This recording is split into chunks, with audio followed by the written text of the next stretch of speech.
Now these are the names of the children of Israel, which came into Egypt.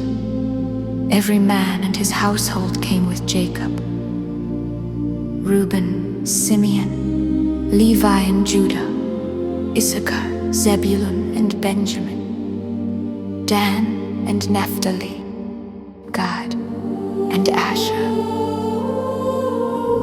And all the souls that came out of the loins of Jacob were 70 souls.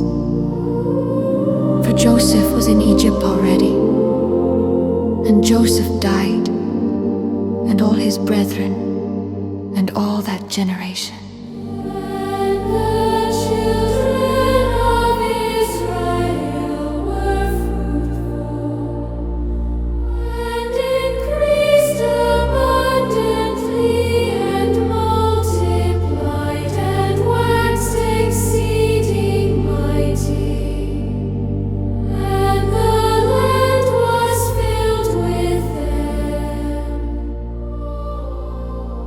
Now there arose up a new king over Egypt, which knew not Joseph. And he said unto his people, Behold, the people of the children of Israel are more and mightier than we. Come on, let us deal wisely with them, lest they multiply. And it come to pass, that when there falleth out any war, they join also unto our enemies, and fight against us, and so get them up out of the land. Therefore they did set over them taskmasters to afflict them with their burdens, and they built for Pharaoh treasure cities, Pithom and Ramses.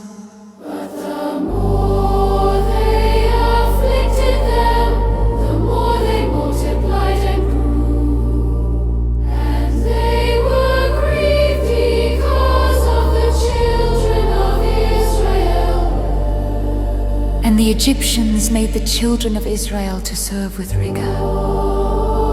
And they made their lives bitter with hard bondage, in mortar, and in brick, and in all manner of service in the field. All their service, wherein they made them serve, was with rigor. And the king of Egypt spake to the Hebrew midwives, of which the name of the one was Shiphrah, and the name of the other Puah. And he said, When ye do the office of a midwife to the Hebrew women, and see them upon the stools, if it be a son, then ye shall kill him. But if it be a daughter, then she shall live. But the midwives feared God, and did not as the king of Egypt commanded them, but saved the men children alive. And the king of Egypt called for the midwives, and said unto them, Why have ye done this thing, and have saved the men children alive? And the midwives said unto Pharaoh, Because the Hebrew women are not as the Egyptian women, for they are lively, and are delivered ere the midwives come in unto them. Therefore God dealt well with the midwives, and the people multiplied, and waxed very mighty. And it came to pass, because the midwives feared God, that he made them houses. And Pharaoh charged all his people, saying, Every son that is born ye shall cast into the river, and every daughter ye shall save alive.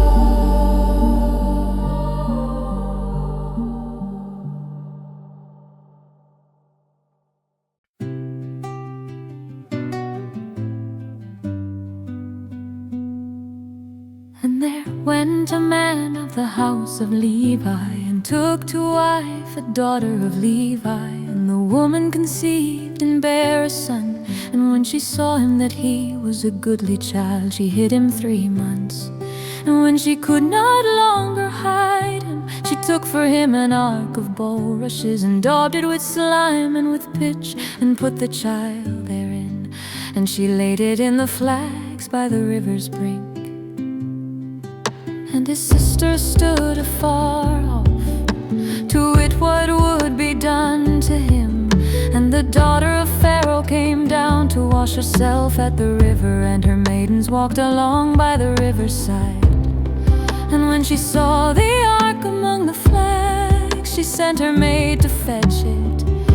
And when she had opened it, she saw the child, and behold, the babe wept. And she had compassion on him, and said, "This is one of the Hebrews' children." Then said his sister to Pharaoh's daughter, "Shall I go and call to thee a nurse of the Hebrew women, that she may nurse the child for thee?" And Pharaoh's daughter said to her, "Go." And the maid went and called the child's mother. And Pharaoh's daughter said unto her, "Take this child away, and nurse it for me, and I will give thee thy wages." And the women took the child and nursed it. And the child grew, and she brought him unto Pharaoh's daughter, and he became her son. And she called his name Moses, and she said, "Because I drew him out of the water." And it came to pass in those days, when Moses was grown, that he went out unto his brethren, and looked on their burdens. And he spied an Egyptian smiting an Hebrew, one of his brethren. And he looked this way and that way, and when he saw that there was no man, he slew the Egyptian, and hid him in the sand. And when he went out the second day, behold, 2 men of the Hebrews strove together. And he said to him that did the wrong, "Wherefore smitest thou thy fellow?" And he said, "Who made thee a prince and a judge over us? Intendest thou to kill me, as thou killedst the Egyptian?" And Moses feared and said, "Surely this thing is known." Now when Pharaoh heard this thing, he sought to slay Moses. But Moses fled from the face of Pharaoh, and dwelt in the land of Midian. And he sat down by a well. Now the priest of Midian had 7 daughters, and they came and drew water, and filled the troughs to water their father's flock. And the shepherds came and drove them away, but Moses stood up and helped them, and watered their flock. And when they came to Reuel their father, he said, "How is it that ye are come so soon today?" And they said, "An Egyptian delivered us out of the hand of the shepherds, and also drew water enough for us, and watered the flock." And he said unto his daughters, "And where is he? Why is it that ye have left the man? Call him that he may eat bread." And Moses was content to dwell with the man. And he gave Moses Zipporah his daughter, and she bare him a son. And he called his name Gershom, for he said, "I have been a stranger in a strange land." And it came to pass in process of time, that the king of Egypt died, and the children of Israel sighed by reason of the bondage. And they cried, and their cry came up unto God by reason of the bondage. God heard their groaning, and God remembered his covenant with Abraham, with Isaac, and with Jacob. And God looked upon the children of Israel, and God had respect unto them.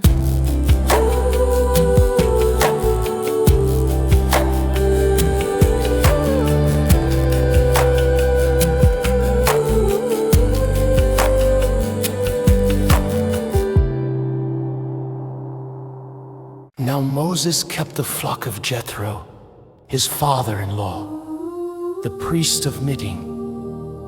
And he led the flock to the backside of the desert and came to the mountain of God, even to Horeb.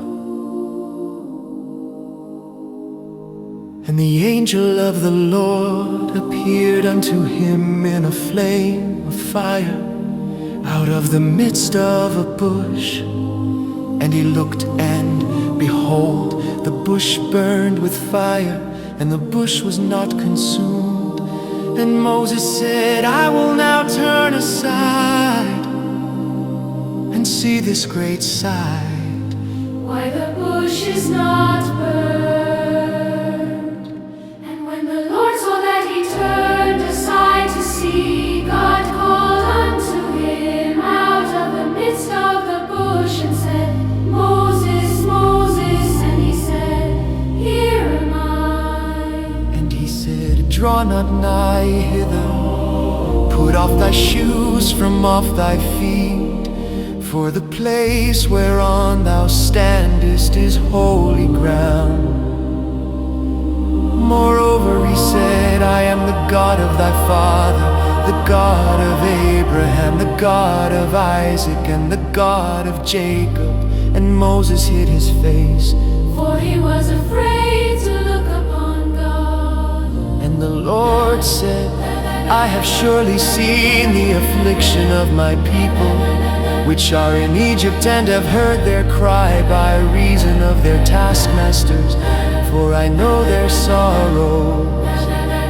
And I am come down to deliver them out of the hand of the Egyptians, and to bring them up out of that land unto a good land, and a large unto a land flowing with milk and honey.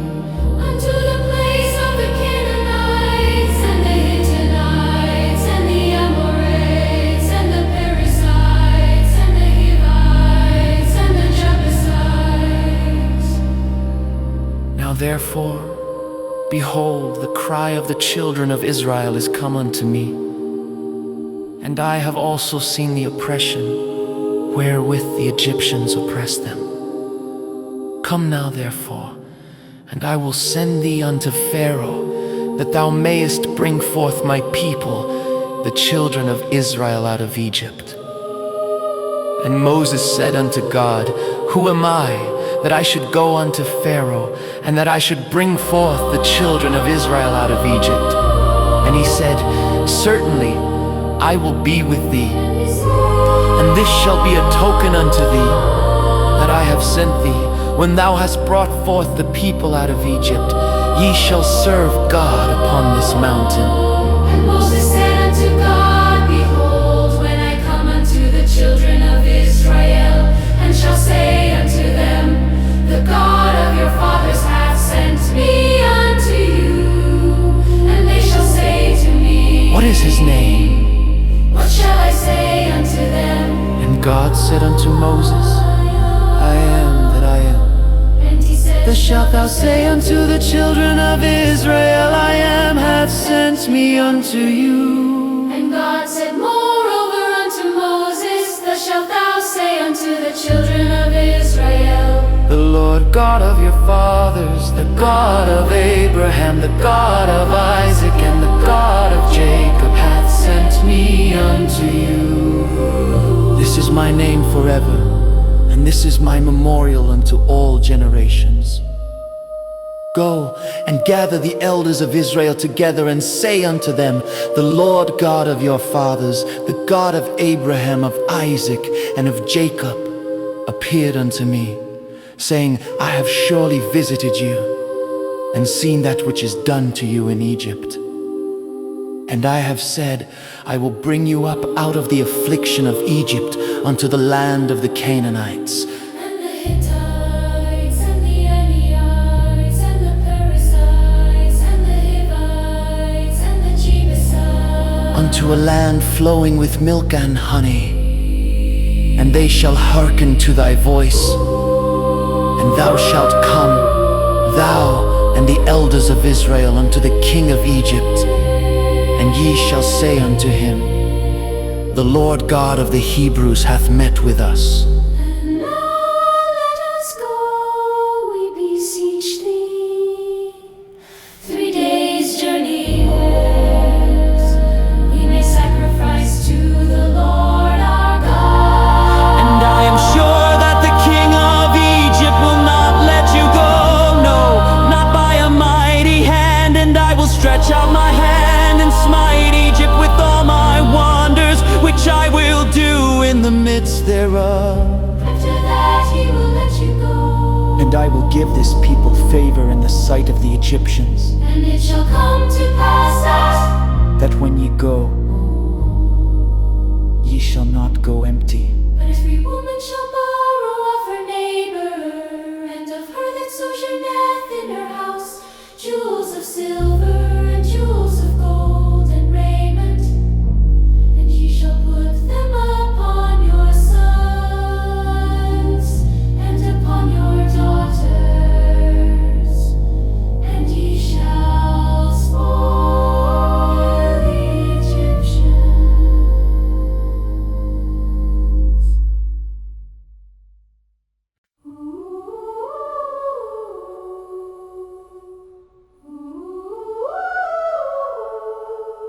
And Moses answered and said, But behold, they will not believe me, nor hearken unto my voice, for they will say, The Lord hath not appeared unto thee. And the Lord said unto him, What is that in thine hand? And he said, A rod. And he said, Cast it on the ground. And he cast it on the ground, and it became a serpent, and Moses fled from before it. And the Lord said unto Moses, Put forth thine hand, and take it by the tail. And he put forth his hand, and caught it. And it became a rod in his hand. That they may believe that the Lord God of their fathers, the God of Abraham, the God of Isaac, and the God of Jacob, hath appeared unto thee, And the Lord said furthermore unto him, Put now thine hand into thy bosom. And he put his hand into his bosom. And when he took it out, behold, his hand was leprous as snow. And he said, Put thine hand into thy bosom again. And he put his hand into his bosom again, and plucked it out of his bosom. And behold, it was turned again as his other flesh. And it shall come to pass, if they will not believe thee, neither hearken to the voice of the first sign, that they will believe the voice of the latter sign. And it shall come to pass, if they will not believe also these 2 signs, neither hearken unto thy voice, that thou shalt take of the water of the river, and pour it upon the dry land. And the water which thou takest out of the river shall become blood upon the dry land. And Moses said unto the Lord, O my Lord, I am not eloquent, neither heretofore nor since thou hast spoken unto thy servant, but I am slow of speech, and of a slow tongue. And the Lord said unto him, Who hath made man's mouth? Or who maketh the dumb, or deaf, or the seeing, or the blind? Have not I the Lord? Now therefore go, and I will be with thy mouth, and teach thee what thou shalt say. And he said, O my Lord, send, I pray thee, by the hand of him whom thou wilt send. And the anger of the Lord was kindled against Moses. And he said, Is not Aaron the Levite thy brother? I know that he can speak well. And also, behold, he cometh forth to meet thee. And when he seeth thee, he will be glad in his heart. And thou shalt speak unto him, and put words in his mouth, and I will be with thy mouth, and with his mouth, and will teach you what ye shall do. And he shall be thy spokesman unto the people, and he shall be, even he shall be to thee instead of a mouth, and thou shalt be to him instead of God. And thou shalt take this rod in thine hand, wherewith thou shalt do signs. And Moses went and returned to Jethro his father-in-law, and said unto him, Let me go, I pray thee, and return unto my brethren which are in Egypt, and see whether they be yet alive. And Jethro said to Moses, Go in peace. And the Lord said unto Moses in Midian, Go, return into Egypt, for all the men are dead which sought thy life. And Moses took his wife and his sons, and set them upon an ass, and he returned to the land of Egypt. And Moses took the rod of God in his hand. And the Lord said unto Moses, When thou goest to return into Egypt, see that thou do all those wonders before Pharaoh, which I have put in thine hand. But I will harden his heart, that he shall not let the people go. And thou say unto Pharaoh, Thus saith the Lord, Israel is my son, even my firstborn. And I say unto thee, Let my son go, that he may serve me.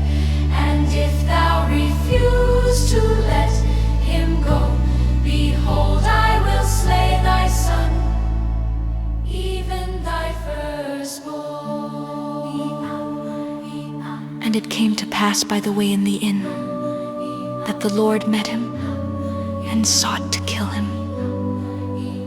Then Zipporah took a sharp stone, and cut off the foreskin of her son, and cast it at his feet, and said, Surely a bloody husband art thou to me. So he let him go. Then she said, A bloody husband thou art, because of the circumcision. And the Lord said to Aaron, Go into the wilderness to meet Moses. And he went and met him in the mount of God, and kissed him. And Moses told Aaron all the words of the Lord who had sent him, and all the signs which he had commanded him. And Moses and Aaron went and gathered together all the elders of the children of Israel. And Aaron spake all the words which the Lord had spoken unto Moses, and did the signs in the sight of the people.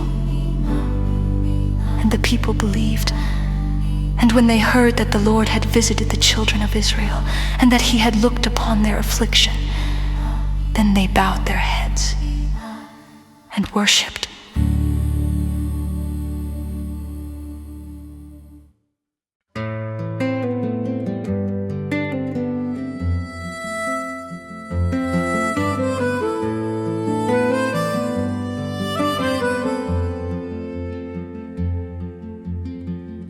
And afterward Moses and Aaron went in, and told Pharaoh, Thus saith the Lord God of Israel, Let my people go, that they may hold a feast unto me in the wilderness.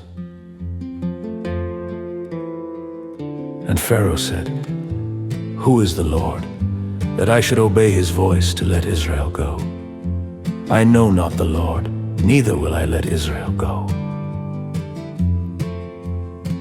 And they said, The God of the Hebrews hath met with us.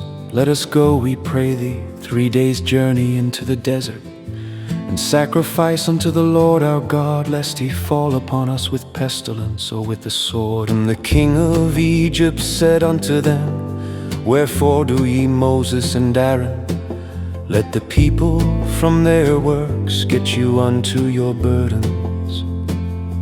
And Pharaoh said, Behold, The people of the land now are many, and ye make them rest from their burdens. And Pharaoh commanded the same day the taskmasters of the people and their officers, saying, Ye shall no more give the people straw to make brick as heretofore. Let them go and gather straw for themselves, and the tale of the bricks which they did make heretofore ye shall lay upon them, ye shall not diminish aught thereof. For they be idle, therefore they cry, saying, Let us go and sacrifice to our God. Let their more work be laid upon the men, that they may labor therein. And let them not regard vain words. And the taskmasters of the people went out, and their officers, and they spake to the people, saying, Thus saith Pharaoh, I will not give you straw. Go ye get you straw where ye can find it, yet not aught of your work shall be diminished. So the people were scattered abroad throughout all the land of Egypt to gather stubble instead of straw. And the taskmasters hasted them, saying, Fulfill your works, your daily tasks, as when there was straw.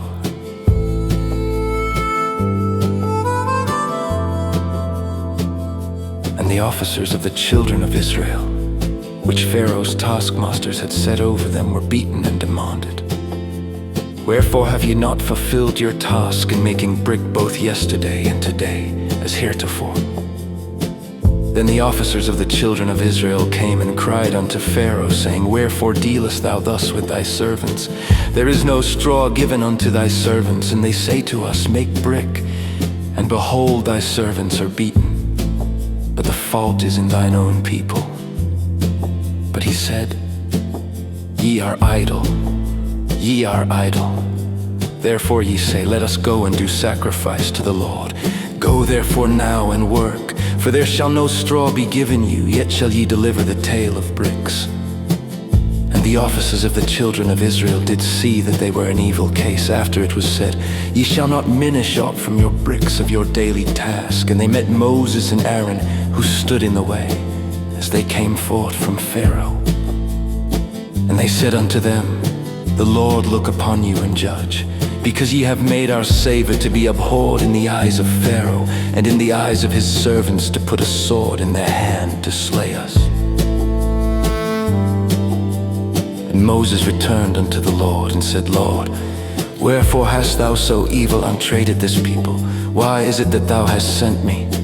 For since I came to Pharaoh to speak in thy name, he hath done evil to this people, neither hast thou delivered thy people at all.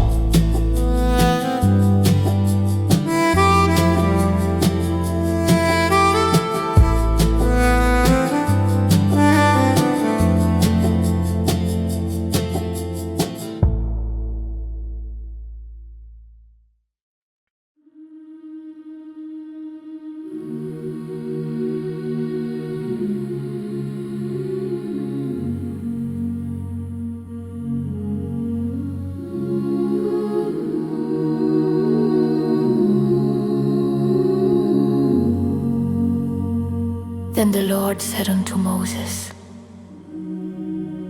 Now shalt thou see what I will do to Pharaoh. For with a strong hand shall he let them go, and with a strong hand shall he drive them out of his land. And God spake unto Moses, and said unto him,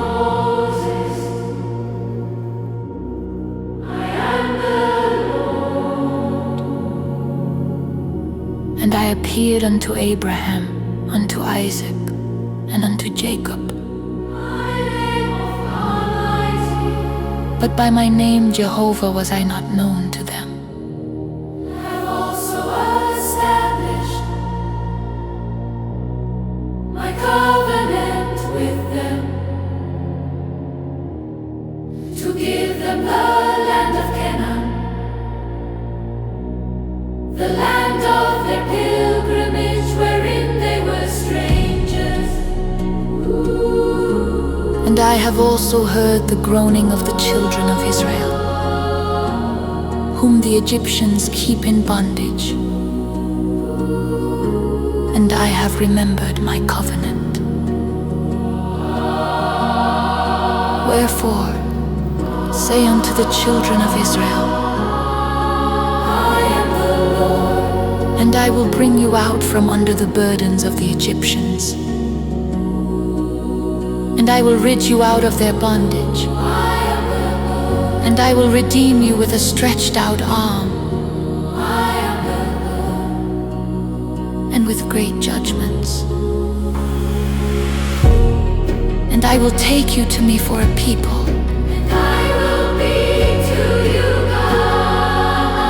ye shall know that I am the Lord your God, which bringeth you out from under the burdens of the Egyptians. And I will bring you in unto the land, concerning the which I did swear to give it to Abraham, to Isaac, and to Jacob. And I will give it you for an heritage. I am the Lord. And Moses spake so unto the children of Israel. But they hearkened not unto Moses for anguish of spirit, and for cruel bondage, And the Lord spake unto Moses, saying, Go and speak unto Pharaoh, king of Egypt, that he let the children of Israel go out of his land. And Moses spake before the Lord, saying, Behold, the children of Israel have not hearkened unto me. How then shall Pharaoh hear me, who am of uncircumcised lips? And the Lord spake unto Moses and unto Aaron, and gave them a charge unto the children of Israel, and unto Pharaoh, king of Egypt, to bring the children of Israel out of the land of Egypt. These be the heads of their fathers' houses, the sons of Reuben, the firstborn of Israel, Hanok, and Palu, Hezron, and Pali. These be the families of Reuben. And the sons of Simeon, Jemuel, and Jamin, and Ohad, and Jachin, and Zohar, and Shaul, the son of a Canaanitish woman. These are the families of Simeon. And these are the names of the sons of Levi according to their generations. And the years of the life of Levi were 137 years. The sons of Gershon, Libni and Shimi, according to their families. and the sons of Kohath, Amram, and Izhar, and Hebron, and Uzziel. And the years of the life of Kohath were 133 years. And the sons of Merari, Mahali and Mushi.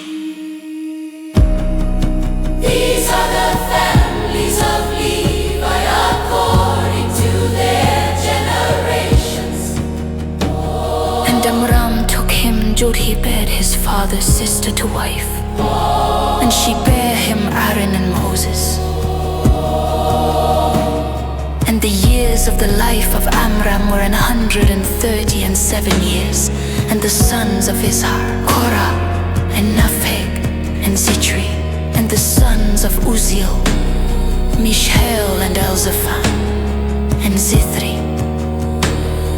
And Aaron took him Elisheba, daughter of Aminadab, sister of Nahshon, to wife. And she bare him Nadab and Abihu, Eleazar, and Itamar. And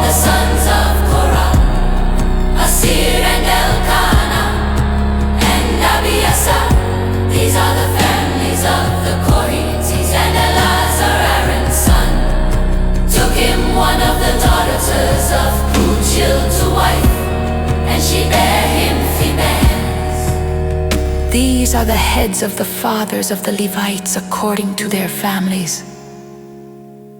These are that Aaron and Moses, to whom the Lord said, "Bring out the children of Israel from the land of Egypt according to their armies."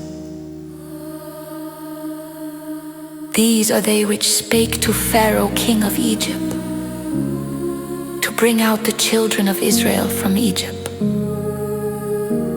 These are that Moses and Aaron. And it came to pass on the day when the Lord spake unto Moses in the land of Egypt, that the Lord spake unto Moses, saying, "I am the Lord. Speak thou unto Pharaoh king of Egypt all that I say unto thee." And Moses said before the Lord, "Behold, I am of uncircumcised lips, and how shall Pharaoh hearken unto me?"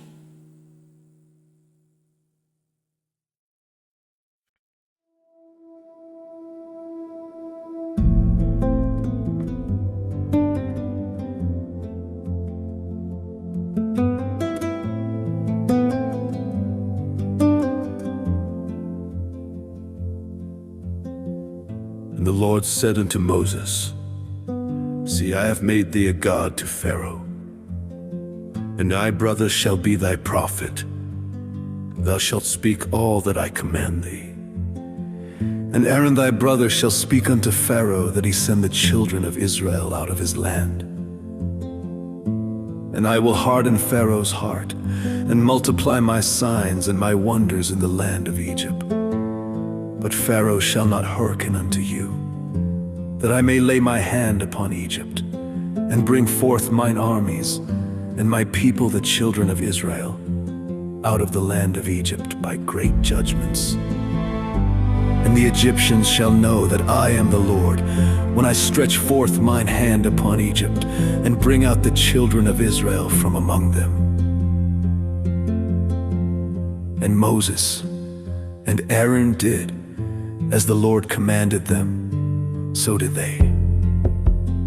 And Moses was 80 years old, and Aaron 83 years old, when they spake unto Pharaoh. And the Lord spake unto Moses and unto Aaron, saying, When Pharaoh shall speak unto you, saying, Shew a miracle for you, then thou shalt say unto Aaron, Take thy rod, and cast it before Pharaoh, and it shall become a serpent. And Moses and Aaron went in unto Pharaoh, and they did so as the Lord had commanded. And before his servants, and it became a serpent. Then Pharaoh also called the wise men and the sorcerers. Now the magicians of Egypt, they also did in like manner with their enchantments. For they cast down every man his rod, and they became serpents. But Aaron's rod swallowed up their rods. And he hardened Pharaoh's heart, that he hearkened not unto them, as the Lord had said. And the Lord said unto Moses, Pharaoh's heart is hardened. He refuseth to let the people go. Get thee unto Pharaoh in the morning. Lo, he goeth out unto the water. And thou shalt stand by the river's brink against he come. And the rod which was turned to a serpent shalt thou take in thine hand. And thou shalt say unto him, The Lord God of the Hebrews hath sent me unto thee, saying, Let my people go, that they may serve me in the wilderness. Behold, hitherto thou wouldest not hear. Thus saith the Lord, and this thou shalt know that I am the Lord. Behold, I will smite with the rod that is in mine hand upon the waters which are in the river, and they shall be turned to blood. And the fish that is in the river shall die, and the river shall stink, and the Egyptians shall loathe to drink of the water of the river. And the Lord spake unto Moses, say unto Aaron, Take thy rod and stretch out thine hand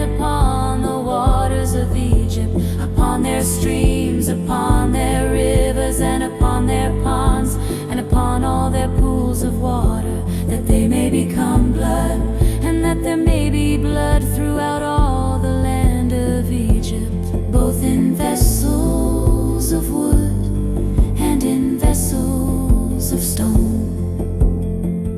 And Moses and Aaron did so, as the Lord commanded. And he lifted up the rod and smote the waters that were in the river, in the sight of Pharaoh, and in the sight of his servants, and all the waters that were in the river were turned to blood. And the fish that was in the river died, and the river stank, and the Egyptians could not drink of the water of the river, and there was blood throughout all the land of Egypt. And the magicians of Egypt did so with their enchantments. And Pharaoh's heart was hardened, neither did he hearken unto them, as the Lord had said. And Pharaoh turned and went into his house, neither did he set his heart to this also. And all the Egyptians dig round about the river for water to drink, for they could not drink of the water of the river. And 7 days were fulfilled. After that, the Lord had smitten the river.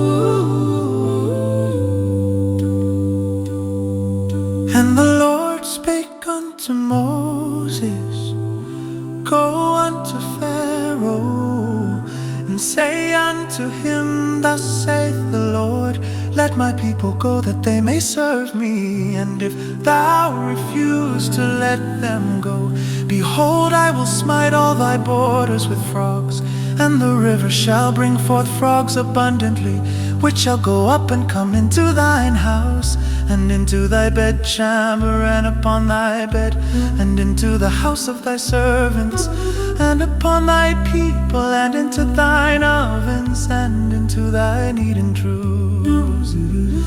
And the frog shall come up both on thee, and upon thy people, and upon all thy servants.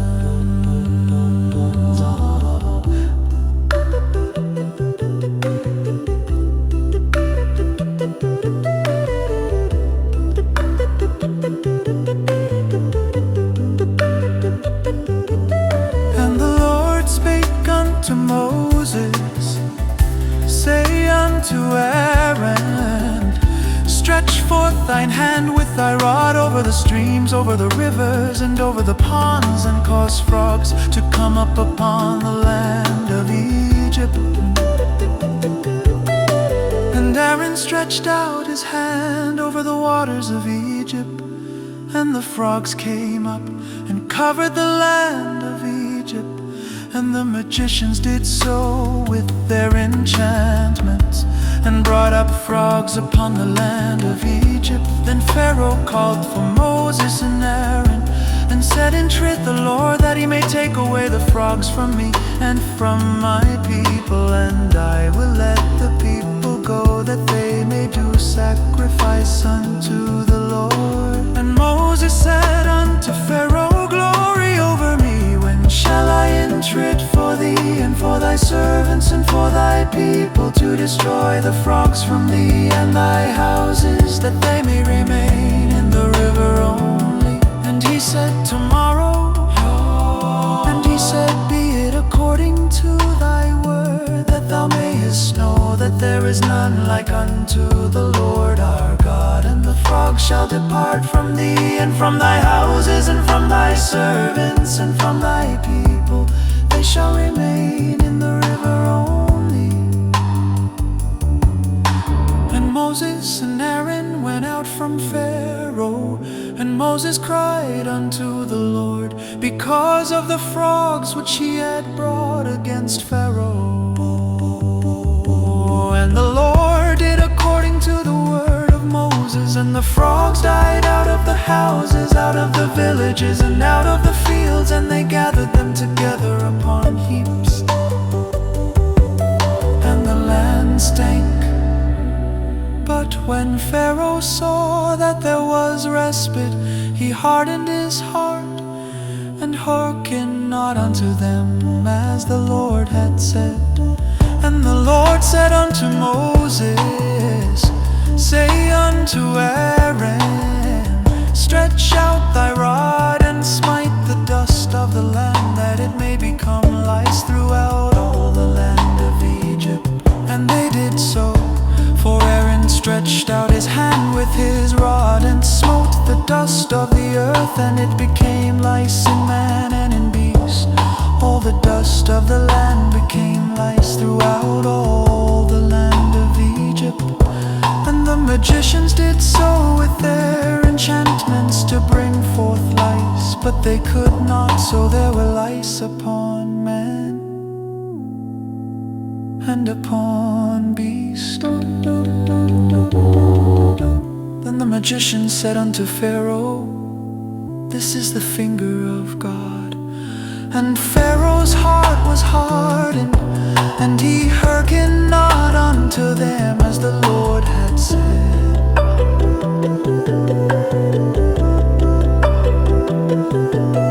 And the Lord said unto Moses, Rise up early in the morning, and stand before Pharaoh.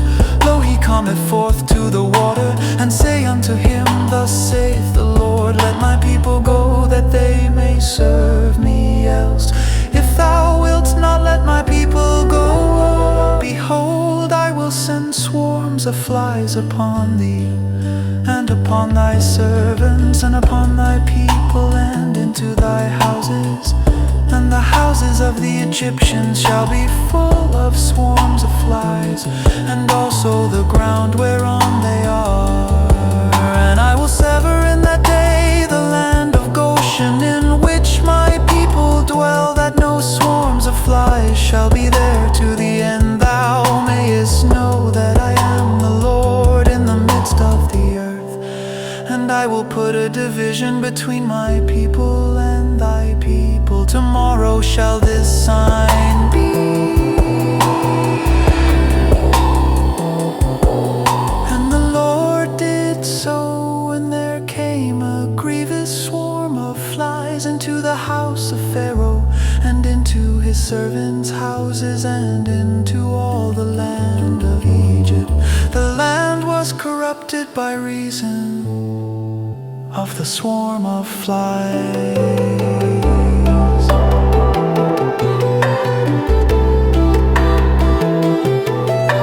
And Pharaoh called for Moses and for Aaron, and said, Go ye, sacrifice to your God in the land. And Moses said, It is not meet so to do, for we shall sacrifice the abomination of the Egyptians to the Lord our God. Lo, shall we sacrifice the abomination of the Egyptians before their eyes, and will they not stone us? We will go 3 days' journey into the wilderness, and sacrifice to the Lord our God, as he shall command us. And Pharaoh said, I will let you go, that ye may sacrifice to the Lord your God in the wilderness. Only ye shall not go very far away. Entreat for me. And Moses said, Behold, I go out from thee, and I will entreat the Lord that the swarms of flies may depart from Pharaoh, from his servants, and from his people tomorrow. But let not Pharaoh deal deceitfully anymore, in not letting the people go to sacrifice to the Lord.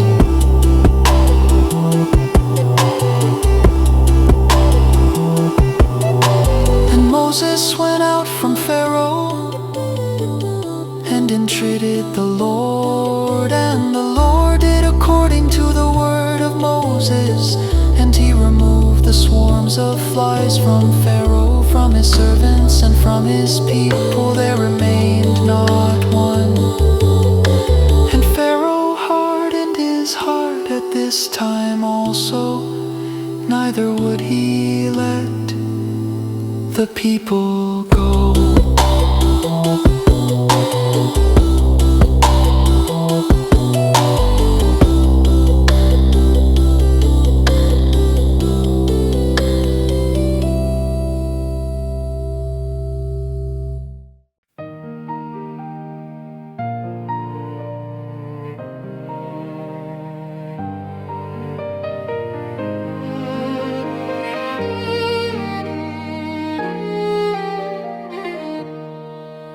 Then the Lord said unto Moses, Go in unto Pharaoh and tell him, Thus saith the Lord God of the Hebrews, Let my people go, that they may serve me. For if thou refuse to let them go, and wilt hold them still, behold, the hand of the Lord is upon thy cattle, which is in the field, upon the horses, upon the asses, upon the camels, upon the oxen, and upon the sheep. There shall be a very grievous murmuring, and the Lord shall sever between the cattle of Israel and the cattle of Egypt, and there shall nothing die of all that is the children's of Israel. And the Lord appointed a set time, saying, Tomorrow the Lord shall do this thing in the land. And the Lord did that thing on the morrow, and all the cattle of Egypt died. But of the cattle of the children of Israel died not one. And Pharaoh sent, and behold, there was not one of the cattle of the Israelites dead. And the heart of Pharaoh was hardened, and he did not let the people go. And the Lord said unto Moses and unto Aaron, Take to you handfuls of ashes of the furnace, and let Moses sprinkle it toward the heaven in the sight of Pharaoh. And it shall become small dust in all the land of Egypt, and shall be a boil breaking forth with blains upon man and upon beast throughout all the land of Egypt. And they took ashes of the furnace, and stood before Pharaoh, and Moses sprinkled it up toward heaven. And it became a boil breaking forth with blains upon man and upon beast. And the magicians could not stand before Moses because of the boils, for the boil was upon the Egyptians, and upon all the Egyptians. And the Lord hardened the heart of Pharaoh, and he hearkened not unto them, as the Lord had spoken unto Moses. And the Lord said unto Moses, Rise up early in the morning, and stand before Pharaoh, and say unto him, Thus saith the Lord God of the Hebrews, Let my people go, that they may serve me. For I will at this time send all my plagues upon thine heart, and upon thy servants, and upon thy people, that thou mayest know that there is none like me in all the earth. For now I will stretch out my hand, that I may smite thee and thy people with pestilence, and thou shalt be cut off from the earth. And in very deed for this cause have I raised thee up, for to show in thee my power, and that my name may be declared throughout all the earth. As yet exaltest thou thyself against my people, that thou wilt not let them go. Behold, tomorrow about this time I will cause it to rain a very grievous hail, such as hath not been in Egypt since the foundation thereof, even until now. Send therefore now, and gather thy cattle, and all that thou hast in the field, for upon every man and beast which shall be found in the field, and shall not be brought home, the hail shall come down upon them, and they shall die. He that feared the word of the Lord among the servants of Pharaoh made his servants, and his cattle flee into the houses. And he that regarded not the word of the Lord left his servants, and his cattle in the field. And the Lord said unto Moses, Stretch forth thine hand toward heaven, that there may be hail in all the land of Egypt, upon man, and upon beast, and upon every herb of the field. And Moses stretched forth his rod toward heaven, and the Lord sent thunder and hail, and the fire ran along upon the ground. And the Lord rained hail upon the land of Egypt. So there was hail and fire mingled with the hail, very grievous, such as there was none like it in all the land of Egypt since it became a nation. And the hail smote throughout all the land of Egypt all that was in the field, both man and beast. And the hail smote every herb of the field, and brake every tree of the field. Only in the land of Goshen where the children of Israel were, was there no hail? And Pharaoh sent and called for Moses and Aaron, and said unto them, I have sinned this time. The Lord is righteous, and I and my people are wicked, and tread the Lord. For it is enough. That there be no more mighty thunderings and hail, and I will let you go, and ye shall stay no longer. And Moses said unto him, As soon as I am gone out of the city, I will spread abroad my hands unto the Lord. And the thunder shall cease, neither shall there be any more hail, that thou mayest know how that the earth is the Lord's. But as for thee and thy servants, I know that you will not yet fear the Lord God. And the flax and the barley was smitten, for the barley was in the ear, and the flax was bald. But the wheat and the rye were not smitten, for they were not grown up. And Moses went out of the city from Pharaoh, and spread abroad his hands unto the Lord, and the thunders and hail ceased, and the rain was not poured upon the earth. And when Pharaoh saw that the rain and the hail and the thunders were ceased, he sinned yet more, and hardened his heart, he and his servants. And the heart of Pharaoh was hardened, neither would he let the children of Israel go, as the Lord had spoken by Moses.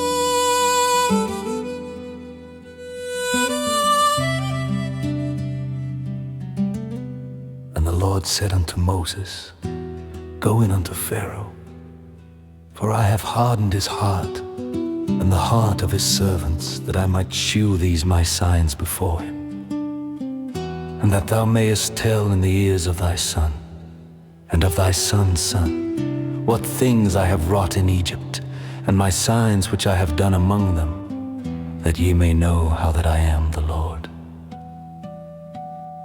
And Moses and Aaron came in unto Pharaoh, and said unto him, Thus saith the Lord God of the Hebrews, How long wilt thou refuse to humble thyself before me?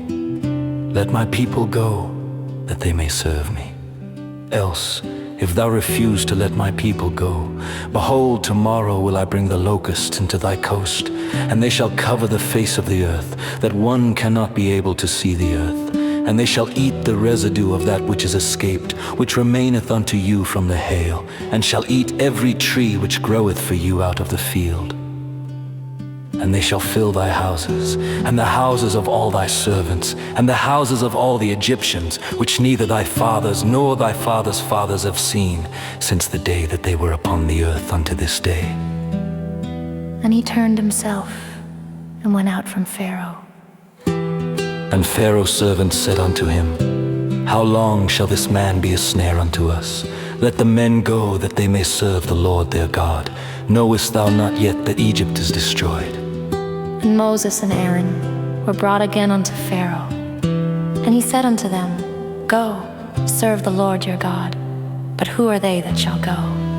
And Moses said, We will go with our young and with our old, with our sons and with our daughters, with our flocks and with our herds will we go, for we must hold a feast unto the Lord. And he said unto them, Let the Lord be so with you, as I will let you go and your little ones.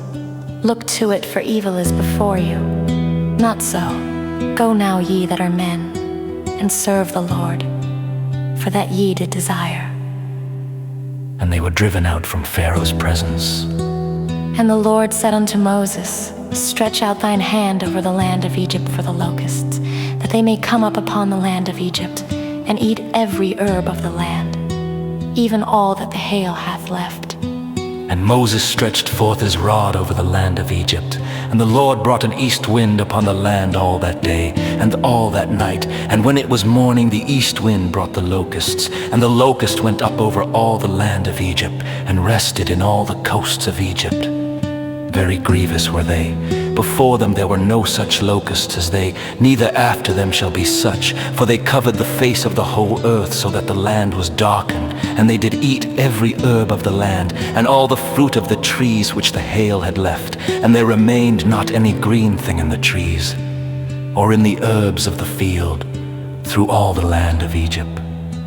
Then Pharaoh called for Moses and Aaron in haste. And he said, I have sinned against the Lord your God, and against you.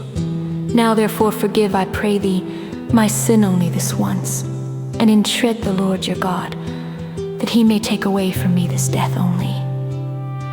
And he went out from Pharaoh, and entreated the Lord. And the Lord turned a mighty strong west wind, which took away the locusts, and cast them into the Red Sea. There remained not one locust in all the coasts of Egypt. But the Lord hardened Pharaoh's heart, so that he would not let the children of Israel go. And the Lord said unto Moses, Stretch out thine hand toward heaven, that there may be darkness over the land of Egypt, even darkness which may be felt.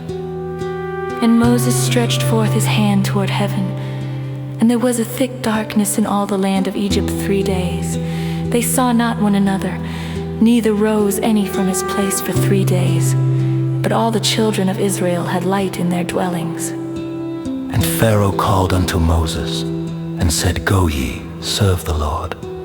Only let your flocks and your herds be stayed. Let your little ones also go with you. And Moses said, Thou must give us also sacrifices and burnt offerings, that we may sacrifice unto the Lord our God. Our cattle also shall go with us. There shall not an hoof be left behind, for thereof must we take to serve the Lord our God. And we know not with what we must serve the Lord, until we come thither. But the Lord hardened Pharaoh's heart, and he would not let them go. And Pharaoh said unto him, Get thee from me. Take heed to thyself, see my face no more, for in that day thou seest my face, thou shalt die. And Moses said, Thou hast spoken well. I will see thy face again no more.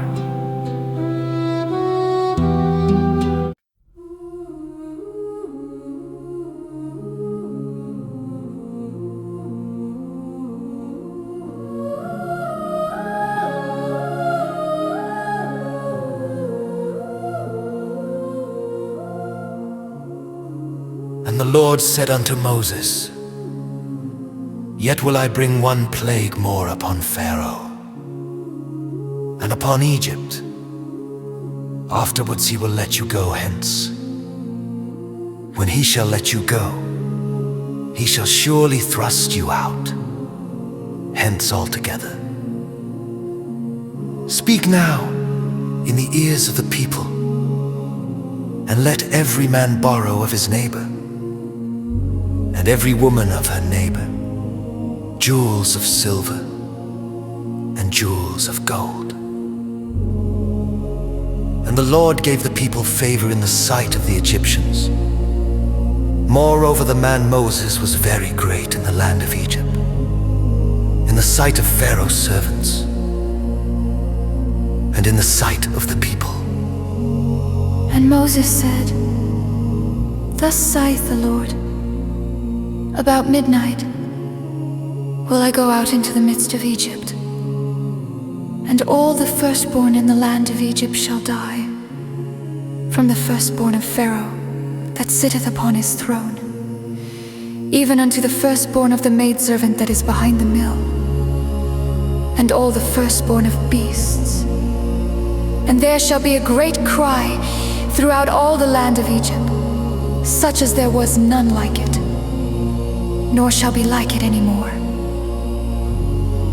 But against any of the children of Israel shall not a dog move his tongue, against man or beast, that ye may know how that the Lord doth put a difference between the Egyptians and Israel.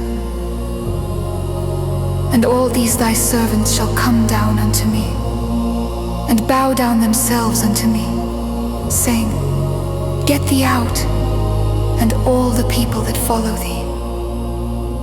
And after that, I will go out And he went out from Pharaoh in a great anger.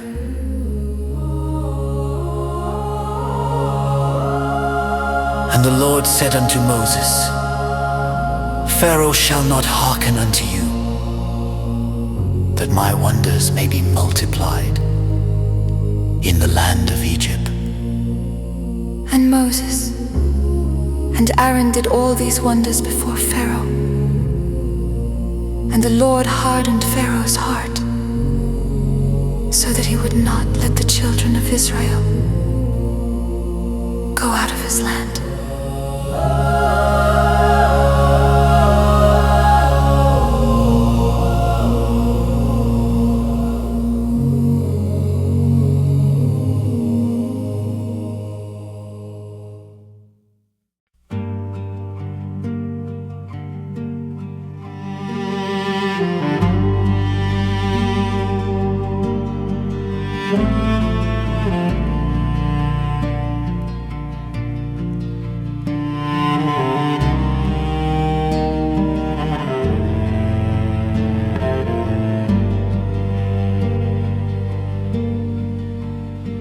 And then the Lord spake unto Moses and Aaron in the land of Egypt, saying, This month shall be unto you the beginning of months. It shall be the first month of the year to you. Speak ye unto all the congregation of Israel, saying, In the 10th day of this month they shall take to them every man a lamb according to the house of their fathers, a lamb for an house. And if the household be too little for the lamb, let him and his neighbor next unto his house take it according to the number of the souls. Every man according to his eating shall make your count for the lamb. Your lamb shall be without blemish, a male of the first year. Ye shall take it out from the sheep or from the goats, and ye shall keep it up until the 14th day of the same month. And the whole assembly of the congregation of Israel shall kill it in the evening. And they shall take of the blood and strike it on the two side posts and on the upper door post of the houses wherein they shall eat it. And they shall eat the flesh in that night, roast with fire and unleavened bread, and with bitter herbs they shall eat it. Eat not of it raw, nor sodden at all with water, but roast with fire his head with his legs and with the purtenance thereof. And ye shall let nothing of it remain until the morning, and that which remaineth of it until the morning ye shall burn with fire. And thus shall ye eat it, with your loins girded, your shoes on your feet, and your staff in your hand, and ye shall eat it in haste. It is the Lord's Passover. For I will pass through the land of Egypt this night, and will smite all the firstborn in the land of Egypt, both man and beast, and against all the gods of Egypt I will execute judgment. I am the Lord. And the blood shall be to you for a token upon the houses where ye are. And when I see the blood I will pass over you, and the plague shall not be upon you to destroy you when I smite the land of Egypt. And this day shall be unto you for a memorial, and ye shall keep it a feast to the Lord throughout your generations. Ye shall keep it a feast by an ordinance forever. 7 days shall ye eat unleavened bread. Even the first day shall put away leaven out of your houses. For whosoever eateth leavened bread from the first day until the 7th day, that soul shall be cut off from Israel. And in the first day there shall be an holy convocation, And in the seventh day there shall be an holy convocation to you. No manner of work shall be done in them, save that which every man must eat, that only may be done of you. And ye shall observe the feast of unleavened bread. For in this selfsame day have I brought your armies out of the land of Egypt. Therefore shall ye observe this day in your generations by an ordinance forever. In the first month, on the 14th day of the month at even, ye shall eat unleavened bread until the 21st day of the month at even. 7 days shall there be no leaven found in your houses. For whosoever eateth that which is leavened, even that soul shall be cut off from the congregation of Israel. Whether he be a stranger or born in the land, ye shall eat nothing living. In all your habitations shall ye eat unleavened bread.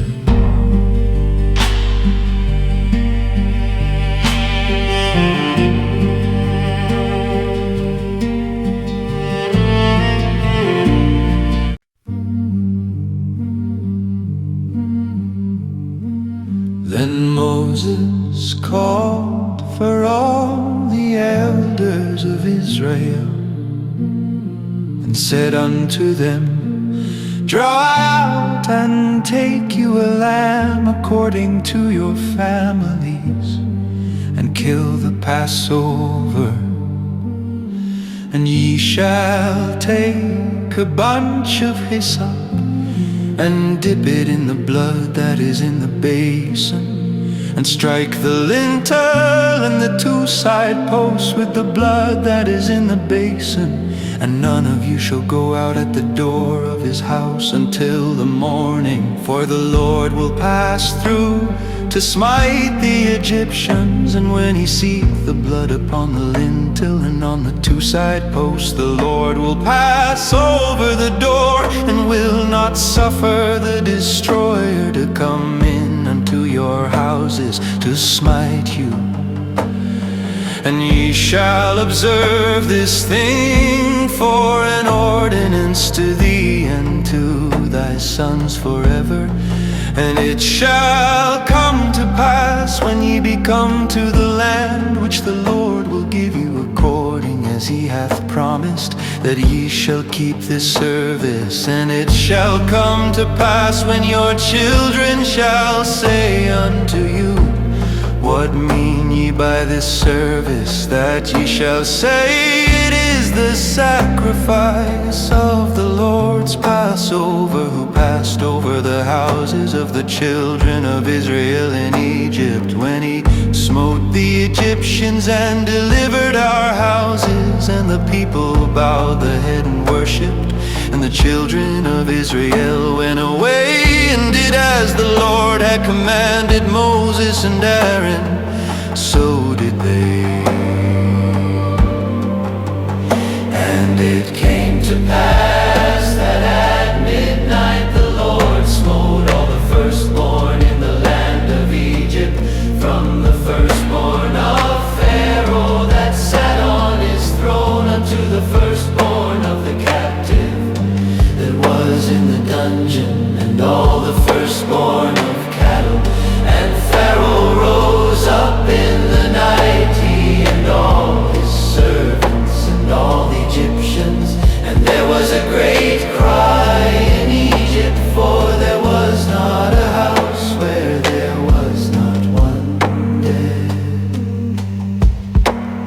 And he called for Moses and Aaron by night, and said, Rise up and get you forth from among my people, both ye and the children of Israel, and go serve the Lord as ye have said. Also take your flocks and your herds as ye have said, and be gone, and bless me also. And the Egyptians were urging upon the people that they might send them out of the land in haste, for they said, "We be all dead men." And the people took their dough before it was leavened, their kneading troughs being bound up in their clothes upon their shoulders. And the children of Israel did according to the word of Moses, and they borrowed of the Egyptians jewels of silver and jewels of gold and raiment. And the Lord gave the people favor in the sight of the Egyptians, so that they lent unto them such things as they required, and they spoiled the Egyptians. And the children of Israel journeyed from Ramesses to Succoth, about 600,000 on foot that were men beside children. And a mixed multitude went up also with them, and flocks and herds, even very much cattle. And they baked unleavened cakes of the dough which they brought forth out of Egypt, for it was not leavened, because they were thrust out of Egypt and could not tarry, neither had they prepared for themselves any victual. Now the sojourning of the children of Israel who dwelt in Egypt was 430 years. And it came to pass at the end of the 430 years, even the selfsame day it came to pass, that all the hosts of the Lord went out from the land of Egypt. It is a night to be much observed unto the Lord, for bringing them out from the land of Egypt. This is that night of the Lord, to be observed of all the children of Israel in their generations. And the Lord said unto Moses and Aaron, "This is the ordinance of the Passover. There shall no stranger eat thereof, but every man's servant that is bought for money, when thou hast circumcised him, then shall he eat thereof. A foreigner and an hired servant shall not eat thereof. In one house shall it be eaten, thou shalt not carry forth aught of the flesh abroad out of the house, neither shall ye break a bone thereof. All the congregation of Israel shall keep it. And when a stranger shall sojourn with thee, and will keep the Passover to the Lord, let all his males be circumcised, and then let him come near and keep it, and he shall be as one that is born in the land. For no uncircumcised person shall eat thereof. One law shall be to him that is homeborn, and unto the stranger that sojourneth among you. Thus did all the children of Israel, as the Lord commanded Moses and Aaron, so did they. And it came to pass the selfsame day, that the Lord did bring the children of Israel out of the land of Egypt by their armies, by their armies.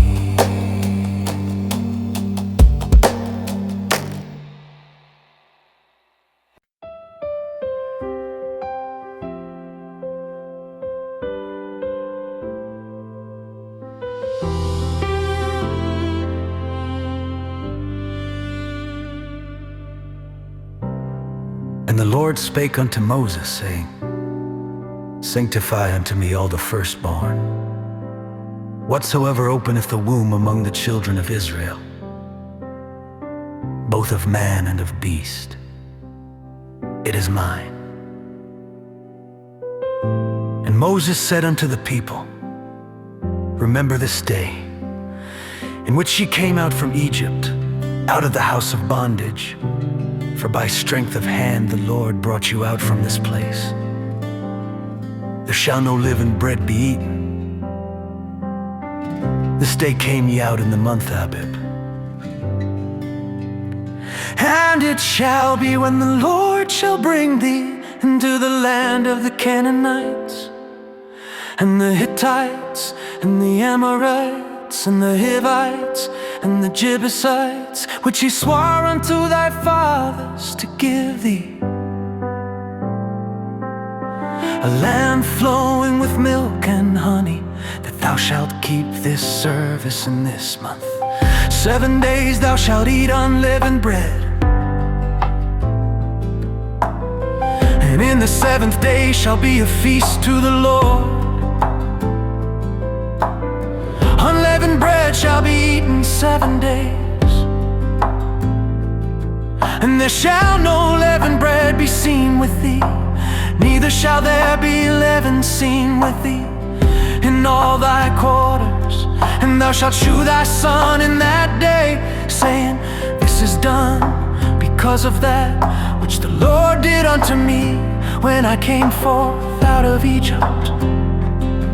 And it shall be for a sign unto thee upon thine hand, and for a memorial between thine eyes, that the Lord's law may be in thy mouth. For with a strong hand hath the Lord brought thee out of Egypt. Thou shalt therefore keep this ordinance in a season from year to year.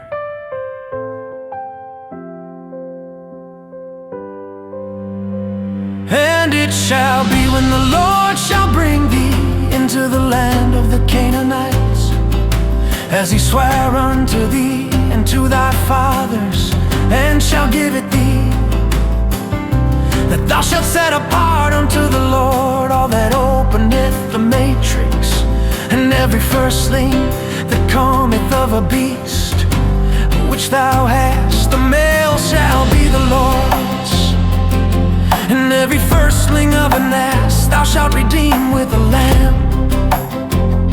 And if thou wilt not redeem it, then thou shalt break his neck.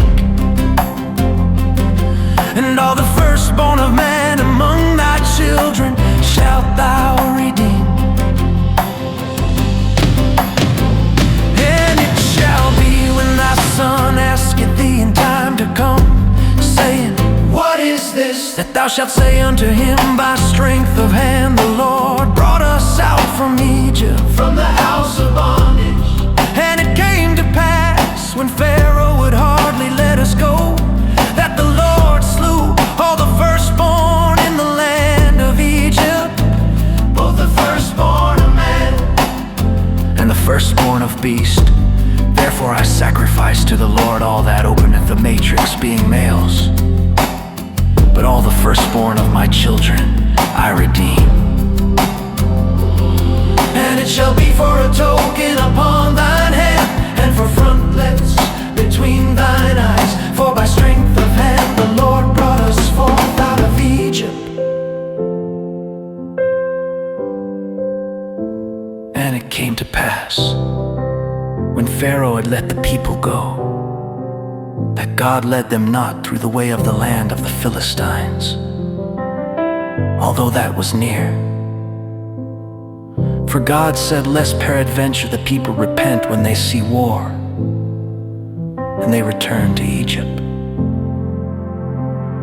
But God led the people about through the way of the wilderness of the Red Sea, and the children of Israel went up harnessed out of the land of Egypt.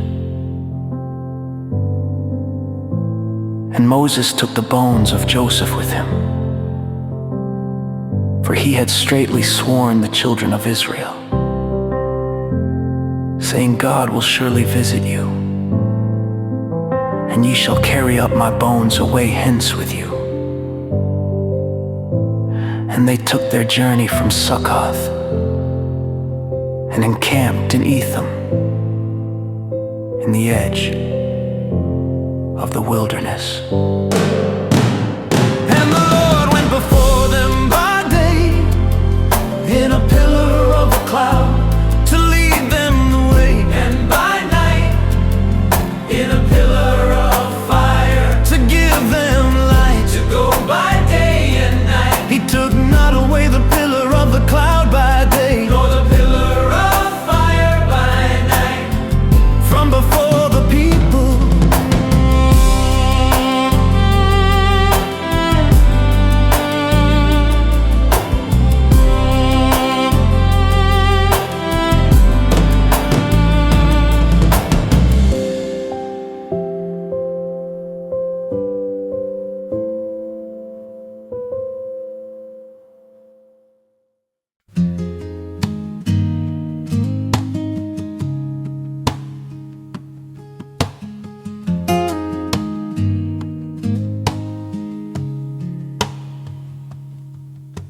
Lord spake unto Moses, saying, Speak unto the children of Israel, that they turn and encamp before Pi-hahiroth, between Middle and the sea,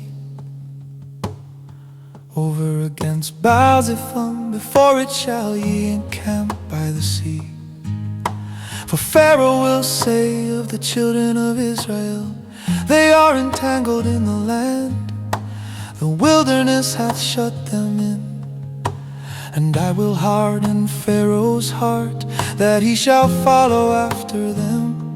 And I will be honored upon Pharaoh and upon all his host, that the Egyptians may know that I am the Lord. And they did so.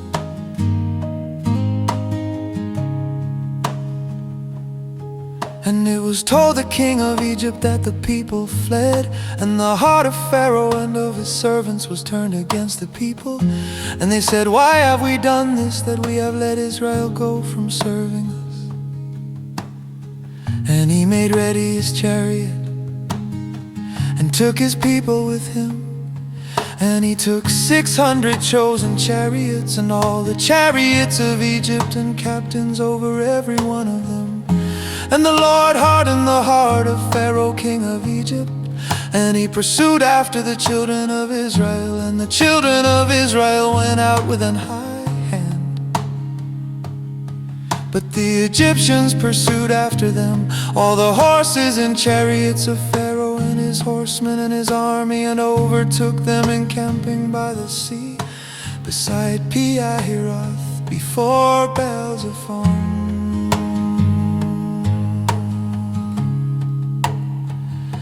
And when Pharaoh drew nigh, the children of Israel lifted up their eyes, and behold, the Egyptians marched after them, and they were sore afraid. And the children of Israel cried out unto the Lord.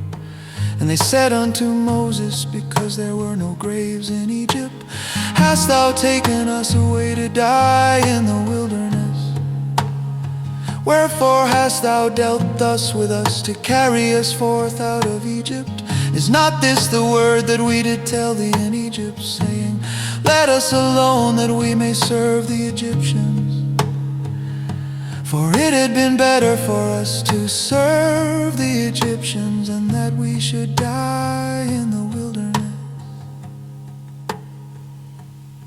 And Moses said unto the people, Fear ye not, stand still, and see the salvation of the Lord, which he will shew to you today. For the Egyptians whom ye have seen today, ye shall see them again no more forever.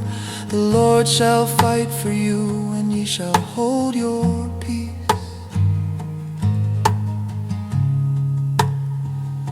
And the Lord said unto Moses, Wherefore criest thou unto me? Speak unto the children of Israel, that they go forward. But lift thou up thy rod, and stretch out thine hand over the sea, and divide it. And the children of Israel shall go on dry ground through the midst of the sea. And behold, I will harden the hearts of the Egyptians, and they shall follow them. And I will get me honor upon Pharaoh, and upon all his hosts, upon his chariots, and upon his horsemen. And the Egyptians shall know that I am the Lord, when I have gotten me honor upon Pharaoh, upon his chariots, and upon his horsemen.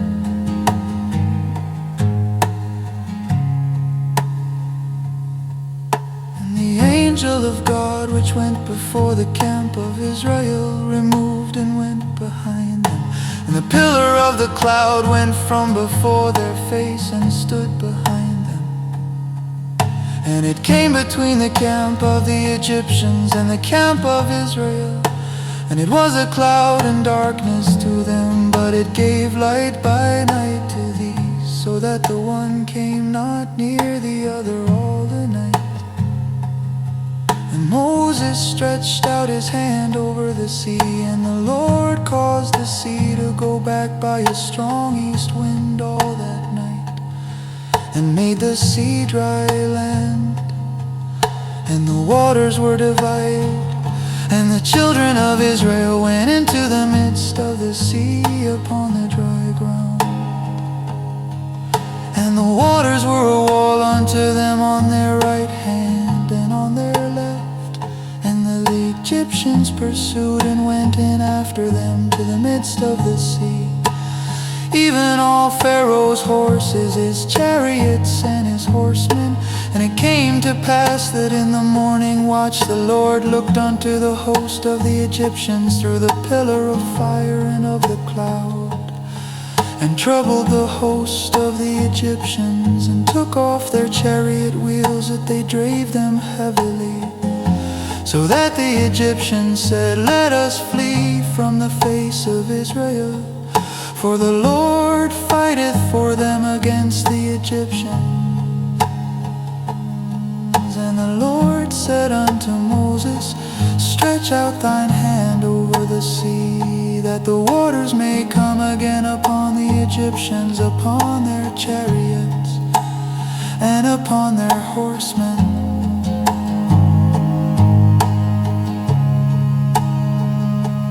Moses stretched forth his hand over the sea, and the sea returned to his strength when the morn appeared. And the Egyptians fled against it, and the Lord overthrew the Egyptians in the midst of the sea. And the waters returned and covered the chariots and the horsemen, and all the host of Pharaoh that came into the sea after them. There remained not so much as one of them. But the children of Israel walked upon dry land in the midst of the sea, and the waters were a wall unto them on their right hand and on their left. Thus the Lord saved Israel that day out of the hand of the Egyptians. And Israel saw the Egyptians dead upon the seashore. And Israel saw that great work which the Lord did upon the Egyptians. And the people feared the Lord and believed the Lord and his servant Moses.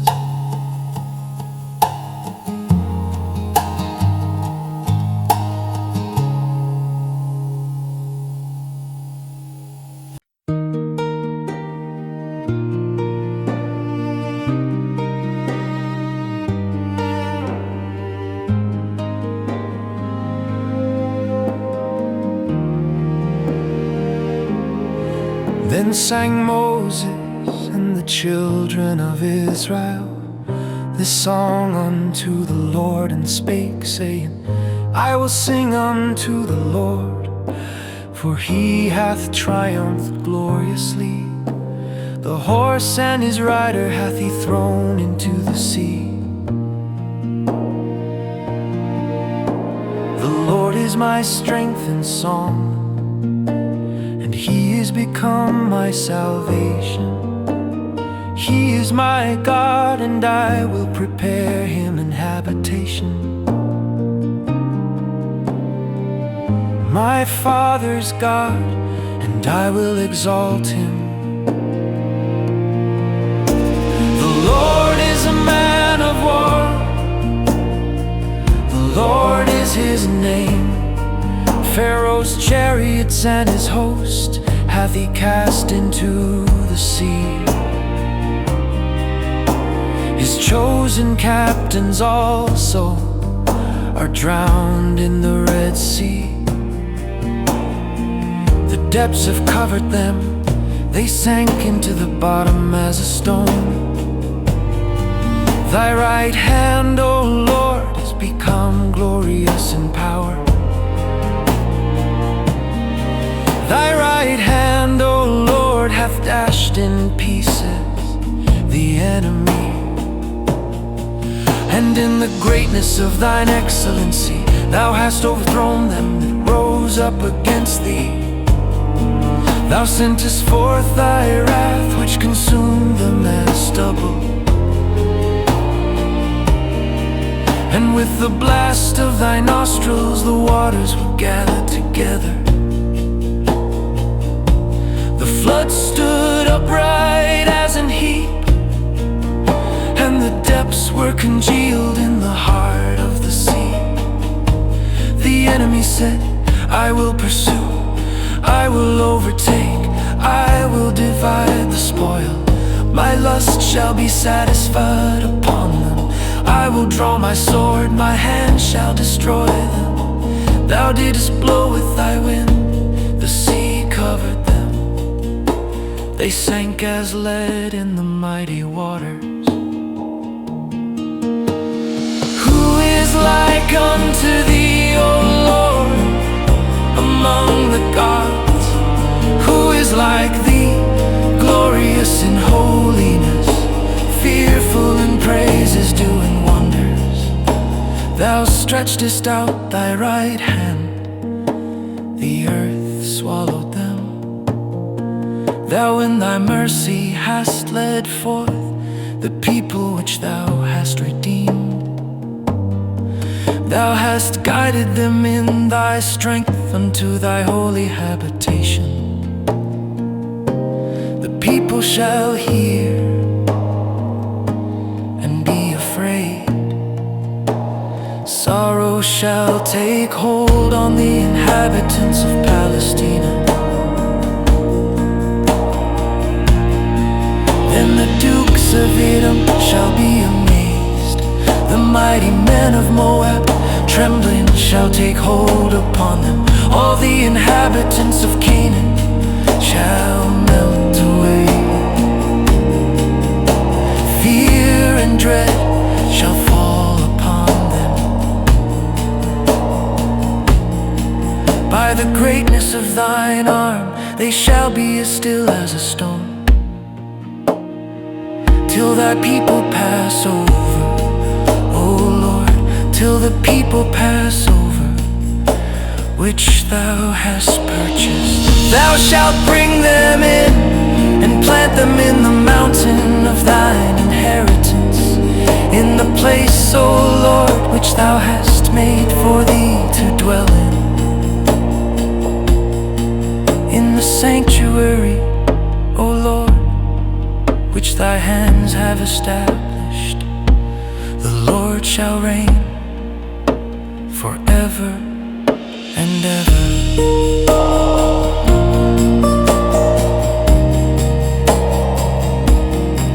For the horse of Pharaoh went in with his chariots and with his horsemen into the sea.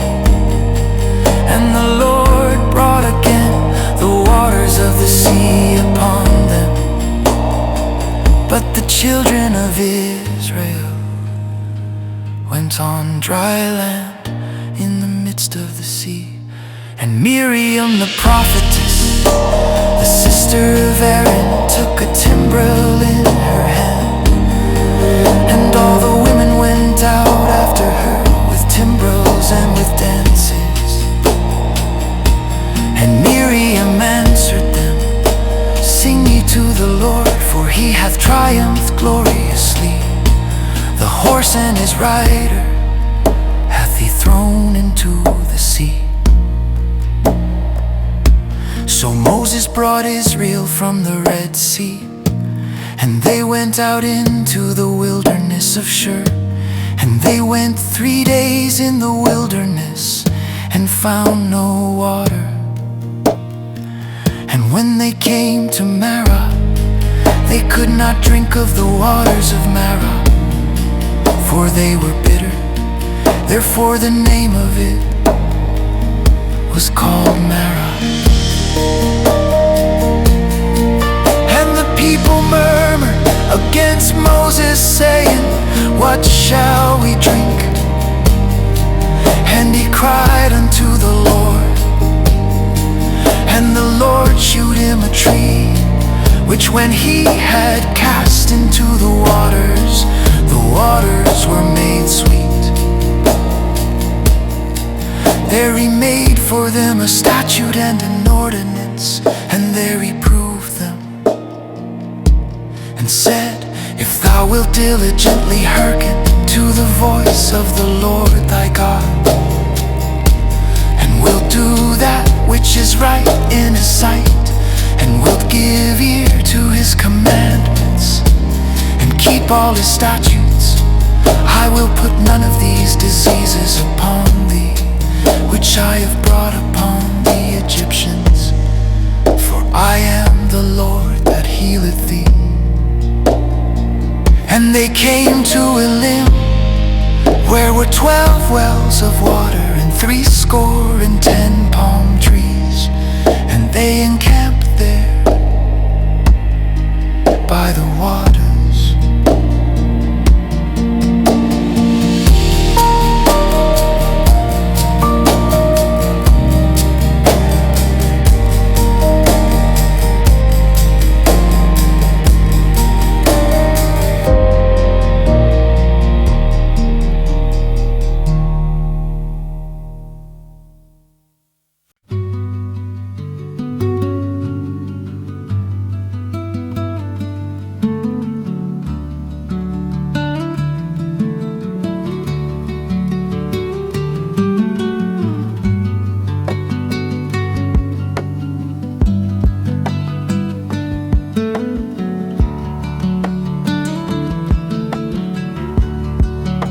They took their journey from Elim, and all the congregation of the children of Israel came unto the wilderness of Sin, which is between Elim and Sinai, on the 15th day of the 2nd month, after their departing out of the land of Egypt.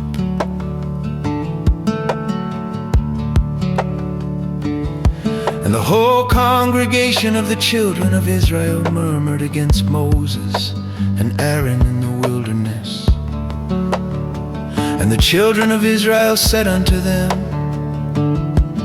Would to God we had died by the hand of the Lord in the land of Egypt, when we sat by the flesh pots, and when we did eat bread to the full. For ye have brought us forth into this wilderness to kill this whole assembly with hunger.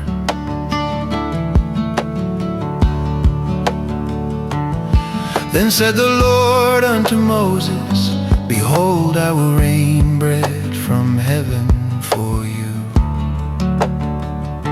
And the people shall go out and gather a certain rate every day, that I may prove them whether they will walk in my law or no.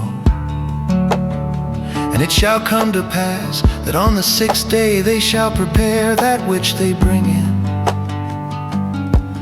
and it shall be twice as much as they gather daily.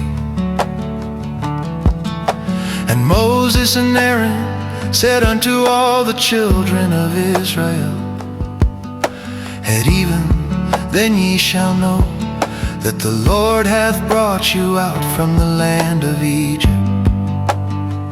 And in the morning then ye shall see the glory of the Lord, for that he heareth your murmurings against the Lord. And what are we, that ye murmur against us? And Moses said, This shall be, when the Lord shall give you in the evening flesh to eat, and in the morning bread to the full. For that the Lord heareth your murmurings, which ye murmur against him. And what are we? Your murmurings are not against us, but against the Lord. And Moses spake unto Aaron, Say unto all the congregation of the children of Israel, Come near before the Lord, for he hath heard your murmurings. And it came to pass, as Aaron spake unto a whole congregation of the children of Israel, that they looked toward the wilderness, and behold, the glory of the Lord appeared in the cloud.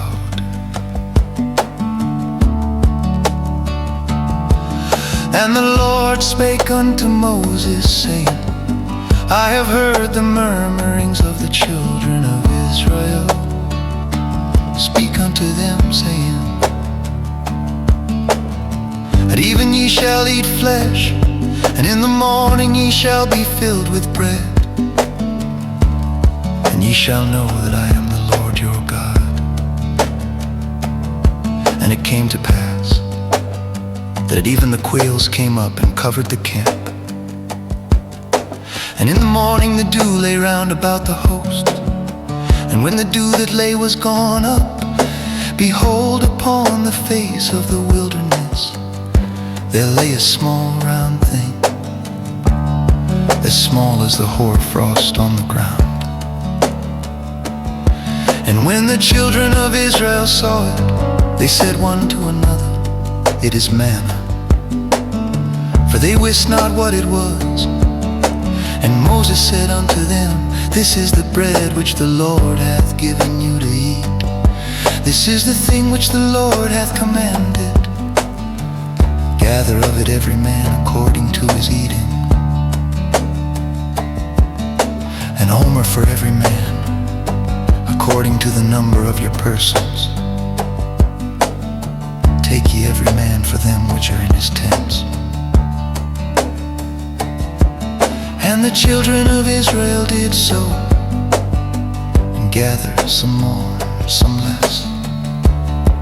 And when they did mediate with an omer, he that gathered much had nothing over, and he that gathered little had no lack.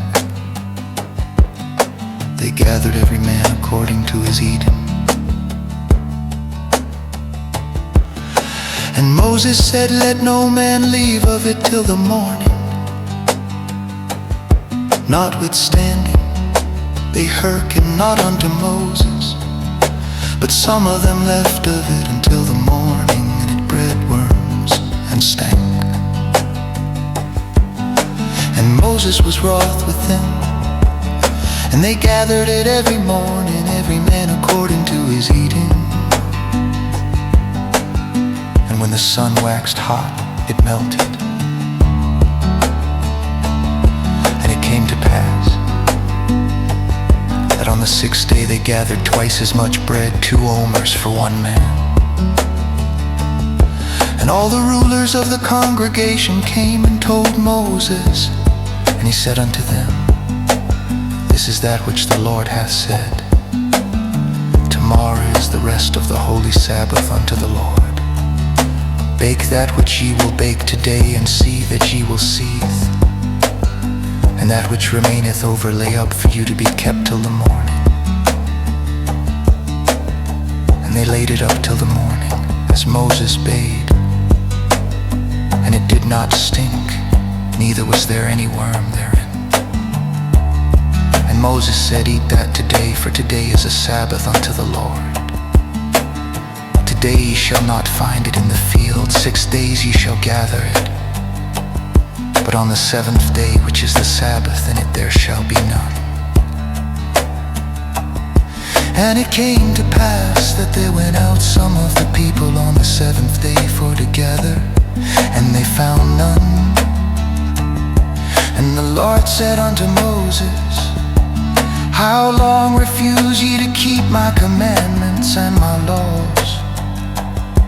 See, for that the Lord hath given you the Sabbath, therefore he giveth you on the 6th day the bread of 2 days.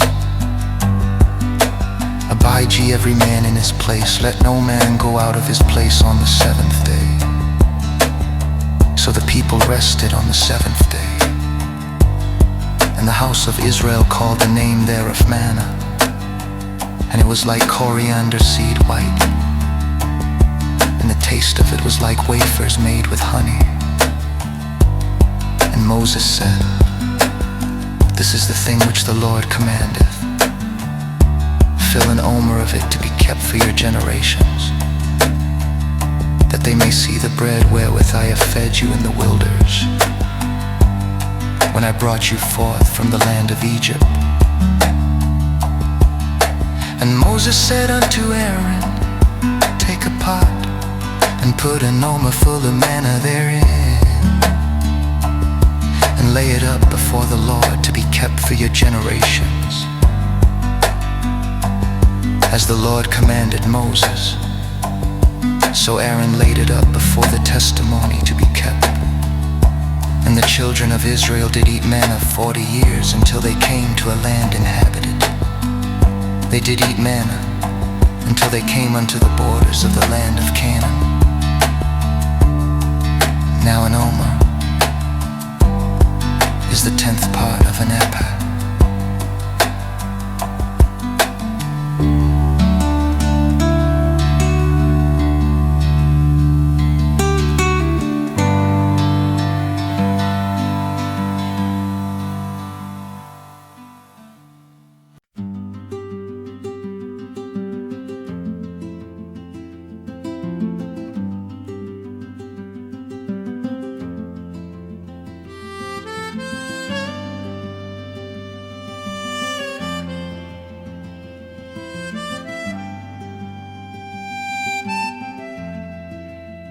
And all the congregation of the children of Israel journeyed from the wilderness of sin after their journeys, according to the commandment of the Lord, and pitched in Rephidim.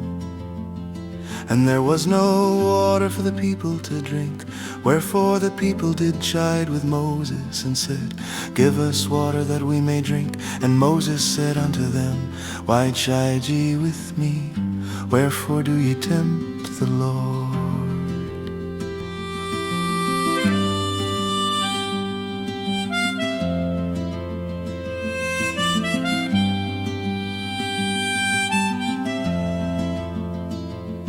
And the people thirsted there for water. And the people murmured against Moses and said, Wherefore is this that thou hast brought us up out of Egypt, to kill us and our children and our cattle with thirst? And Moses cried unto the Lord, saying, What shall I do unto this people? They be almost ready to stone me.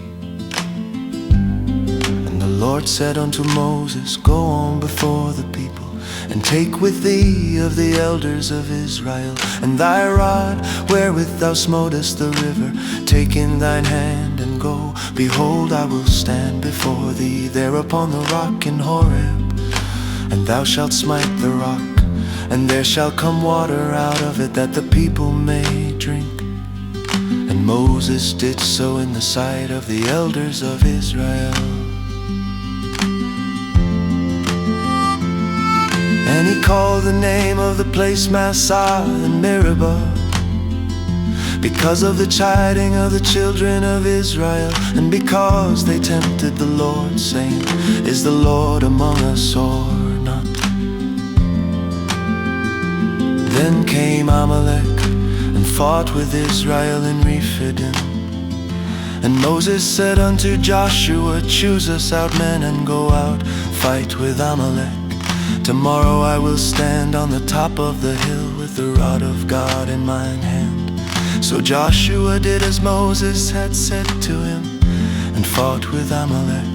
And Moses, Aaron, and Hur went up to the top of the hill. And it came to pass, when Moses held up his hand, that Israel prevailed. And when he let down his hand, Amalek prevailed. But Moses' hands were heavy, and they took a stone and put it under him, and he sat thereon. And Aaron and Hur stayed up his hands, the one on the one side and the other on the other side. And his hands were steady until the going down of the sun.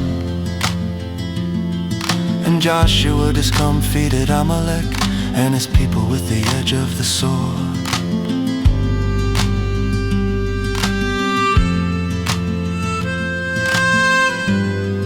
The Lord said unto Moses, Write this for a memorial in a book, and rehearse it in the ears of Joshua. For I will utterly put out the remembrance of Amalek from under heaven.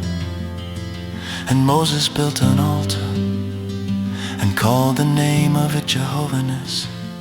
For he said, Because the Lord hath sworn that the Lord will have war with Amalek from generation to generation.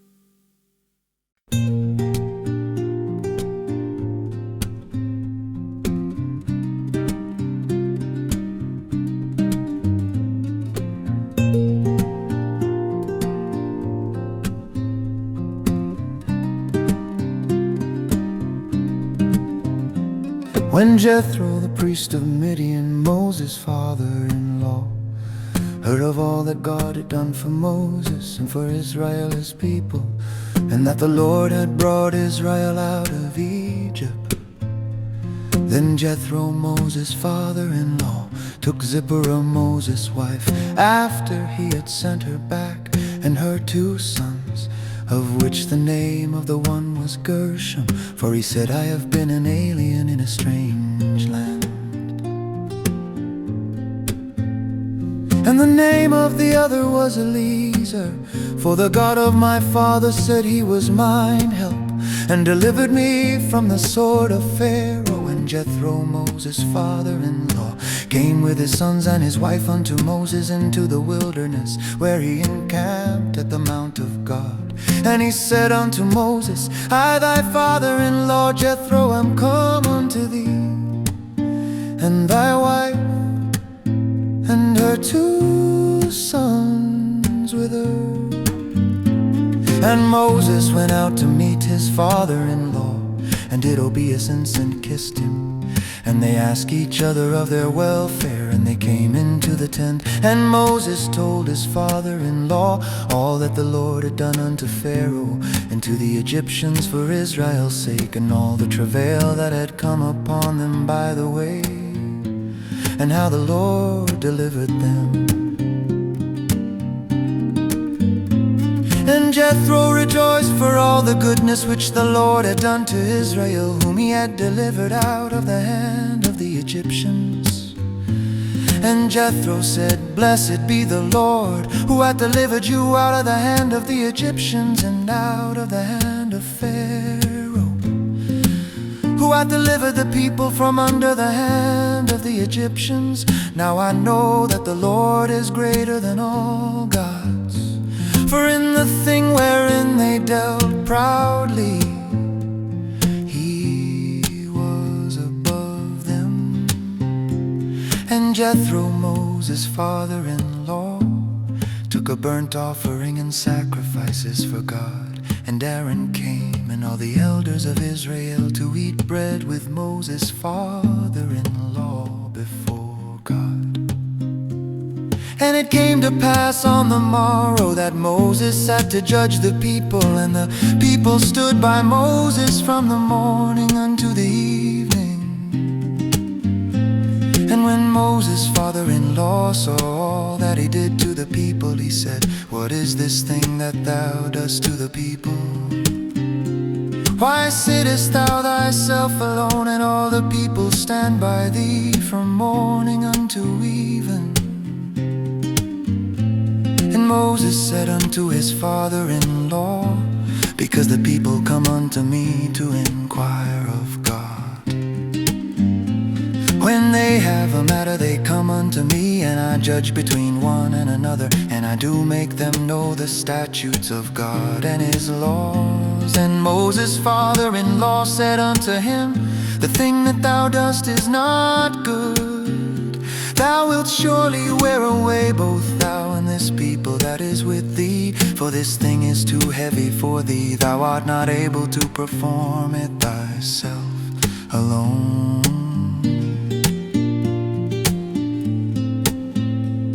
Hearken now unto my voice, I will give thee counsel, and God shall be with thee. Be thou for the people to God ward, that thou mayest bring the causes unto God. And thou shalt teach them ordinances and laws, and shalt shew them the way wherein they must walk, and the work that they must do. Moreover, thou shalt provide out of all the people able men, such as fear God, men of truth, hating covetousness, and place such over them, to be rulers of thousands, and rulers of hundreds, rulers of 50s, and rulers of 10s. And let them judge the people at all seasons. And it shall be that every great matter they shall bring unto thee, but every small matter they shall judge. So shall it be easier for thyself, and they shall bear the burden with thee.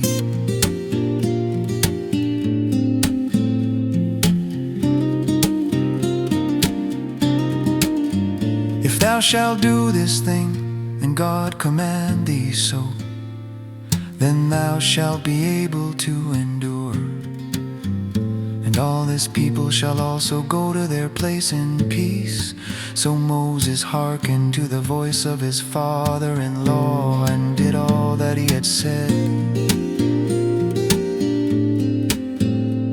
And Moses chose able men out of all Israel, and made them heads over the people, rulers of thousands, rulers of hundreds, rulers of 50s, and rulers of 10s. And they judged the people at all seasons. The hard causes they brought unto Moses, but every small matter they judged themselves. And Moses let his father-in-law depart, and he went his way into his own land.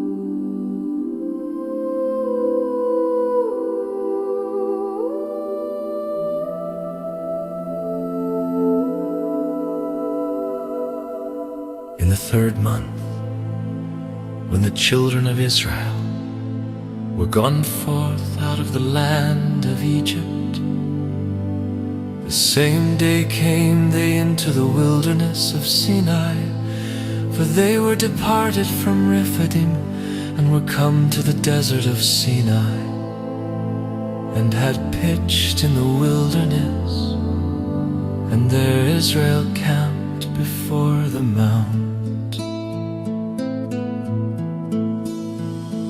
And Moses went up unto God, and the Lord called unto him out of the mountain, saying, Thus shalt thou say to the house of Jacob, and tell the children of Israel, Ye have seen what I did unto the Egyptians, and how I bare you on eagle's wings, and brought you unto myself. Now therefore, if ye will obey my voice indeed, and keep my covenant, then ye shall be a peculiar treasure unto me above all people. For all the earth is mine, and ye shall be unto me a kingdom of priests, and an holy nation. These are the words which thou shalt speak unto the children of Israel. And Moses came and called for the elders of the people, and laid before their faces all these words which the Lord commanded him. And all the people answered together, and said, All that the Lord hath spoken we will do. And Moses returned the words of the people unto the Lord. And the Lord said unto Moses, Lo, I come unto thee in a thick cloud, that the people may hear when I speak with thee, and believe thee forever. And Moses told the words of the people unto the Lord. And the Lord said unto Moses, Go unto the people, and sanctify them today and tomorrow, and let them wash their clothes. And be ready against the 3rd day. For the 3rd day the Lord will come down in the sight of all the people upon Mount Sinai. And thou shalt set bounds unto the people round about, saying, Take heed to yourselves, that ye go not up into the mount, or touch the border of it. Whosoever toucheth the mount shall be surely put to death. There shall not an hand touch it, but he shall surely be stoned or shot through. Whether it be beast or man, it shall not live.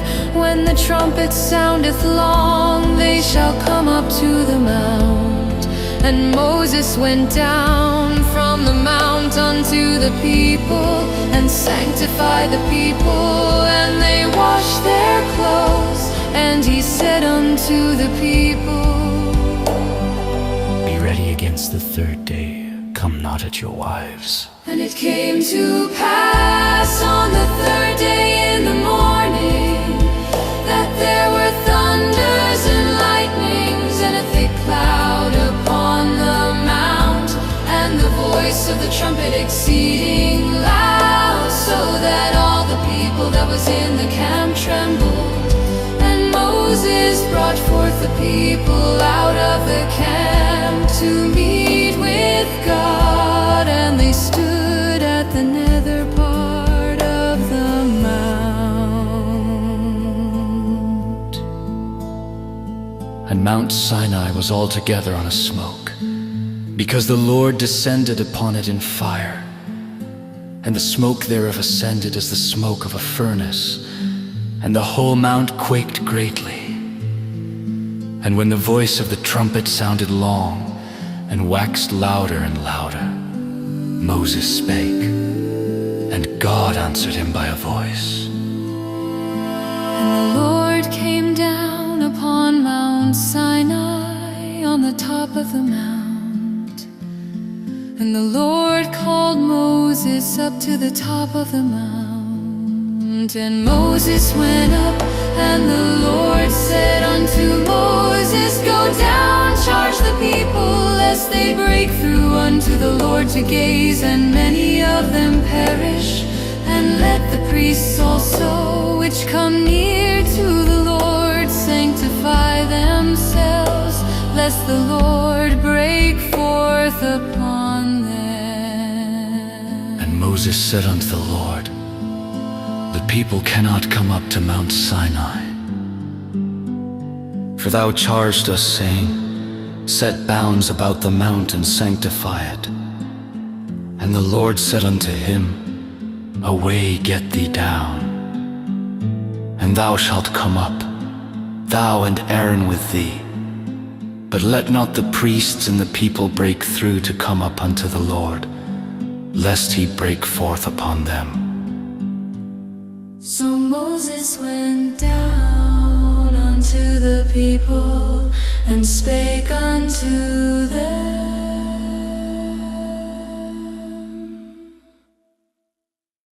And God spake all these words, saying, I am the Lord thy God, which have brought thee out of the land of Egypt, out of the house of bondage. Thou shalt have no other gods before me. Thou shalt not make unto thee any graven image, or any likeness of anything that is in heaven above, or that is in the earth beneath, or that is in the water under the earth. Thou shalt not bow down thyself to them, nor serve them. For I, the Lord thy God, am a jealous God, visiting the iniquity of the fathers upon the children, unto the third and fourth generation of them that hate me, and shewing mercy unto thousands of them that love me and keep my commandments. Thou shalt not take the name of the Lord thy God in vain, for the Lord will not hold him guiltless that taketh his name in vain. Remember the Sabbath day to keep it holy. 6 days shalt thou labor and do all thy work, but the seventh day is the Sabbath of the Lord thy God. In it thou shalt not do any work, thou nor thy son nor thy daughter, thy manservant nor thy maidservant, nor thy cattle nor thy stranger that is within thy gates. For in 6 days the Lord made heaven and earth, the sea, and all that in them is, and rested the 7th day. Wherefore the Lord blessed the Sabbath day, and hallowed it. Honor thy father and thy mother, that thy days may be long upon the land which the Lord thy God giveth thee. Thou shalt not kill, thou shalt not commit adultery, thou shalt not steal, thou shalt not bear false witness against thy neighbor, thou shalt not covet thy neighbor's house, thou shalt not covet thy neighbor's wife, nor his maidservant, nor his maidservant, nor his ox, nor his ass, nor anything that is thy neighbor's. And all the people saw the thunderings, and the lightnings, and the noise of the trumpet, and the mountain smoking. And when the people saw it, they removed and stood afar off. And they said unto Moses, Speak thou with us, and we will hear. But let not God speak with us, lest we die. And Moses said unto the people, Fear not, for God is come to prove you, and that his fear may be before your faces, that ye sin not. And the people stood afar off, and Moses drew near unto the thick darkness where God was. And the Lord said unto Moses, Thus thou shalt say unto the children of Israel, Ye have seen that I have talked with you from heaven. Ye shall not make with me gods of silver, neither shall ye make unto you gods of gold. An altar of earth thou shalt make unto me, and shalt sacrifice thereon thy burnt offerings, and thy peace offerings, thy sheep, and thine oxen. In all places where I record my name, I will come unto thee, and I will bless thee. And if thou wilt make me an altar of stone, thou shalt not build it of hewn stone. For if thou lift up thy tool upon it, thou hast polluted it. Neither shalt thou go up by steps unto mine altar, that thy nakedness be not discovered thereon.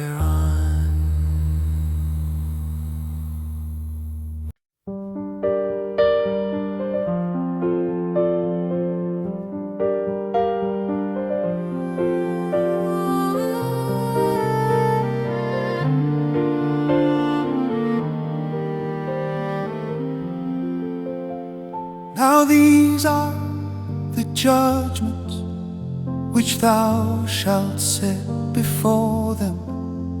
If thou buy an Hebrew servant, 6 years he shall serve, and in the 7th he shall go out free for nothing. If he came in by himself,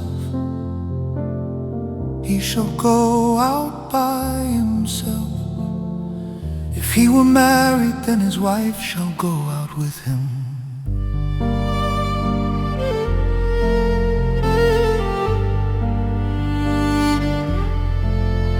If his master have given him a wife, and she have borne him sons or daughters, the wife and her children shall be her masters, and he shall go out by himself. And if the servant shall plainly say, I love my master, my wife, and my children, I will not go out free, then his master shall bring him unto the judges. he shall also bring him to the door, or unto the doorpost. And his master shall bore his ear through with an awl, and he shall serve him forever. And if a man sell his daughter to be a maidservant, she shall not go out as the men servants do, if she please not her master, who hath betrothed her to himself. Then shall he let her be redeemed, to sell her unto a strange nation. He shall have no power, seeing he hath dealt deceitfully with her. And if he have betrothed her unto his son, he shall deal with her after the manner of daughters. If he take him another wife, her food, her raiment, and her duty of marriage shall he not diminish. And if he do not these three unto her, then shall she go out free without money. He that smiteth a man so that he die shall be surely put to death. And if a man lie not in wait, but God deliver him into his hand, then I will appoint thee a place whither he shall flee. But if a man come presumptuously upon his neighbor, to slay him with guile, thou shalt take him from mine altar, that he may die. And he that smiteth his father or his mother shall be surely put to death. And he that stealeth a man and selleth him, or if he be found in his hand, he shall surely be put to death. And he that curseth his father or his mother shall surely be put to death. And if men strive together, and one smite another with a stone or with his fist, and he die not, but keepeth his bed, if he rise again and walk abroad upon his staff, then shall he that smote him be quit. Only he shall pay for the loss of his time, and shall cause him to be thoroughly healed. And if a man smite his servant or his maid with a rod, and he die under his hand, he shall be surely punished. Notwithstanding, if he continue a day or two, he shall not be punished, for he is his money. If men strive and hurt a woman with child, so that her fruit depart from her, and yet no mischief follow, he shall be surely punished, according as the woman's husband will lay upon him, and he shall pay as the judge determined. And if any mischief follow, then thou shalt give life for life, eye for eye, tooth for tooth, hand for hand, foot for foot, burning for burning, wound for wound, stripe for stripe. And if a man smite the eye of his servant or the eye of his maid, that it perish, he shall let him go free for his eye's sake. And if he smite out his manservant's tooth or his maidservant's tooth, he shall let him go free for his tooth's sake. If an ox gore a man or a woman that they die, then the ox shall be surely stoned, and his flesh shall not be eaten, but the owner of the ox shall be quit. But if the ox were wont to push with his horn in time past, and it hath been testified to his owner, and he hath not kept him in, but that he hath killed a man the ox shall be stoned, and his owner also shall be put to death. If there be laid on him a sum of money, then he shall give for the ransom of his life whatsoever is laid upon him, whether he have gored a son or have gored a daughter. According to this judgment shall it be done unto him. If the ox shall push a manservant or a maidservant, he shall give unto their master 30 shekels of silver, and the ox shall be stoned. And if a man shall open a pit, or if a man shall dig a pit and not cover it, and an ox or an ass fall therein, the owner of the pit shall make it good, and give money unto the owner of them, and the dead beast shall be his. And if one man's ox hurt another's, that he die, then they shall sell the live ox and divide the money of it, and the dead ox also they shall divide. Or if it be known that the ox hath used to push in time past, and his owner hath not kept him in, he shall surely pay ox for ox, and the dead shall be his own.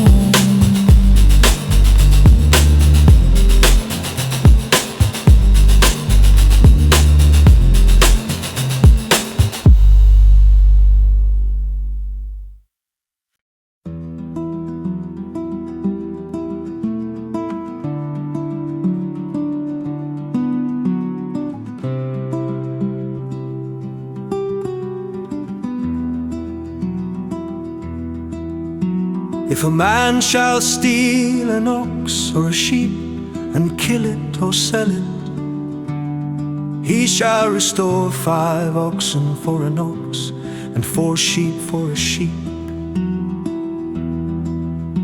If a thief be found breaking up and be smitten that he die, there shall no blood be shed for him. If the sun be risen upon him, there shall be bloodshed for him. For he should make full restitution. If he have nothing, then he shall be sold for his theft. If theft be certainly found in his hand alive, whether it be ox or ass or sheep, he shall restore double. If a man shall cause a field or vineyard to be eaten, and shall put in his beast, and shall feed in another man's field, of the best of his own field and of the best of his own vineyard shall he make restitution.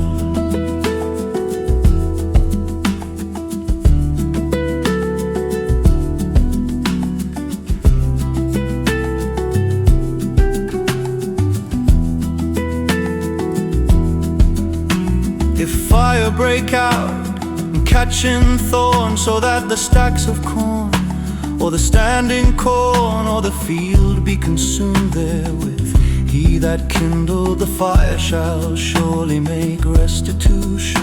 If a man shall deliver unto his neighbor money or stuff to keep,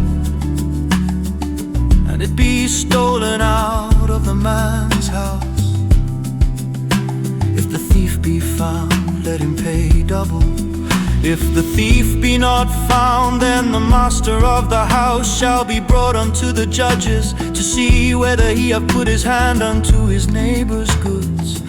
For all manner of trespass, whether it be for ox, for ass, for sheep, for raiment, or for any manner of lost thing which another challengeth to be his, the cause of both parties shall come before the judges, and whom the judges shall condemn, he shall pay double unto his neighbor. If a man deliver unto his neighbor an ass or an ox or a sheep or any beast to keep, and it die or be hurt or driven away, no man seeing it, then shall an oath of the Lord be between them both, that he hath not put his hand unto his neighbor's goods. And the owner of it shall accept the roof, and he shall not make it good. And if it be stolen from him, he shall make restitution unto the owner thereof. If it be torn in pieces, then let him bring it for witness, and he shall not make good that which was torn. And if a man borrow aught of his neighbor, it be hurt or die, the owner thereof being not with it, he shall surely make it good. But if the owner thereof be with it, he shall not make it good. If it be an hired thing, it came for his hire. And if a man entice a maid that is not betrothed, and lie with her, he shall surely endow her to be his wife. If a father utterly refuse to give her unto him, he shall pay money according to the dowry of virgins. Thou shalt not suffer a witch to live. Whosoever lieth with a beast shall surely be put to death. He that sacrifice unto any god, save unto the Lord only, he shall be utterly destroyed. Thou shalt neither vex a stranger nor oppress him, for ye were strangers in the land of Egypt. Ye shall not afflict any widow or fatherless child. If thou afflict them in any wise, and they cry at all unto me, I will surely hear their cry. And my wrath shall wax hot, and I will kill you with the sword, and your wives shall be widows, and your children fatherless. If thou lend money to any of my people that is poor by thee, thou shalt not be to him as an usurer, neither shalt thou lay upon him usury. If thou at all take thy neighbor's raiment to pledge, thou shalt deliver it unto him by that the sun goeth down. For that is his covering only, it is his raiment for his skin. Wherein shall he sleep? And it shall come to pass when he crieth unto me, that I will hear, for I am gracious. Thou shalt not revile the gods, nor curse the ruler of thy people. Thou shalt not delay to offer the first of thy ripe fruits, and of thy liquors. The firstborn of thy son shalt thou give unto me. Likewise shalt thou do with thine oxen and with thy sheep. 7 days it shall be with his dam. On the 8th day thou shalt give it me, and ye shall be holy men unto me. Neither shall ye eat any flesh that is torn of beasts in the field. You shall cast it to the doors.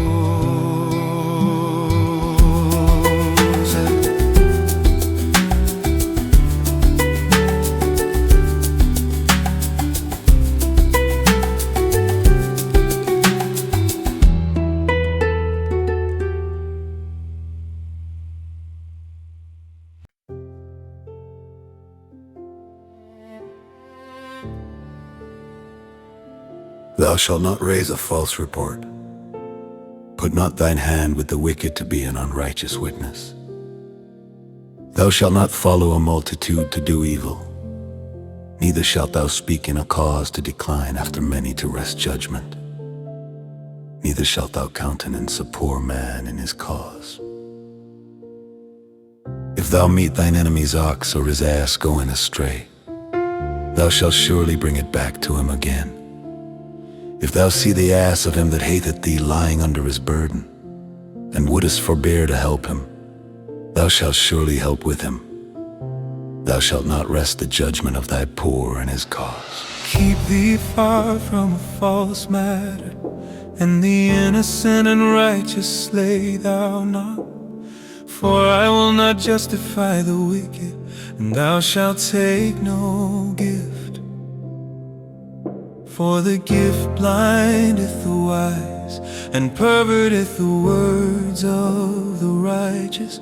Also thou shalt not oppress a stranger, for ye know the heart of a stranger, seeing ye were strangers in the land of Egypt. And 6 years thou shalt sow thy land, and shalt gather in the fruits thereof. But the 7th year thou shalt let it rest and lie still, that the poor of thy people may eat, and what they leave the beasts of the field shall eat. In like manner thou shalt deal with thy vineyard and with thy olive yard. 6 days thou shalt do thy work, and on the 7th day thou shalt rest, that thine ox and thine ass may rest, and the son of thy handmaid and the stranger may be refreshed. And in all things that I have said unto you, be circumspect, and make no mention of the name of other gods, neither let it be heard out of thy mouth. 3 times thou shalt keep a feast unto me in the year. Thou shalt keep the feast of unleavened bread. Thou shalt eat unleavened bread 7 days as I commanded thee, in the time appointed of the month Abib, for in it thou camest out from Egypt. And none shall appear before me empty. And the feast of harvest, the first fruits of thy labors which thou hast sown in the field. And the feast of Ingarim, which is in the end of the year, when thou hast gathered in thy labors out of the field. 3 times in the year all thy males shall appear before the Lord God. Thou shalt not offer the blood of my sacrifice with living bread, neither shall the fat of my sacrifice remain until the morning. The first of the firstfruits of thy land thou shalt bring into the house of the Lord thy God. Thou shalt not see the kid in his mother's milk. Behold, I send an angel before thee, to keep thee in the way, and to bring thee into the place which I have prepared. Beware of him, and obey his voice. Provoke him not, for he will not pardon your transgressions, for my name is in him. But if thou shalt indeed obey his voice, and do all that I speak, then I will be an enemy unto thine enemies, and an adversary unto thine adversaries. For mine angel shall go before thee, and bring thee in unto the Amorites, and the Hittites, and the Perizzites, and the Canaanites, the Hivites, and the Jebusites, and I will cut them off. Thou shalt not bow down to their gods, nor serve them, nor do after their works, but thou shalt utterly overthrow them, and quite break down their images. And ye shall serve the Lord your God, and he shall bless thy bread and thy water.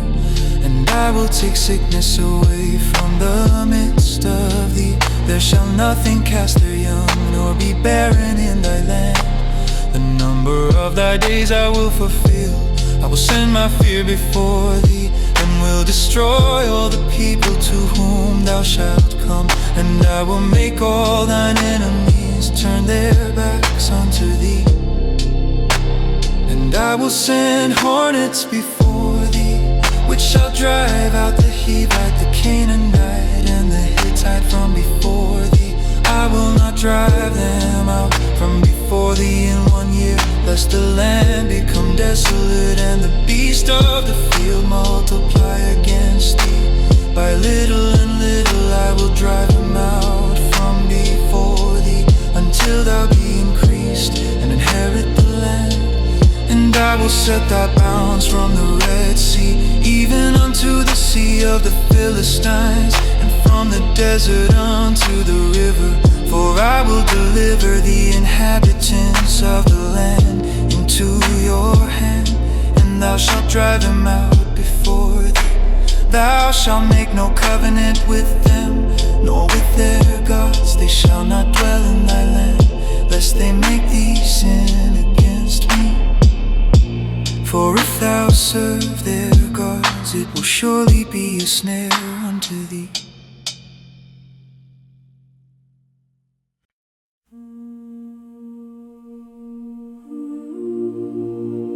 And he said unto Moses, Come up unto the Lord, thou and Aaron, Nadab and Abihu, and 70 of the elders of Israel, and worship ye afar off. And Moses alone shall come near the Lord, but they shall not come nigh, neither shall the people go up with him. And Moses came and told the people all the words of the Lord and all the judgments. And all the people answered with one voice and said, All the words which the Lord hath said will we do. And Moses wrote all the words of the Lord, and rose up early in the morning, and builded an altar under the hill, and 12 pillars according to the 12 tribes of Israel. And he sent young men of the children of Israel, which offered burnt offerings, and sacrificed peace offerings of oxen unto the Lord. And Moses took half of the blood, and put it in basins, and half of the blood he sprinkled on the altar. And he took the book of the covenant, and read in the audience of the people. And they said, All that the Lord hath said will we do, and be obedient. And Moses took the blood and sprinkled it on the people, and said, Behold the blood of the covenant which the Lord hath made with you concerning all these words.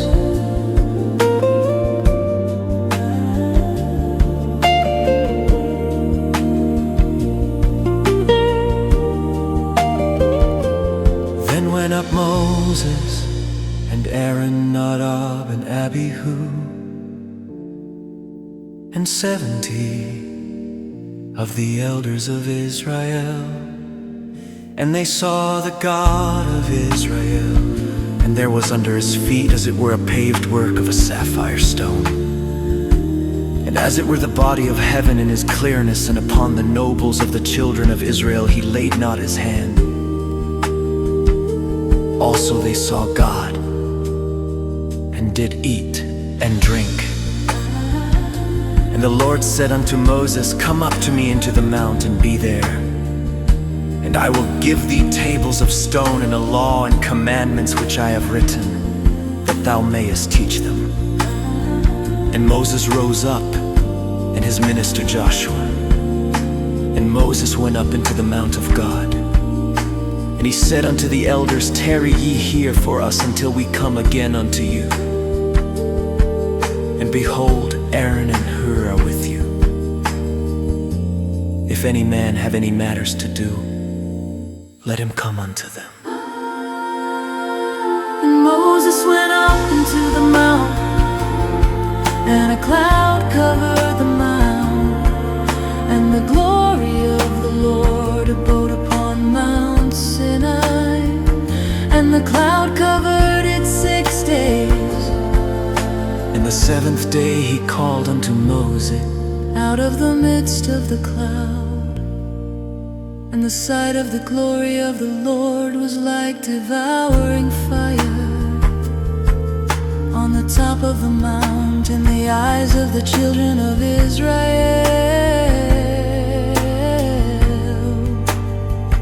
And Moses went into the midst of the cloud, and gat him up into the mount. And Moses was in the mount 40 days and 40 nights.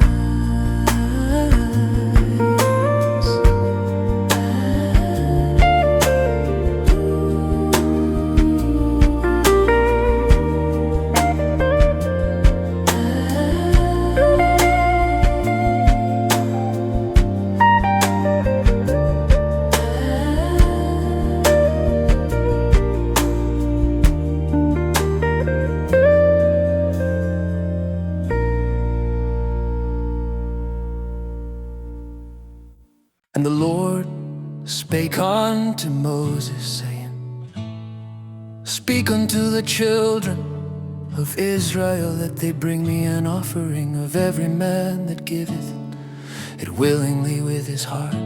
Ye shall take my offering, and this is the offering which ye shall take of them: gold and silver and brass and blue and purple and scarlet and fine linen and goat's hair and ram skins dyed red and badger skins and shittim wood, oil for the light, spices for anointing oil and for sweet incense, onyx stones and stones to be set in the ephod and in the breastplate.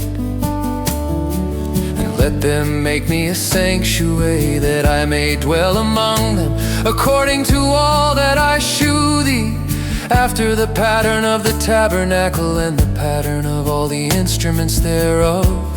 Even so shall ye make it.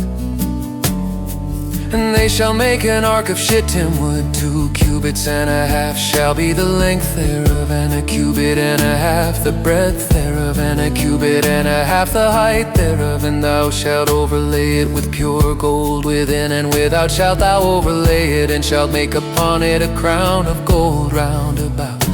And thou shalt cast 4 rings of gold for it, and put them in the 4 corners thereof, and 2 rings shall be in the one side of it, and 2 rings in the other side of it. And thou shalt make staves of shittim wood, and overlay them with gold.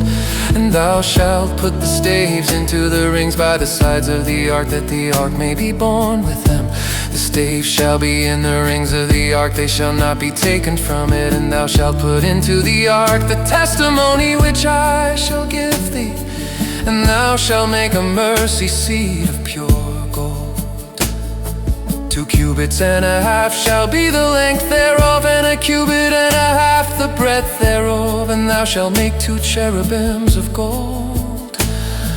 Of beaten work shalt thou make them in the 2 ends of the mercy seat, and make 1 cherub on the one end, and the other cherub on the other end. Even of the mercy seat shall ye make the cherubims on the 2 ends thereof. And the cherubim shall stretch forth their wings on high, covering the mercy seat with their wings, and their faces shall look one to another. Toward the mercy seat shall the faces of the cherubims be. And thou shalt put the mercy seat above upon the ark, and in the ark thou shalt put the testimony that I shall give thee. And there I will meet with thee, and I will commune with thee from above the mercy seat, from between the 2 cherubims which are upon the ark of the testimony of all things, which I will give thee in commandment unto the children of Israel. Thou shalt also make a table of shittim wood. 2 cubits shall be the length thereof, and 1 cubit the breadth thereof, and 1 cubit and a half the height thereof. And thou shalt overlay it with pure gold, and make thereto a crown of gold round about.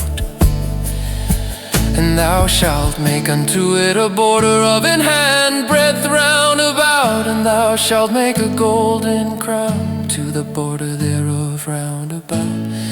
And thou shalt make for it 4 rings of gold, and put the rings in the 4 corners that are on the 4 feet thereof. Over against the border shall the rings be for places of the staves to bear the table. And thou shalt make the staves of shittim wood, and overlay them with gold, that the table may be borne with them. And thou shalt make the dishes thereof, spoons thereof, and covers thereof, and bowls thereof to cover with a of pure gold shalt thou make them. And thou shalt set upon the table shewbread before me always. And thou shalt make a candlestick of pure gold. Of beaten work shall the candlestick be made. His shaft and his branches, his bowls, his knops, and his flowers shall be of the same. And 6 branches shall come out of the sides of it. 3 branches of the candlestick out of the one side, and 3 branches of the candlestick out of the other other side. 3 bowls made like unto almonds, with a knop and a flower in one branch, and 3 bowls made like almonds in the other branch, with a knop and a flower. So in the 6 branches that come out of the candlestick, and in the candlestick shall be 4 bowls made like unto almonds, with their knops and their flowers. And there shall be a knop under 2 branches of the same, and a knop under 2 branches of the same, and a knop under 2 branches of the same, according to the 6 branches that proceed out of the candlestick. Their knops and their branches shall be of the same. All it shall be one beaten work of pure gold. And thou shalt make the 7 lamps thereof, and they shall light the lamps thereof, that they may give light over against it. And the tongues thereof and the snuff dishes thereof shall be of pure gold. Of a talent of pure gold shall he make it, with all these vessels. And look, that thou make them after their pattern, which was shewed thee in the mount.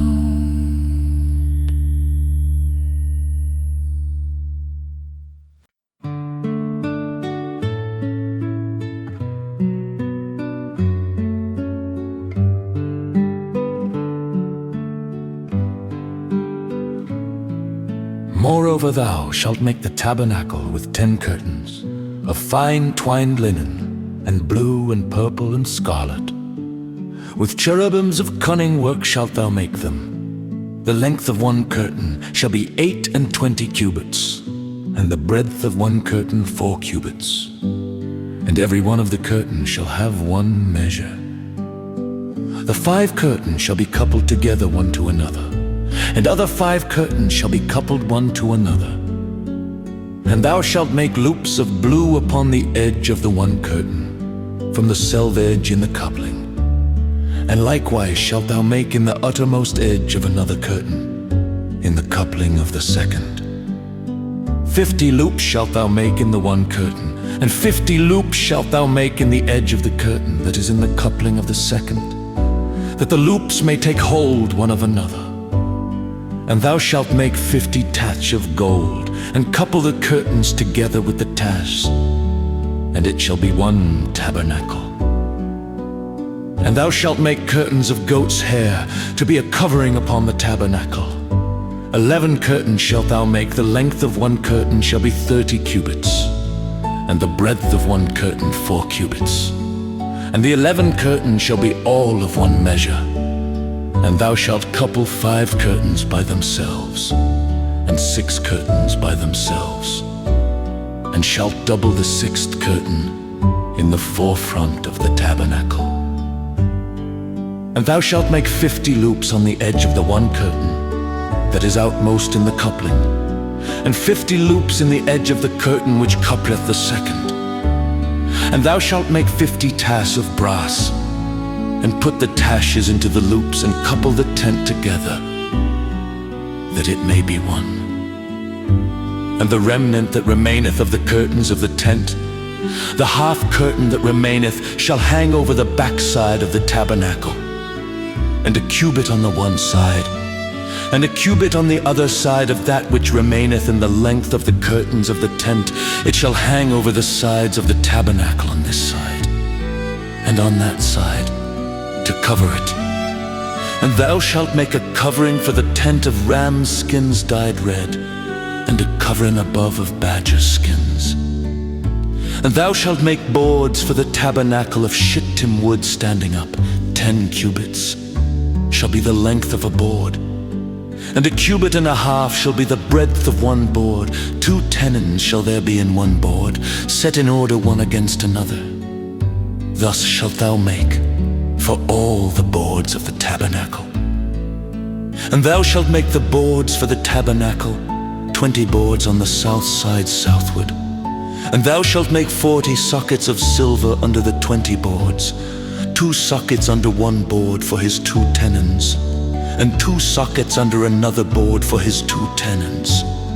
And for the second side of the tabernacle on the north side, there shall be 20 boards, and there 40 sockets of silver, 2 sockets under one board, and 2 sockets under another board. And for the sides of the tabernacle westward thou shalt make 6 boards, and 2 boards shalt thou make for the corners of the tabernacle in the 2 sides. And they shall be coupled together beneath, and they shall be coupled together above the head of it unto one ring. Thus shall it be for them both. They shall be for the 2 corners, and they shall be 8 boards, and their sockets of silver, 16 sockets, 2 sockets under one board, and 2 sockets under another board. And thou shalt make bars of shittim wood, 5 for the boards of the one side of the tabernacle, and 5 bars for the boards of the other side of the tabernacle, and 5 bars for the boards of the side of the tabernacle, for the 2 sides westward. And the middle bar in the midst of the board shall reach from end to end. And thou shalt overlay the boards with gold, and make their rings of gold for places for the bars. And thou shalt overlay the bars with gold, and thou shalt rear up the tabernacle according to the fashion thereof, which was shewed thee in the mount. And thou shalt make a veil of blue and purple and scarlet, and fine twined linen of cunning work. With cherubim shall it be made. And thou shalt hang it upon 4 pillars of shittim wood overlaid with gold. Their hooks shall be of gold, upon the 4 sockets of silver. And thou shalt hang up the veil under the taches, that thou mayest bring in thither within the veil the ark of the testimony. And the veil shall divide unto you between the holy place and the most holy. And thou shalt put the mercy seat upon the ark of the testimony in the most holy place. And thou shalt set the table without the veil, and the candlestick over against the table on the side of the tabernacle toward the south.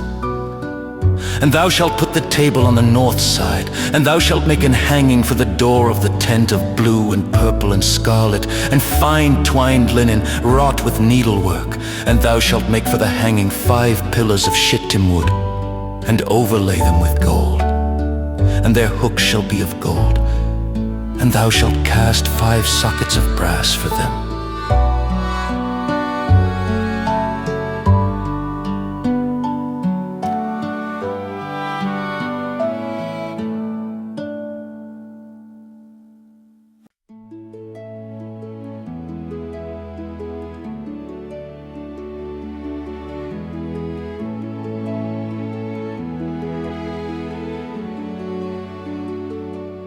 Thou shalt make an altar of shittim wood, 5 cubits long, 5 cubits broad.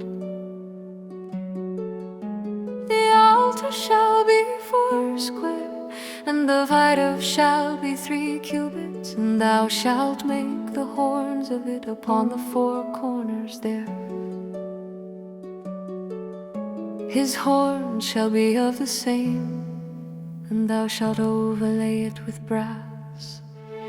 And thou shalt make his pans to receive his ashes, and his shovels, and his basins, and his flesh hooks, and his fire pans. All the vessels thereof thou shalt make of brass. And thou shalt make for it a grate of network of brass.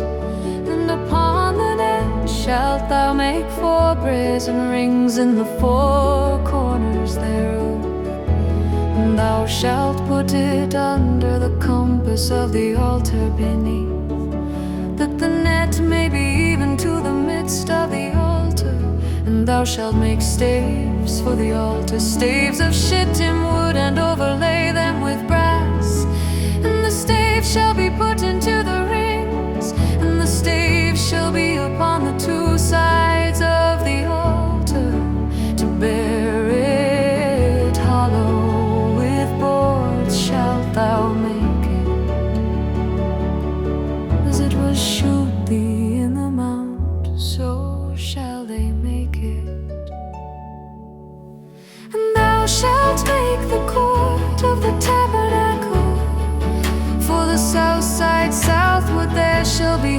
hangings for the court of fine twined linen of 100 cubits long for one side, and the 20 pillars thereof, and their 20 sockets shall be of brass.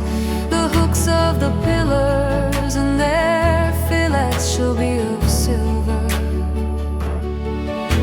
And likewise for the north side in length there shall be hangings of 100 cubits long, and his 20 pillars and their 20 sockets of brass. The hooks of the pillars and their fillets of silver. And for the breadth of the court on the west side shall be hangings of 50 cubits, their pillars 10, their sockets 10. And the breadth of the court on the east side eastward shall be 50 cubits, the hangings of one side of the gate shall be 15 cubits, their pillars 3 and their sockets 3. And on the other side shall be hangings 15 cubits, their pillars 3 and their sockets 3. And for the gate of the court shall be an hanging of 20 cubits of blue and purple and scarlet and fine twined linen wrought with needlework. And their pillars shall be 4 and their sockets 4. All the pillars round about the court shall be filleted with silver, their hooks shall be of silver, and their sockets of brass. The length of the court shall be 100 cubits, and the breadth 50 everywhere, and the height 5 cubits of fine twined linen, and their sockets of brass. All the vessels of the tabernacle in all the service thereof, and all the pins thereof, and all the pins of the court shall be of brass.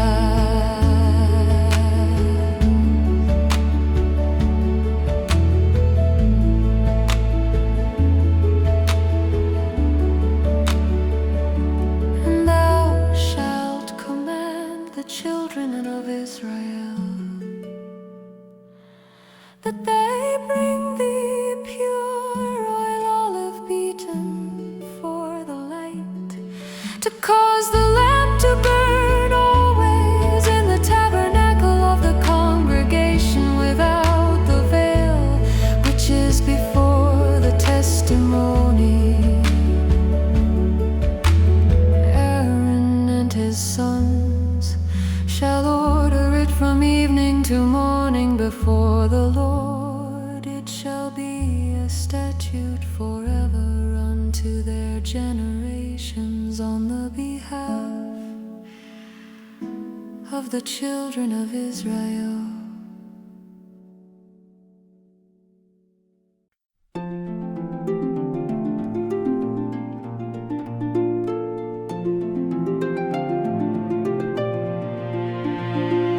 And take thou unto thee Aaron thy brother, and his sons with him from among the children of Israel, that he may minister unto me in the priest's office, even Aaron, Nadab, and Abihu, Eleazar, and Ithamar, Aaron's sons.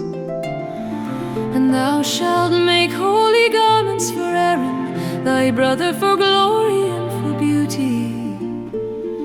And thou shalt speak unto all that are wise-hearted, whom I have filled with the spirit of wisdom, that they may make Aaron's garments to consecrate him, that he may minister unto me in the priest's office. And these are the garments which they shall make: a breastplate, and an ephod, and a robe, and a bridled coat, a mitre and a girdle. And they shall make holy garments for Aaron thy brother and his sons, that he may minister unto me in the priest's office.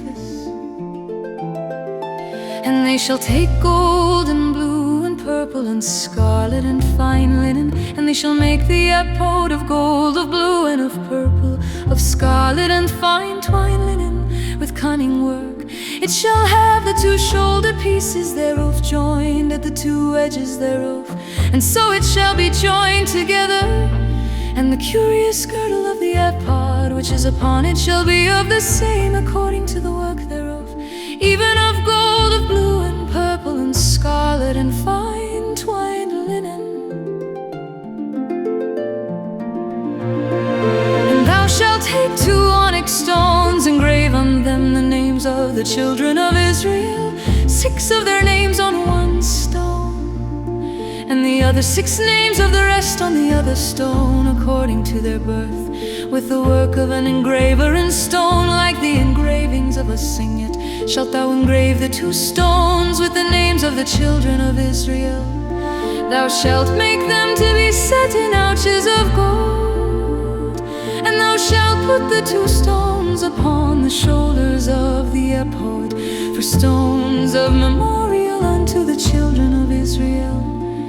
And Aaron shall bear their names before the Lord upon his 2 shoulders for a memorial. And thou shalt make ouches of gold, and 2 chains of pure gold at the ends. Of wreathen work shalt thou make them, and fasten the wreathen chains to the ouches. And thou shalt make the breastplate of judgment with cunning work.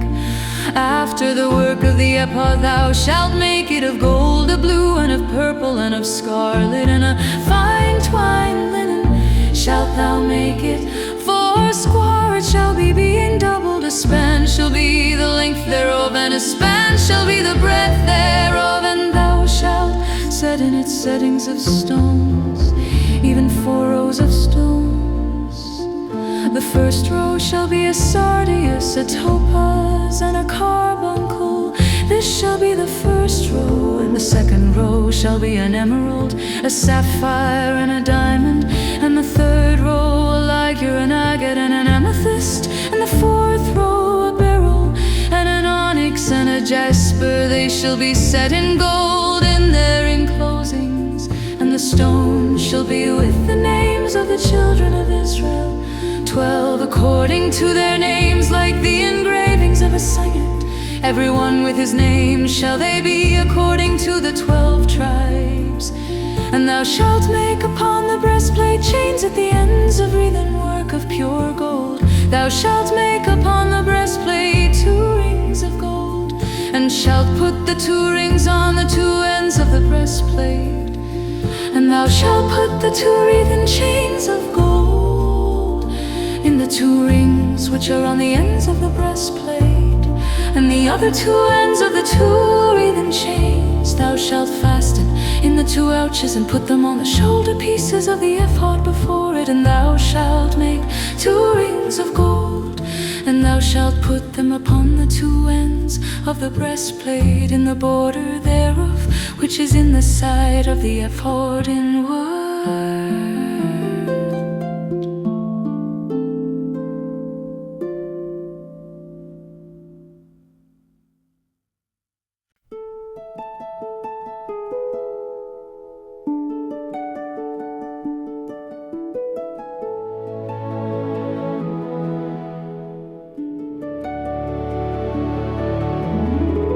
And 2 other rings of gold thou shalt make, and shalt put them on the 2 sides of the ephod underneath, toward the forepart thereof, over against the other coupling thereof, above the curious girdle of the ephod. And they shall bind the breastplate by the rings thereof unto the rings of the ephod, with a lace of blue, that it may be above the curious girdle of the ephod, and that the breastplate be not loosed from the ephod.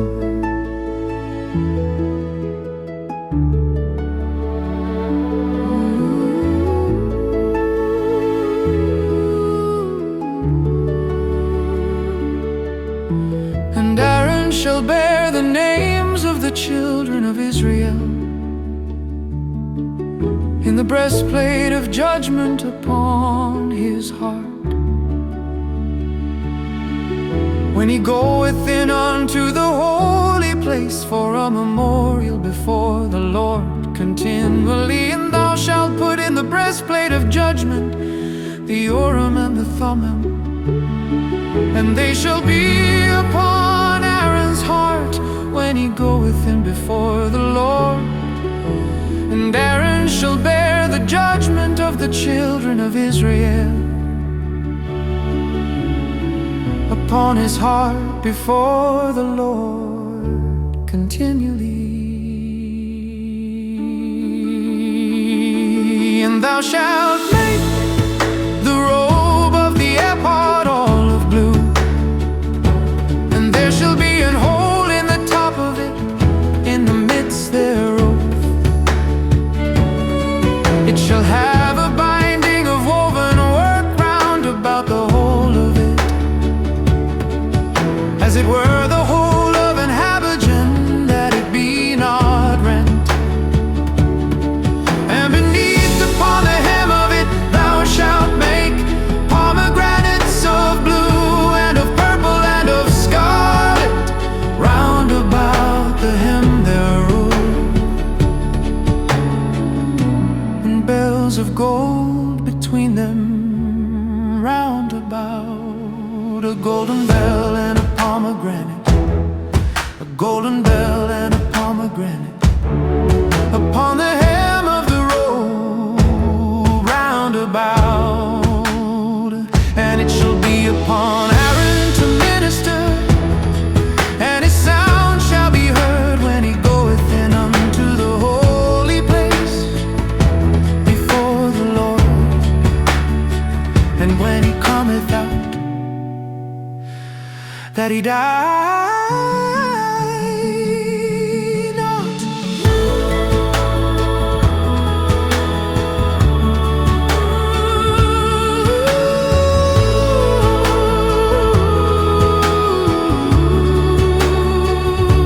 And thou shalt make a plate of pure gold, and engrave upon it like the engravings of a signet, holiness to the Lord. And thou shalt put it on a blue lace, that it may be upon the mitre, upon the forefront of the mitre it shall be. And it shall be upon Aaron's forehead, that Aaron may bear the iniquity of the holy things which the children of Israel shall hallow in all their holy gifts. And it shall be always upon his forehead, that they may be accepted before the Lord. And thou shalt embroider the coat of fine linen, and thou shalt make the mitre of fine linen, and thou shalt make the girdle of needlework. And for Aaron's sons thou shalt make coats, and thou shalt make for them girdles, and bonnets shalt thou make for them for glory and for beauty.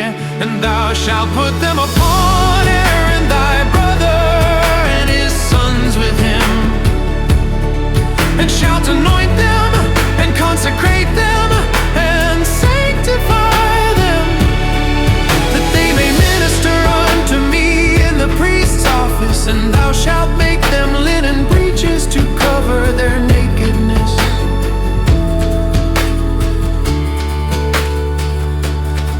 From the loins even unto the thighs they shall reach,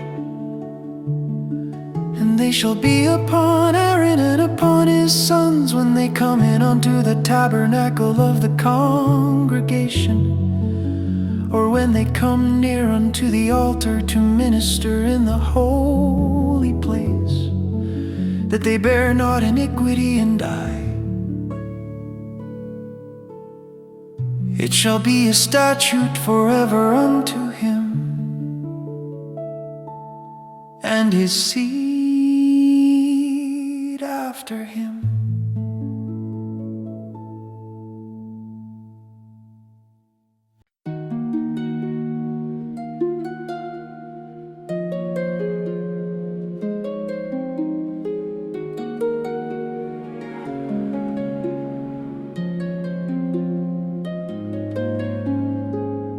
And this is the thing that thou shalt do unto them to hallow them, to minister unto me in the priest's office. Take 1 young bullock, and 2 rams without blemish, and unleavened bread, and cakes unleavened tempered with oil, and wafers unleavened anointed with oil. Of wheat and flour shalt thou make them. And thou shalt put them into 1 basket, and bring them in the basket with the bullock and the 2 rams.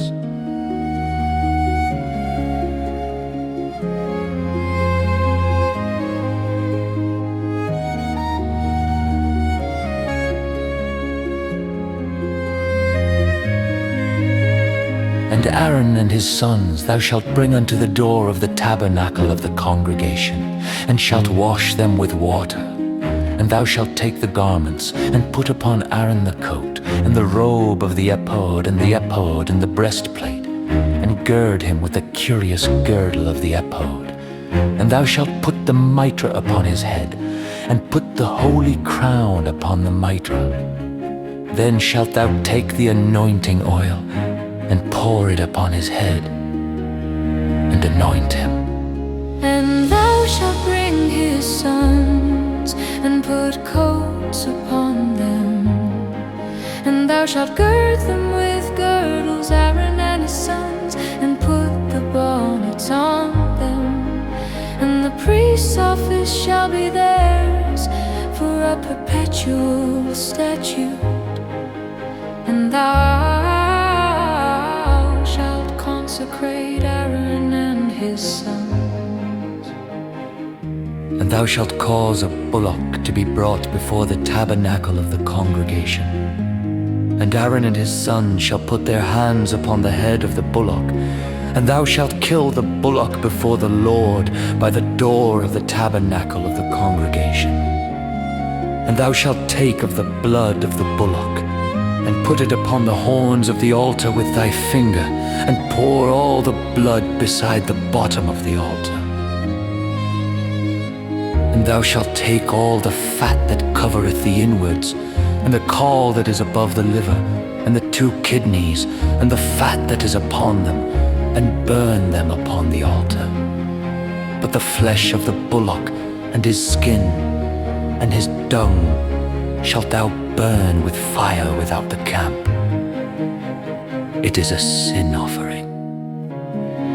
Thou shalt also take 1 ram, and Aaron and his son shall put their hands upon the head of the ram. And thou shalt slay the ram, and thou shalt take his blood and sprinkle it round about upon the altar. And thou shalt cut the ram in pieces, and wash the inwards of him and his legs, and put them unto his pieces and unto his head.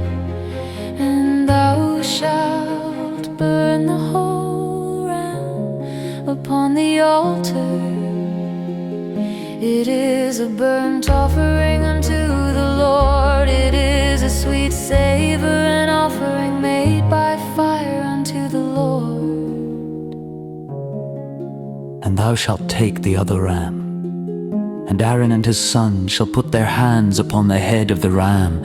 Then shalt thou kill the ram, and take of his blood, and put it upon the tip of the right ear of Aaron, and upon the tip of the right ear of his sons, and upon the thumb of their right hand, and upon the great toe of their right foot, and sprinkle the blood upon the altar round about. And thou shalt take of the blood that is upon the altar, and of the anointing oil, and sprinkle it upon Aaron, and upon his garments, and upon his sons, and upon the garments of his sons with him. And he shall be hallowed, and his garments and his sons' garments with him.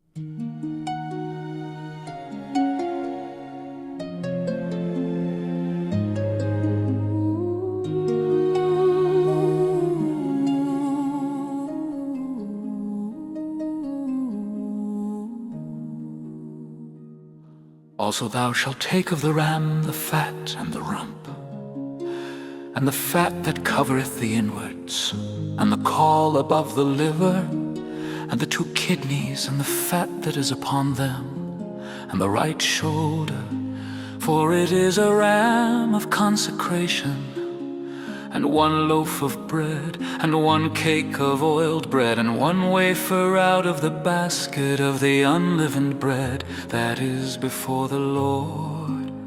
And thou shalt put all in the hands of Aaron, and in the hands of his sons, and shalt wave them for a wave offering before the Lord.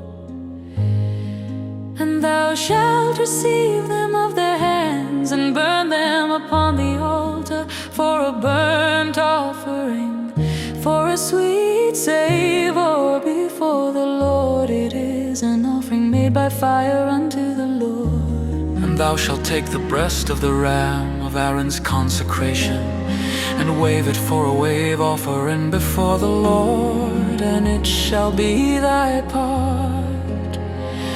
And thou shalt sanctify the breast of the wave offering, and the shoulder of the heave offering, which is waved, and which is halved up, of the ram of the consecration, even of that which is for Aaron, and of that which is for his sons. And it shall be Aaron's and his sons by a statute forever, from the children of Israel. For it is an heave offering, and it shall be an heave offering from the children of Israel of the sacrifice of their peace offerings, even their heave offering unto the Lord. And the holy garments of Aaron shall be his sons after him, to be anointed therein, and to be consecrated in them. And that son that is priest in his stead shall put them on 7 days, when he cometh into the tabernacle of the congregation to minister in the holy place. And thou shalt take the ram of the consecration, and seethe his flesh in the holy place. And Aaron and his sons shall eat the flesh of the ram, and the bread that is in the basket by the door of the tabernacle of the congregation. And they shall eat those things wherewith the atonement was made, to consecrate and to sanctify them. But a stranger shall not eat thereof, because they are holy. And if aught of the flesh of the consecrations or of the bread remain unto the morning, then thou shalt burn the remainder with fire. It shall not be eaten, because it is holy. And thus shalt thou do unto Aaron and to his sons, according to all things which I have commanded thee. 7 days shalt thou consecrate them, and thou shalt offer every day a bullock for a sin offering for atonement. And thou shalt cleanse the altar when thou hast made an atonement for it, and thou shalt anoint it to sanctify it. 7 days thou shalt make an atonement for the altar and sanctify it, and it shall be an altar most holy. Whatsoever toucheth the altar shall be holy. Now this is that which thou shalt offer upon the altar: 2 lambs of the first year, day by day continually. The 1 lamb thou shalt offer in the morning, and the other lamb thou shalt offer at even.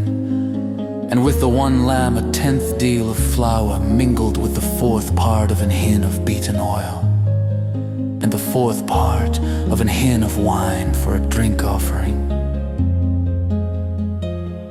And the other lamb thou shalt offer at even, and shalt do thereto according to the meat offering of the morning, and according to the drink offering thereof for a sweet savor, an offering made by fire unto the Lord. This shall be a continual burnt offering throughout your generations, at the door of the tabernacle of the congregation before the Lord, where I will meet you to speak there unto thee. With the children of Israel, and the the tabernacle shall be sanctified by my glory, and I will sanctify the tabernacle of the congregation, and the altar I will sanctify also, both Aaron and his sons, to minister to me in the priest's office, and I will dwell among the children of Israel, and will be their God. And they shall know that I am the Lord their God, that brought them forth out of the land of Egypt, that I may dwell among them. I am the Lord their God.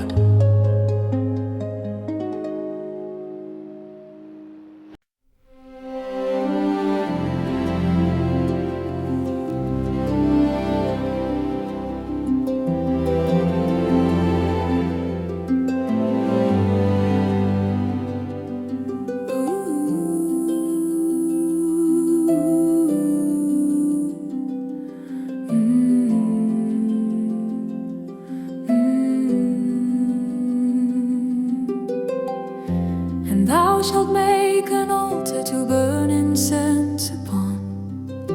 Of shittim wood shalt thou make it. A cubit shall be the length thereof, and a cubit the breadth thereof.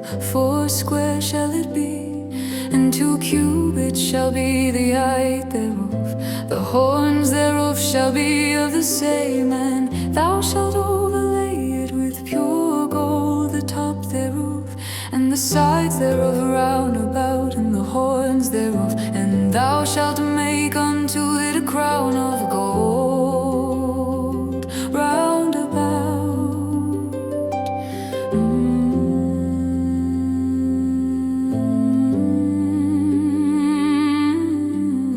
And 2 golden rings shalt thou make to it under the crown of it, by the 2 corners thereof. Upon the 2 sides of it shalt thou make it, and they shall be for places for the staves to bear it withal. And thou shalt make the staves of shittim wood, and overlay them with gold. And thou shalt put it before the veil that is by the ark of the testimony, before the mercy seat that is over the testimony, where I will meet with thee. And therein shall burn their unsweet incense every morning.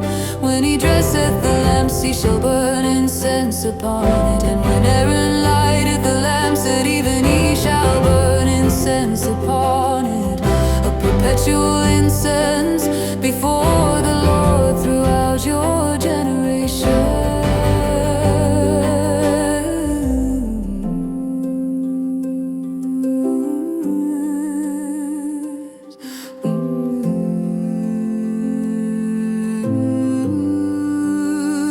Ye shall offer no strange incense thereon, nor burnt sacrifice, nor meat offering, neither shall ye pour drink offering thereon. And Aaron shall make an atonement upon the horns of it once in a year, with the blood of the sin offering of atonements. Once in the year shall he make atonement upon it throughout your generations. It is most holy unto the Lord. And the Lord spake unto Moses, saying, when thou takest the sum of the children of Israel after their number, then shall they give every man a ransom for his soul unto the Lord when thou numberest them, that there be no plague among them when thou numberest them.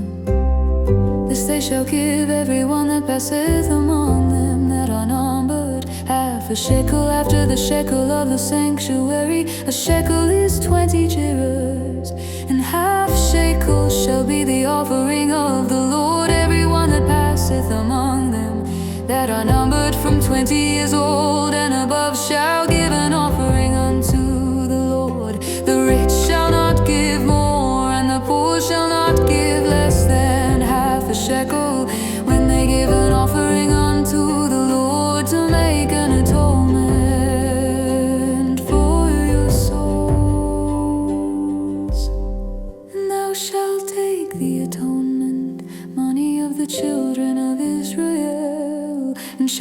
appointed for the service of the tabernacle of the congregation, that it may be a memorial unto the children of Israel before the Lord, to make an atonement for your souls.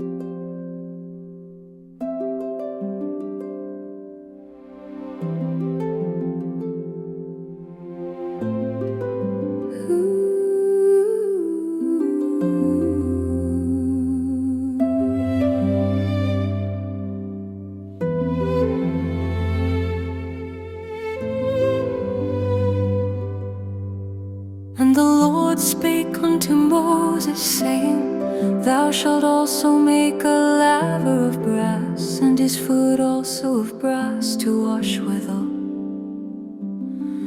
And thou shalt put it between the tabernacle of the congregation and the altar, and thou shalt put water therein.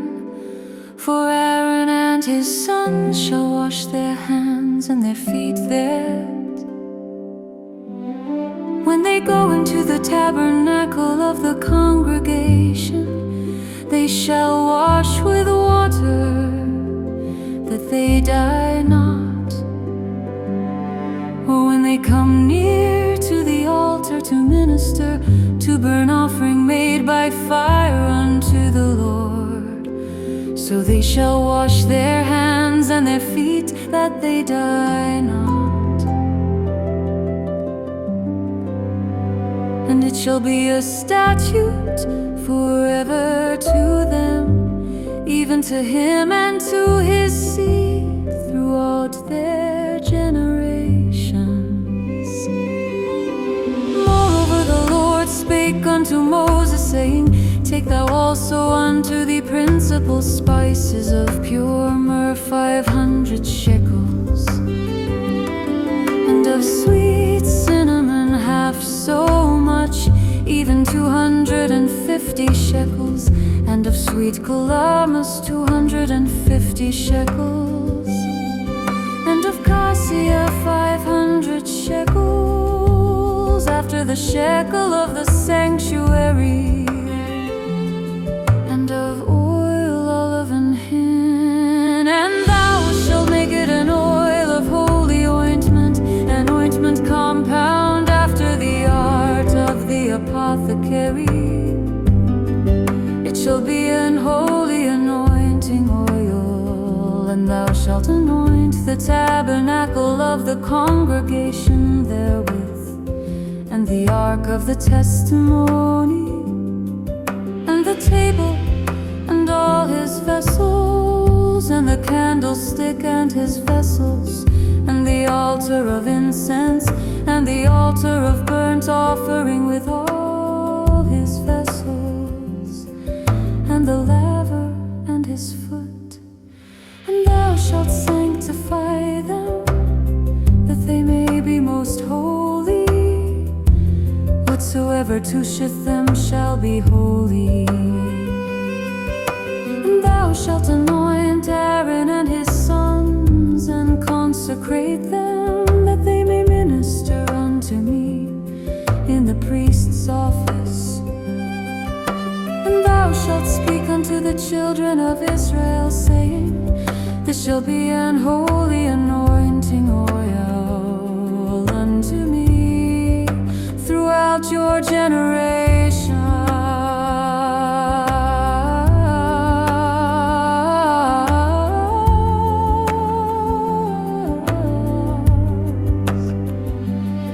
Upon man's flesh shall it not be poured, neither shall you make any other like it after the composition of it.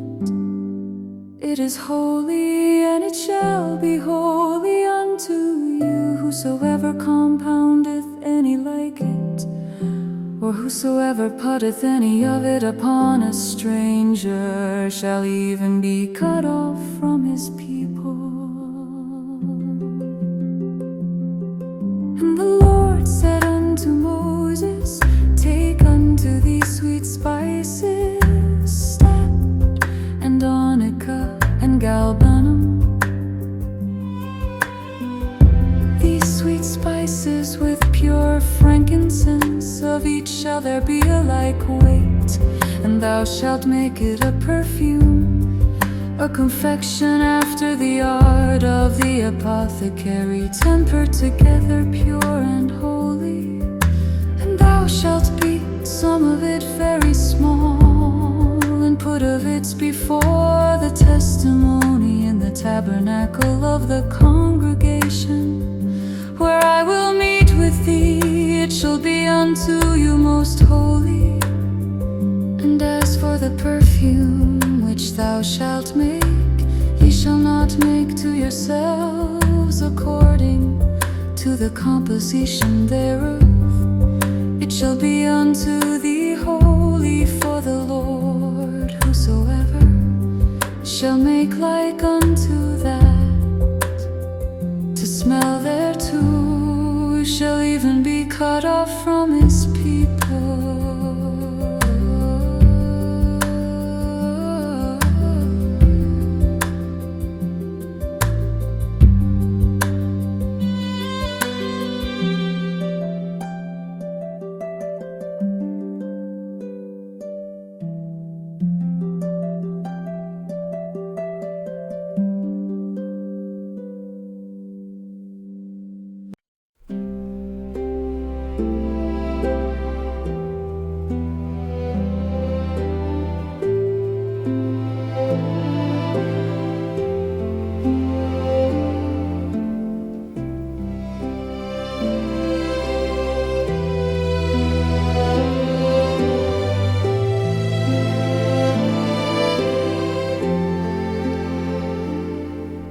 And the Lord spake unto Moses, saying, See, I have called by name Bezaleel, the son of Uri, the son of Hur of the tribe of Judah.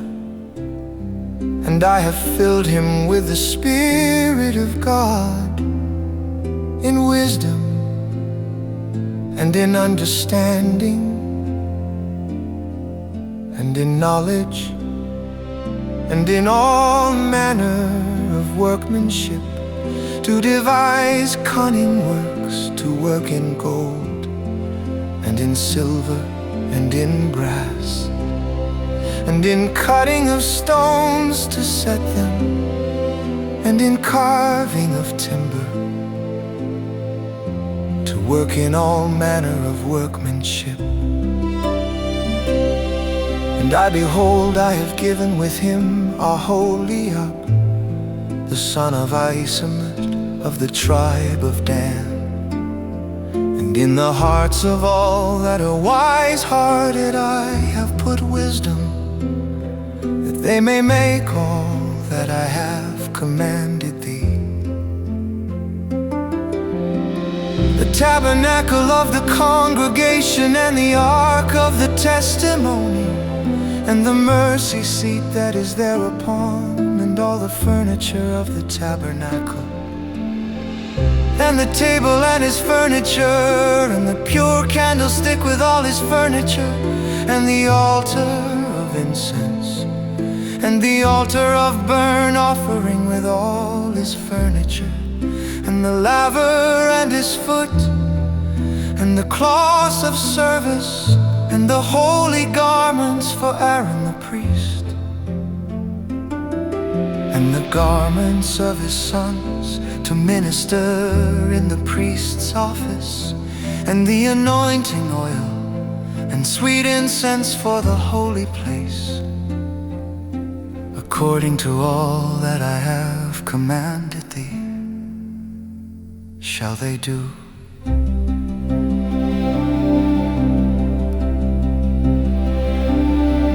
And the Lord spake unto Moses, saying, Speak thou also unto the children of Israel, saying, Verily my Sabbaths ye shall keep.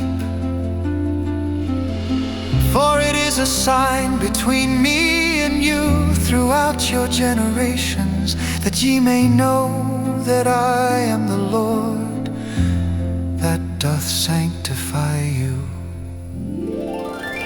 Ye shall keep the Sabbath therefore, for it is holy unto you.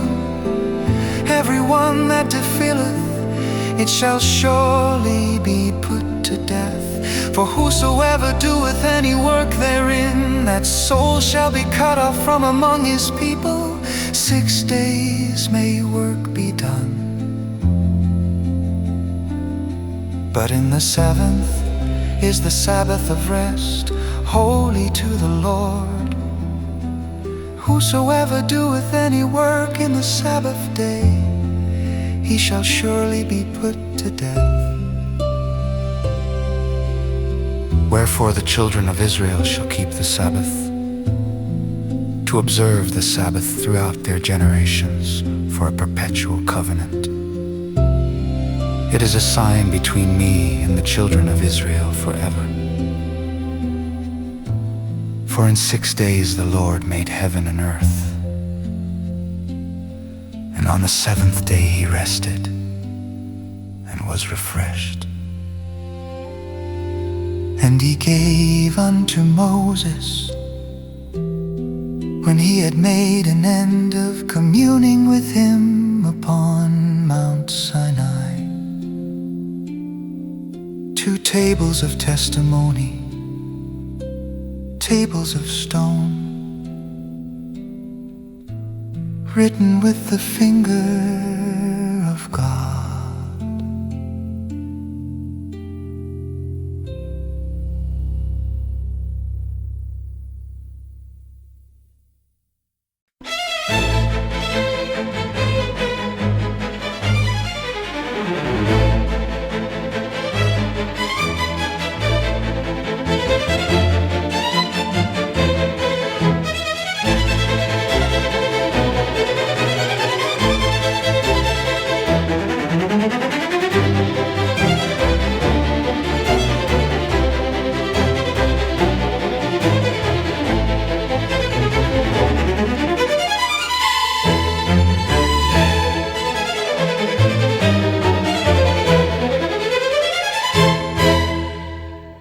And when the people saw that Moses delayed to come down out of the mount, the people gathered themselves together unto Aaron, and said unto him, Up, make us gods, which shall go before us.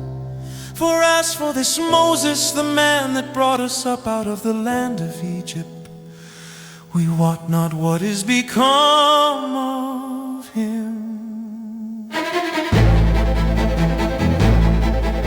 And Aaron said unto them, Break off the golden earrings which are in the ears of your wives, of your sons and of your daughters, and bring them unto me. And all the people break off the golden earrings which were in their ears, and brought them unto Aaron. And he received them at their hand, and fashioned it with a graving tool, after he had made it a molten calf. And they said, These be thy gods, O Israel, which brought thee up out of the land of Egypt. And when Aaron saw it, he built an altar before it. And Aaron made proclamation and said, Tomorrow is a feast to the Lord. And they rose up early on the morrow, and offered burnt offerings and brought peace offerings. And the people sat down to eat and to drink, and rose up to play. And the Lord said unto Moses, Go, get thee down, for thy people which thou broughtest out of the land of Egypt have corrupted themselves.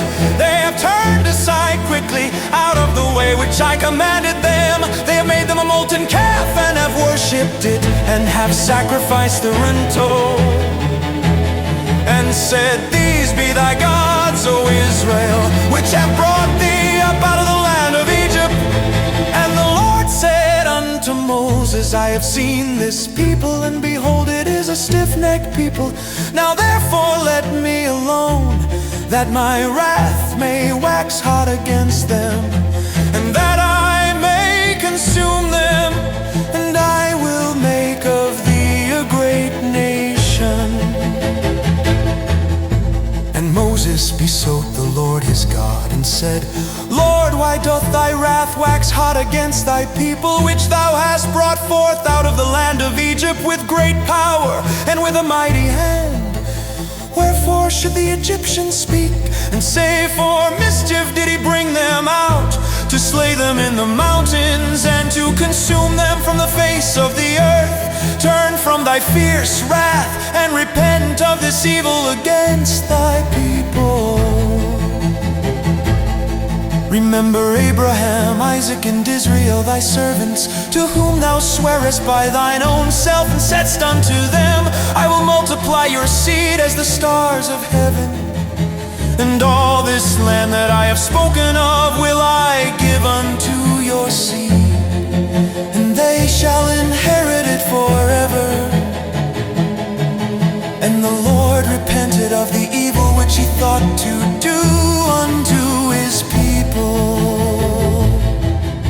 And Moses turned and went down from the mount, and the 2 tables of the testimony were in his hand. The tables were written on both their sides, on the one side and on the other were they written, and the tables were the work of God.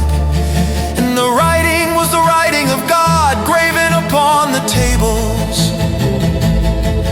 And when Joshua heard the noise of the people as they shouted, he said unto Moses, there is a noise of war in the camp.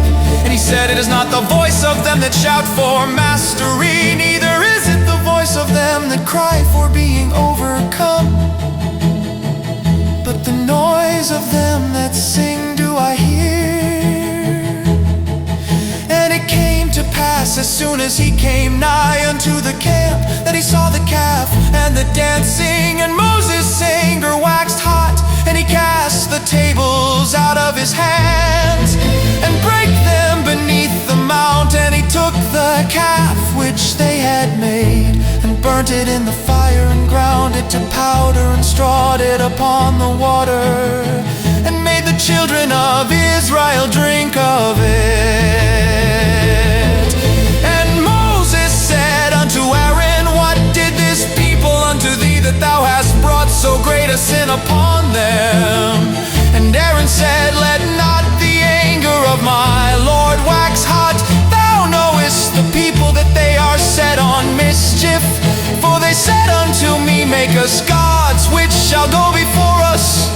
For as for this Moses, the man that brought us up out of the land of Egypt, we wot not what is become of him.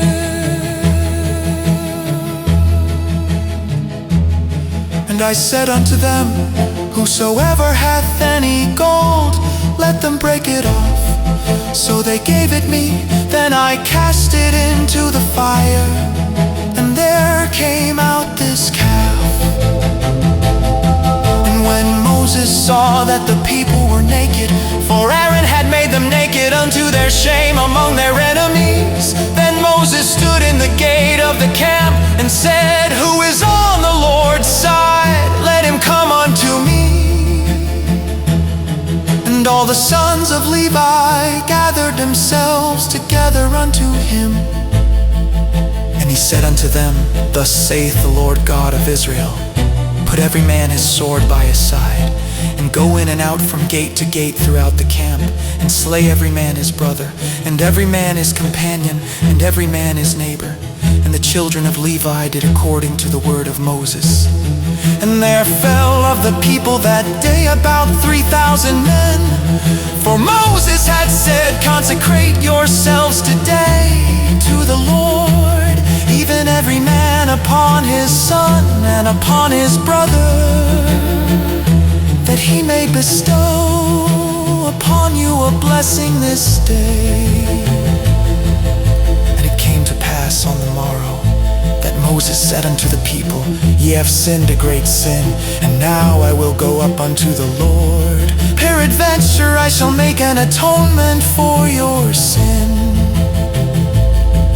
And Moses returned unto the Lord and said, All this people have sinned a great sin, and have made them gods of gold.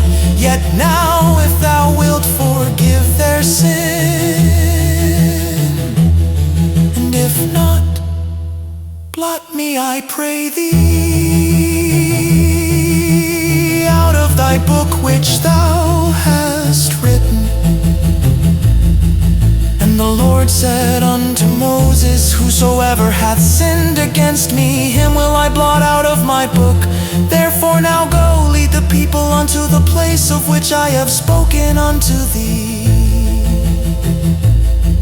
Behold, mine angel shall go before thee. Nevertheless, in the day when I visit, I will visit their sin upon them.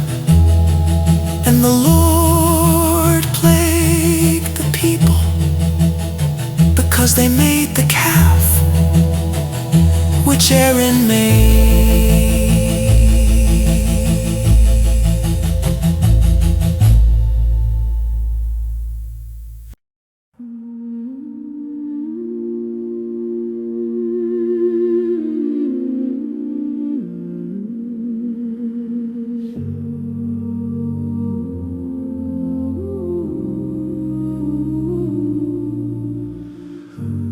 And the Lord said unto Moses, Depart and go up hence, thou and the people which thou hast brought up out of the land of Egypt, unto the land which I swear unto Abraham, to Isaac, and to Jacob, saying, Unto thy seed will I give it. And I will send an angel before thee, and I will drive out the Canaanite, the Amorite, and the Hittite, and the Perizzite, the Hivite, and the Jebusite, Unto a land flowing with milk and honey. For I will not go up in the midst of thee, for thou art a stiff-necked people, lest I consume thee in the way. And when the people heard these evil tidings, they mourned, and no man did put on him his ornaments. For the Lord had said unto Moses, Say unto the children of Israel, Ye are a stiff-necked people. I will come up into the midst of thee in a moment and consume thee. Therefore now put off thy ornaments from thee, that I may know what to do unto thee. And the children of Israel stripped themselves of their ornaments by the Mount Horeb. And Moses took the tabernacle and pitched it without the camp, afar off from the camp, and called it the tabernacle of the congregation. And it came to pass that everyone which sought the Lord went out into the tabernacle of the congregation which was without the camp. And it came to pass, when Moses went out unto the tabernacle, that all the people rose up and stood every man at his tent door and looked after Moses until he was gone into the tabernacle. And it came to pass, as Moses entered into the tabernacle, the cloudy pillar descended and stood at the door of the tabernacle. And the Lord talked with Moses, and all the people saw the cloudy pillar stand at the tabernacle door. And all the people rose up and worshipped, every man in his tent door. And the Lord spake unto Moses face to face, as a man speaketh unto his friend. And he turned again into the camp, but his servant Joshua the son of Nun, a young man, departed not of the tabernacle. And Moses said unto the Lord, See, thou sayest unto me, Bring up this people. And thou hast not let me know whom thou wilt send with me. Yet thou hast said, I know thee by name, and thou hast also found grace in my sight. Now therefore I pray thee, if I have found grace in thy sight, shew me now thy way, that I may know thee, that I may find grace in thy sight, and consider that this nation is thy people. And he said, My prayer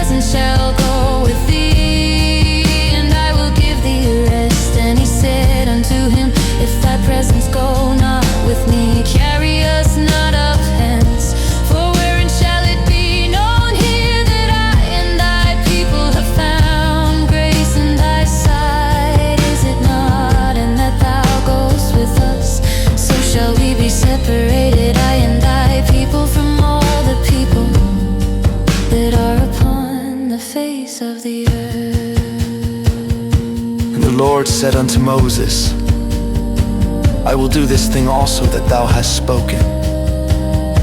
For thou hast found grace in my sight, and I know thee by name.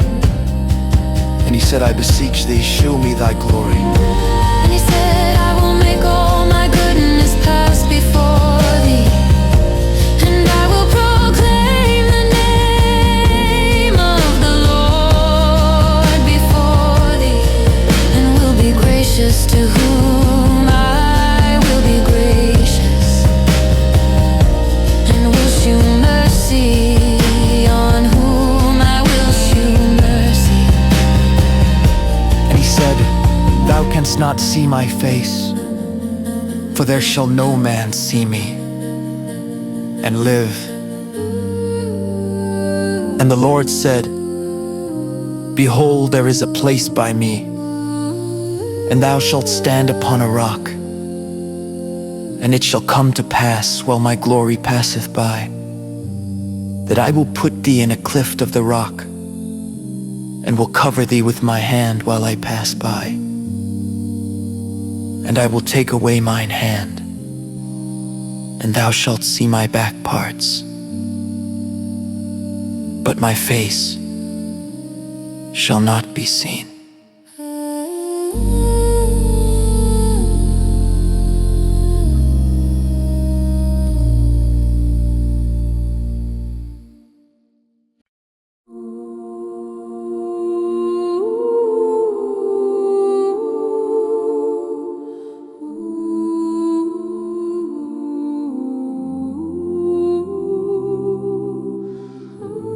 And the Lord said unto Moses, Hew thee 2 tables of stone like unto the first. And I will write upon these tables the words that were in the first tables which thou breakest. And be ready in the morning, and come up in the morning unto Mount Sinai, and present thyself there to me in the top of the mount. And no man shall come up with thee, neither let any man be seen throughout all the mount.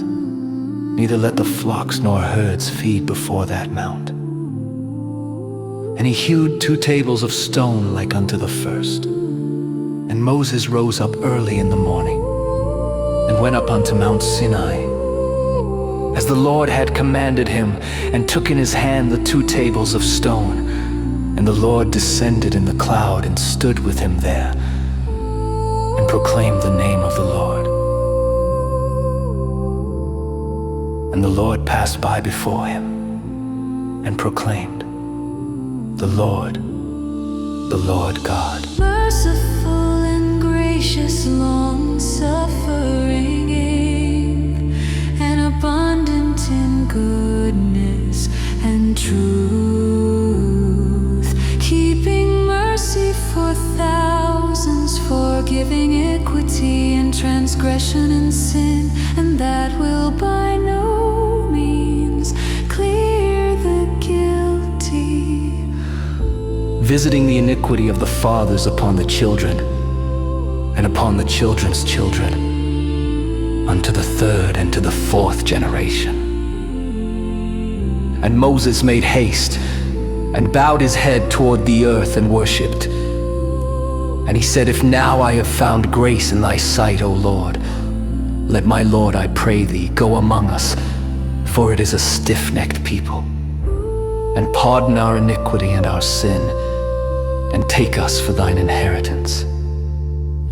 And he said, Behold, I make a covenant. Before all thy people I will do marvels, such as have not been done in all the earth, nor in any nation. And all the people among which thou art shall see the work of the Lord, for it is a terrible thing that I will do with thee. Observe thou that which I command thee this day. Behold, I drive out before thee the Amorite, and the Canaanite, and the Hittite, and the Perizzite, and the Hivite, and the Jebusite. Take heed to thyself, lest thou make a covenant with the inhabitants of the land whither thou goest, lest it be for a snare in the midst of thee. But ye shall destroy their altars, break their images, and cut down their groves. For thou shalt worship no other God, For the Lord, whose name is jealous, is a jealous God. Lest thou make a covenant with the inhabitants of the land, and they go a-whoring after their gods, and do sacrifice unto their gods. And one call thee, and thou eat of his sacrifice, and thou take of their daughters unto thy sons, and their daughters go a-whoring after their gods, and make thy sons go a-whoring after their gods. Thou shalt make thee no molten gods. The feast of unleavened bread shalt thou keep. 7 days thou shalt eat unleavened bread, as I commanded thee, in the time of the month Abib. For in the month Abib thou camest out from Egypt. All that openeth the matrix is mine, and every firstling among thy cattle, whether ox or sheep, that is male. But the firstling of an ass thou shalt redeem with a lamb, and if thou redeem him not, then shalt thou break his neck. All the firstborn of thy sons thou shalt redeem, and none shall appear before me empty. 6 days thou shalt work, but on the 7th day thou shalt rest. In earing time and in harvest thou shalt rest. And thou shalt observe the feast of weeks of the first fruits of wheat harvest, and the feast of Ingderening at the year's end. Thrice in the year shall all your men children appear before the Lord God, the God of Israel. For I will cast out the nations before thee, and enlarge thy borders. Neither shall any man desire thy land, when thou shalt go up to appear before the Lord thy God thrice in the year. Thou shalt not offer the blood of my sacrifice with leaven, neither shall the sacrifice of the feast of the Passover be left unto the morning. The first of the first fruits of thy land thou shalt bring unto the house of the Lord thy God. Thou shalt not see the kid in his mother's milk. And the Lord said unto Moses, Write thou these words, for after the tenor of these words I have made a covenant with thee and with Israel. And he was there with the Lord 40 days and 40 nights. He did neither eat bread nor drink water. And he wrote upon the tables the words of the covenant, the 10 commandments.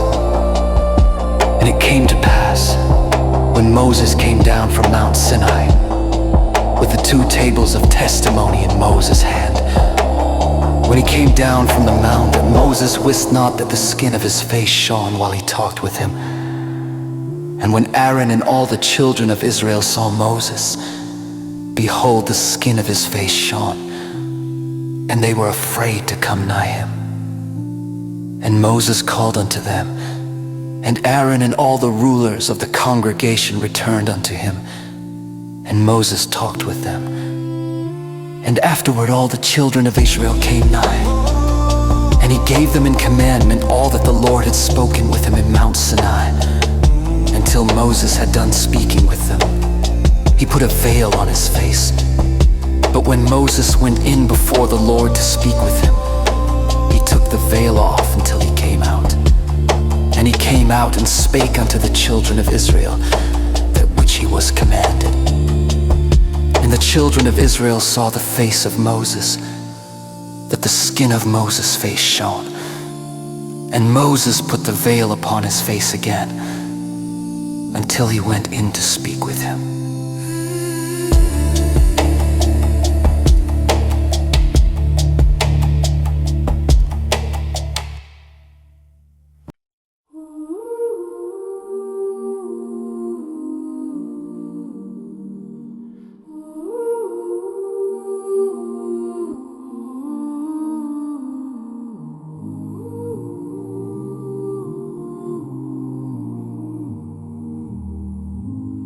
And Moses gathered all the congregation of the children of Israel together, and said unto them, These are the words which the Lord hath commanded, that ye should do them. 6 days shall work be done, But on the seventh day there shall be to you an holy day, a Sabbath of rest to the Lord. Whosoever doeth work therein shall be put to death. Ye shall kindle no fire throughout your habitations upon the Sabbath day. And Moses spake unto all the congregation of the children of Israel, saying, This is the thing which the Lord commanded, saying, Take ye from among you an offering unto the Lord. Whosoever is of a willing heart, let him bring it, an offering of the Lord. Gold and silver and brass and blue and purple and scarlet and fine linen and goat's hair, and ram skins dyed red, and badger skins, and shittim wood, and oil for the light, and spices for anointing oil, and for the sweet incense, and onyx stones, and stones to be set for the ephod, and for the breastplate. And every wise-hearted among you shall come, and make all that the Lord hath commanded. The tabernacle, his tent, and his covering, his taches, and his boards, his bars, his pillars, and his sockets, the ark and the staves thereof, with the mercy seat, and the veil of the covering, the table and his staves, and all his vessels, and the shewbread, the candlestick also for the light, and his furniture, and his lamps, with the oil for the light, and the incense altar, and his staves, and the anointing oil, and the sweet incense, and the hanging for the door at the entering in of the tabernacle, the altar of burnt offering with his brazen grate, his staves, and all his vessels, the laver and his foot, the hangings of the court, his pillars and their sockets, and the hanging for the door of the court. Pins of the tabernacle, and the pins of the cord, and their cord, the cloths of service to do service in the holy place, the holy garments for Aaron the priest, and the garments of his sons to minister in the priest's office. And all the congregation of the children of Israel departed from the presence of Moses. And they came, every one whose heart stirred him up, and everyone whom his spirit made willing, and they brought the Lord's offering to the work of the tabernacle of the congregation, and for all his service, and for the holy garments. And they came, both men and women, as many as were willing-hearted, and brought bracelets and earrings and rings and tablets, all jewels of gold. And every man that offered an offering of gold unto the Lord. And every man with whom was found blue and purple and scarlet and fine linen and goat's hair and red skins of rams and badger skins brought them. Every one that did offer an offering of silver and brass brought the Lord's offering. And every man with whom was found shittim wood for any work of the service brought it. And all the women that were wise-hearted did spin with their hands, and brought that which they had spun, both of blue and of purple and of scarlet and of fine linen. And all the women whose hearts stirred them up in wisdom spun goat's hair.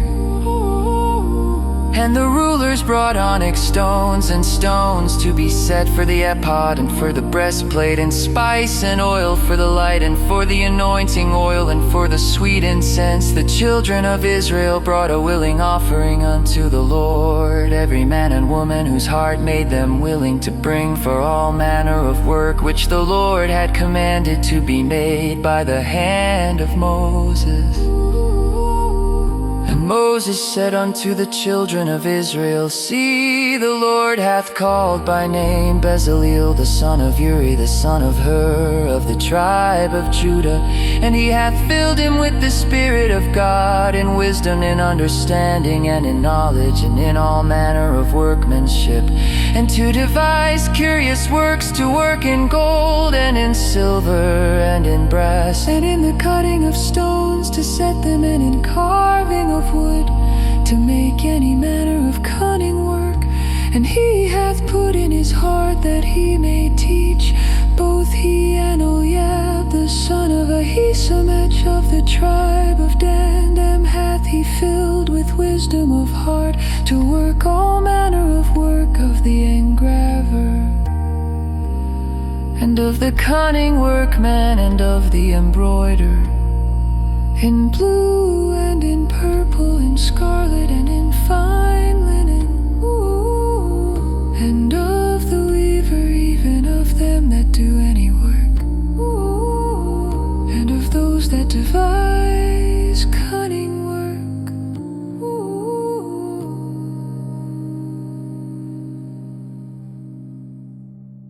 Then wrought Bezaleel and Aholiab, and every wise-hearted man, in whom the Lord put wisdom and understanding, to know how to work all manner of work for the service of the sanctuary, according to all that the Lord had commanded. And Moses called Bezaleel and Aholiab, and every wise-hearted man, in whose heart the Lord had put wisdom, even everyone whose heart stirred him up to come unto the work to do it. And they received of Moses all the offering which the children of Israel had brought for the work of the service of the sanctuary, to make it without. And they brought yet unto him free offerings every morning. And all the wise men that wrought all the work of the sanctuary came every man from his work which they made. And they spake unto Moses, saying, the people bring much more than enough for the service of the work which the Lord commanded to make. And Moses gave commandment, and they caused it to be proclaimed throughout the camp, saying, let neither man nor woman make any more work for the offering of the sanctuary. So the people were restrained from bringing, for the stuff they had was sufficient for all the work to make it, and too much. And every wise-hearted man among them that wrought the work of the tabernacle made 10 curtains of fine twined linen, and blue and purple and scarlet, with cherubims of cunning work made he them. The length of one curtain was 28 cubits, and the breadth of one curtain 4 cubits. The curtains were all of one size. And he coupled the 5 curtains one unto another.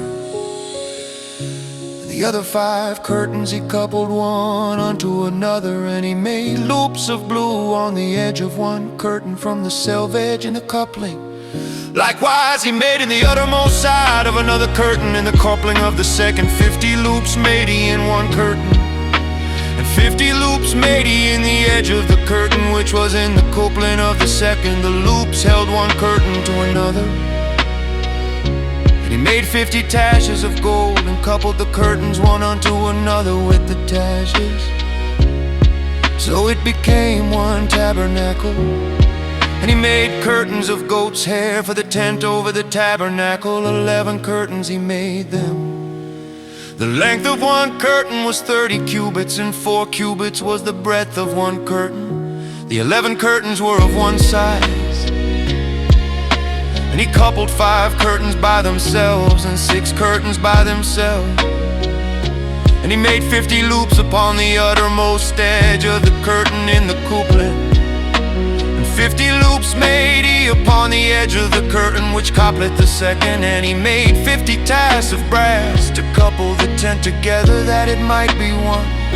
And he made a covering for the tent of ram skins dyed red, and a covering of badger skins above that. And he made boards for the tabernacle of shittim wood. Standing up, the length of a board was 10 cubits, and the breadth of a board 1 cubit and a half. One board had 2 tenons, equally distant one from another.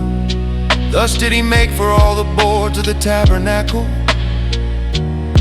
And he made boards for the tabernacle, 20 boards for the south side southward. And 40 sockets of silver he made under the 20 boards. 2 sockets under one board for his 2 tenons, and 2 sockets under another board for his 2 tenons. And for the other side of the tabernacle, which is toward the north corner, He made 20 boards, and their 40 sockets of silver, 2 sockets under one board and 2 sockets under another board.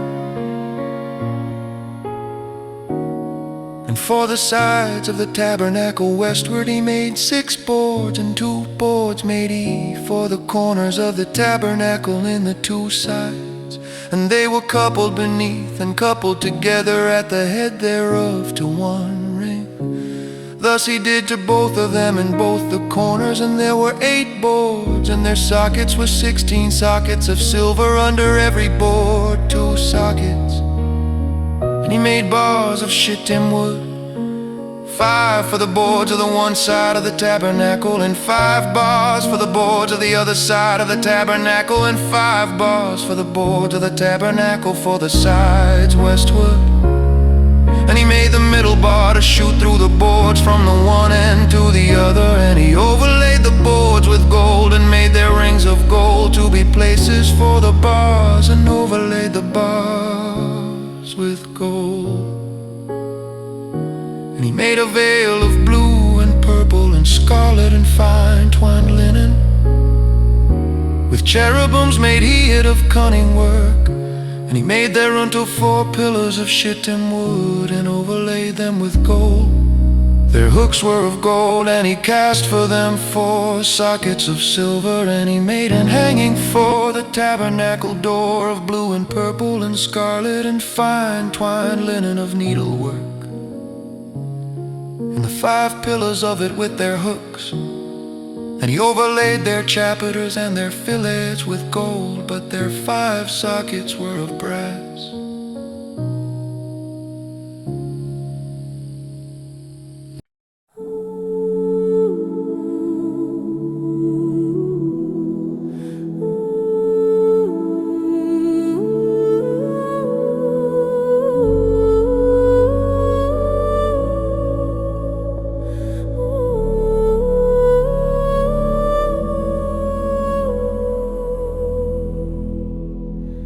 And Bezalel made the ark of shittim wood.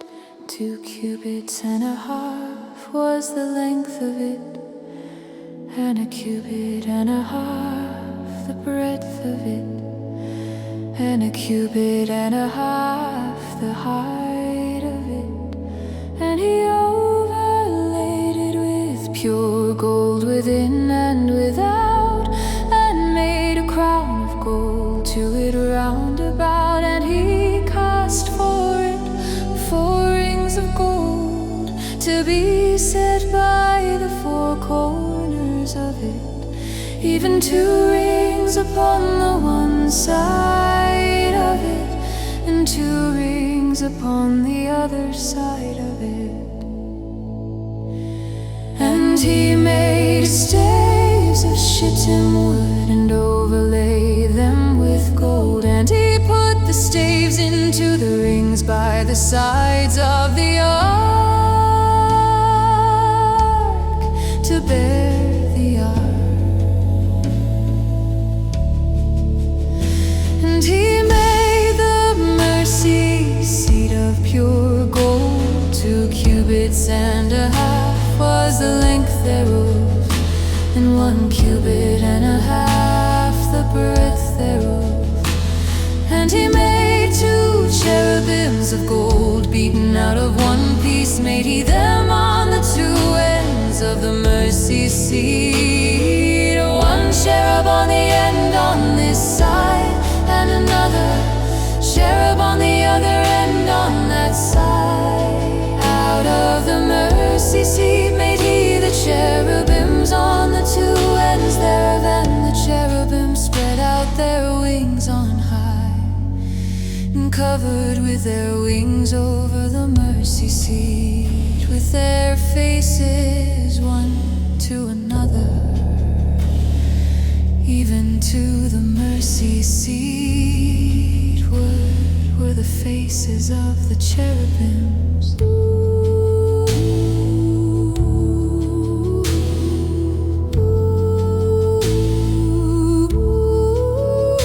And he made the table of shittim wood. 2 cubits was the length there, and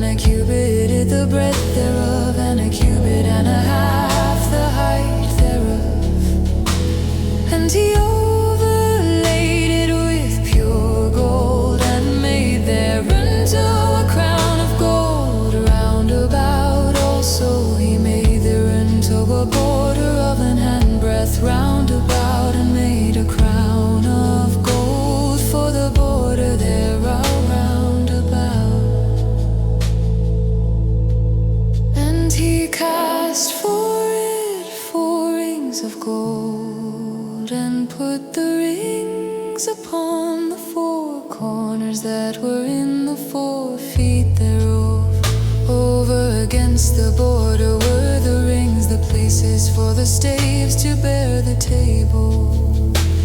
And he made the staves of shittim wood and overlaid them with gold to bear the table. And he made the vessels which were upon the table, his dishes and his spoons and his bowls and his covers to cover with all of pure gold. And he made the candlestick of pure gold, of beaten work made he the candlestick. His shaft and his branch, his bowls, his knops and his flowers were of the same. And 6 branches going out of the sides thereof, 3 branches of the candlestick out of the one side thereof, and 3 branches of the candlestick out of the other side thereof. 3 bowls made after the fashion of almonds, in one branch a knot and a flower, and 3 bowls made like almonds, in another branch a knot and a flower. So throughout the 6 branches going out of the candlestick, and in the candlestick were 4 bowls made like almonds, his knops and his flowers, and a knot under 2 branches of the same, and a knot under 2 branches of the same, and a knot under 2 branches of the same, according to the 6 branches going out of it.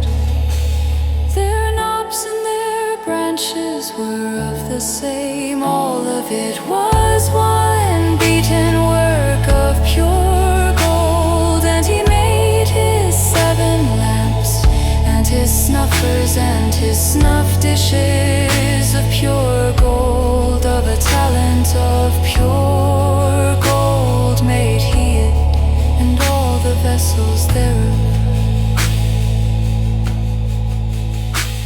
And he made the incense altar of shittim wood. The length of it was a cubit, and the breadth of it a cubit. It was 4 square, and 2 cubits was the height of it. The horns thereof were of the same.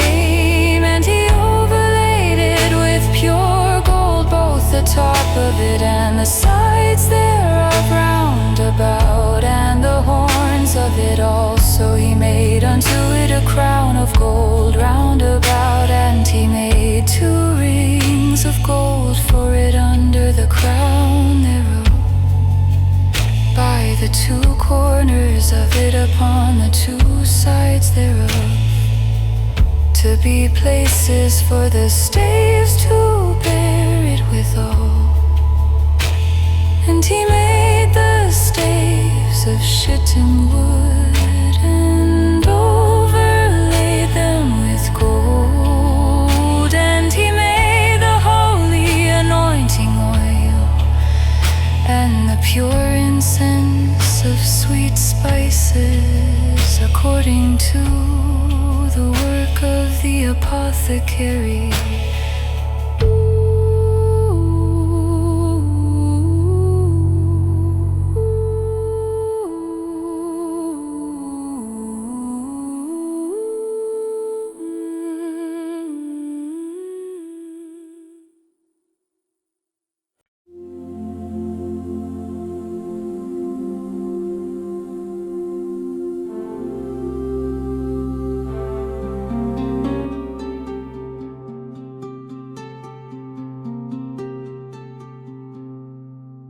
And he made the altar of burnt offering of shittim wood.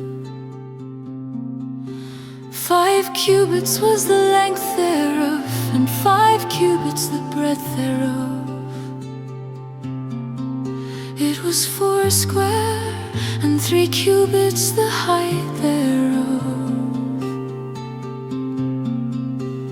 And he made the horns thereof on the 4 corners of it.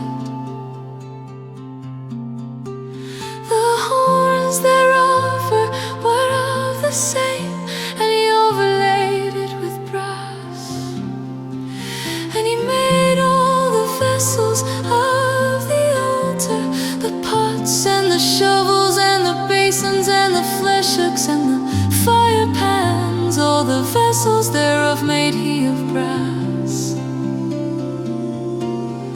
And he made for the altar a brazen grate of network under the compass thereof, beneath unto the midst of it.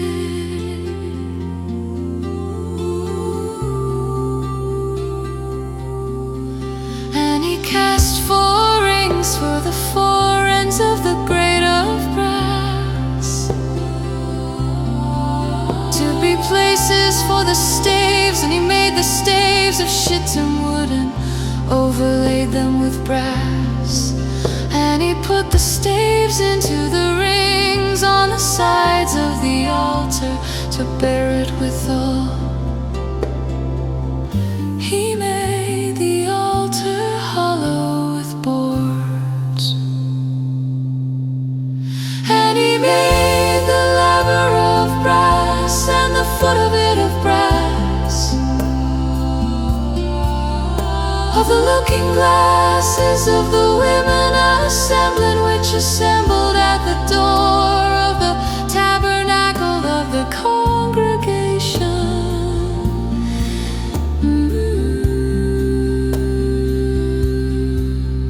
And he made the court on the south side southward. The hangings of the court were of fine twined linen and 100 cubits.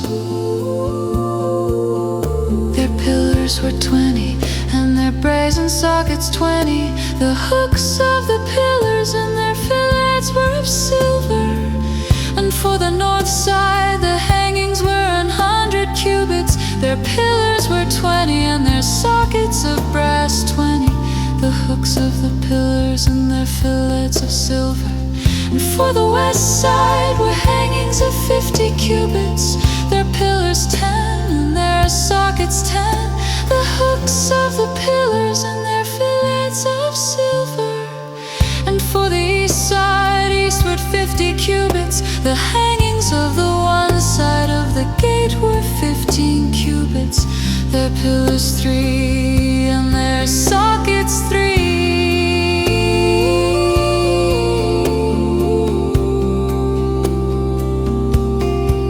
And for the other side of the court gate, on this hand and that hand, were hangings of 15 cubits. Their pillars 3, and their sockets 3. All the hangings of the court round about were of fine twined linen, and the sockets for the pillars were of brass. The hooks of the pillars and their fillets of silver, and the overlaying of their chapiters of silver. And all the pillars of the court were filleted with silver.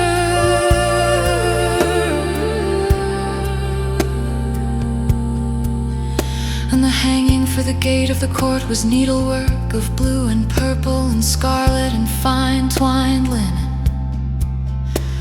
And 20 cubits was the length, and the height and the breadth was 5 cubits, answerable to the hangings of the court. And their pillars were 4, and their sockets of brass 4. Their hooks of silver, and the overlaying of their chapiters and their fillets of silver. And all the pins of the tabernacle and of the court round about were of brass.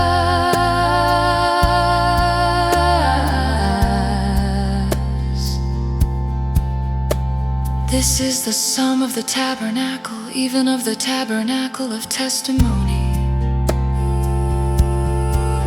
as it was counted according to the commandment of Moses for the service of the Levites by the hand of Ithamar, son to Aaron the priest, and Bezaleel the son Uri, the son of Hur of the tribe of Judah, made all that the Lord commanded Moses.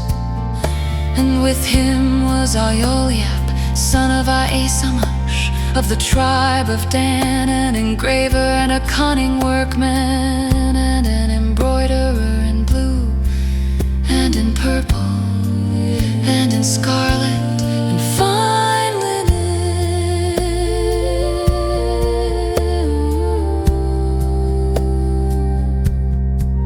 All the gold that was occupied for the work in all the work of the holy place, even the gold of the offering was 29 talents and 730 shekels after the shekel of the sanctuary.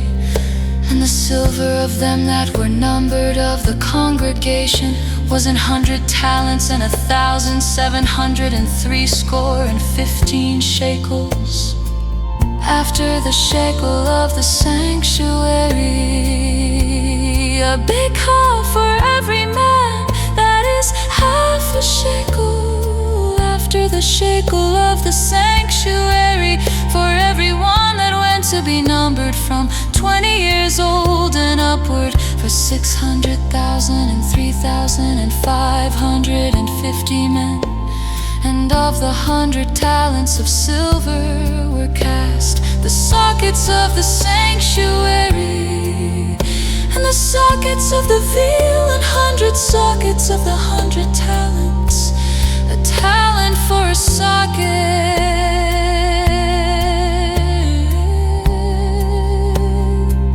And of the 1,775 shekels, he made hooks for the pillars, and overlaid their chapiters, and filleted them. And the brass of the offering was 70 talents and 2,400 shekels. And therewith he made the sockets to the door of the tabernacle of the congregation, and the brazen altar, and the brazen grate for it, and all the vessels of the altar, and the sockets of the court round about, and the sockets of the court gate, and all the pins of the tabernacle, and all the pins of the court round about.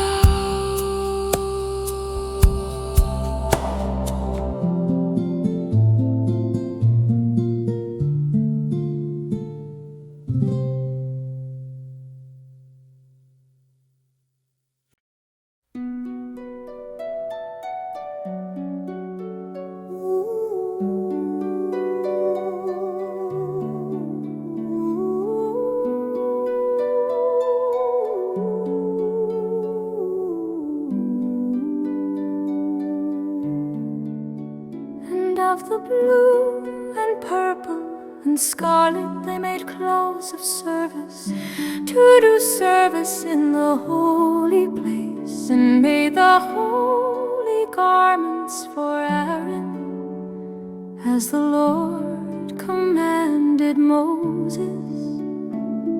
And he made the ephod of gold, blue and purple and scarlet and fine twined linen. And they did beat the gold into thin plates, and cut it into wires, to work it in the blue and in the purple and in the scarlet and in the fine linen with cunning work. They made shoulder pieces for it, to couple it together. By the two edges was it coupled together, and the curious girdle of his ephod that was upon it was of the same, according to the word work thereof, of gold, blue, and purple, and scarlet, and fine twined linen, as the Lord commanded Moses. And they wrought onyx stones, enclosed in ouches of gold graven, as signets are graven with the names of the children of Israel. And he put them on the shoulders of the ephod, that they should be stones for a memorial to the children of Israel, as the Lord commanded Moses. And he made the breastplate of cunning work, like the work of the ephod, of gold, blue, and purple, and scarlet, and fine twined linen. It was foursquare. They made the breastplate double. A span was the length thereof, and a span the breadth thereof, being doubled. And they set in it 4 rows of stones. The first row was a sardius, a topaz, and a carbuncle. This was the first row. And the second row an emerald, a sapphire, and a diamond. And the third row a ligure, an agate, and an amethyst. And the fourth row a beryl, an onyx, and a jasper. They were enclosed in ouches of gold in their enclosings. And the stones were according to the names of the children of Israel, 12, according to their names, like the engravings of a signet, every one with his name, according to the 12 tribes. And they made upon the breastplate chains at the ends of wreathen work of pure gold. And they made 2 ouches of gold and 2 gold rings, and put the 2 rings in the 2 ends of the breastplate. And they put the 2 wreathen chains of gold in the 2 rings on the ends of the breastplate.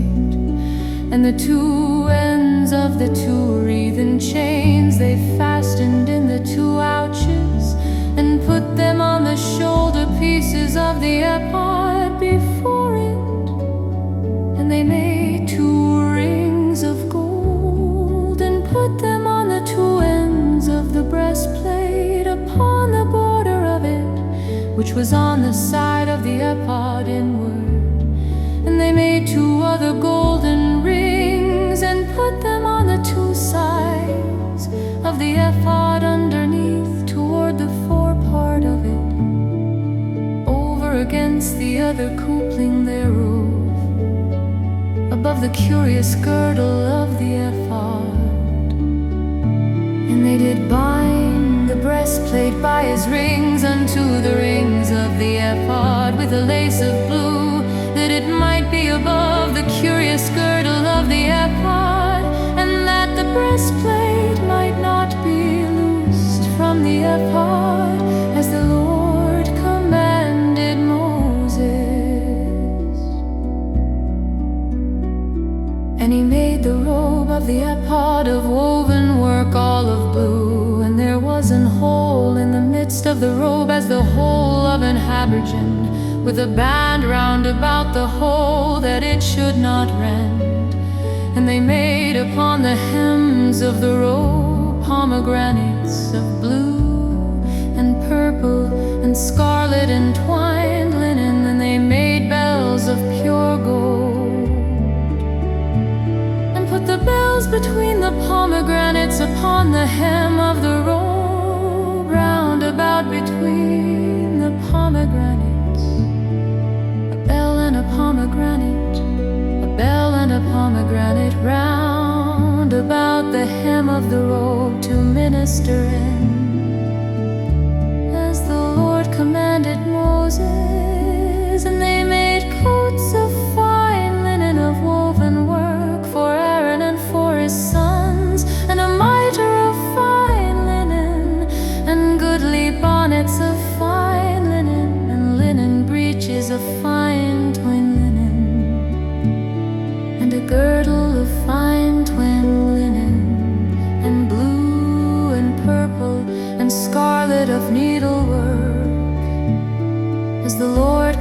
commanded Moses. And they made the plate of the holy crown of pure gold, and wrote upon it a writing like to the engravings of a signet, holiness to the Lord. And they tied unto it a lace of blue, to fasten it on high upon the mitre, as the Lord commanded Moses. Thus was all the work of the tabernacle of the tent of the congregation finished. And the children of Israel did according to all that the Lord commanded Moses, so did they.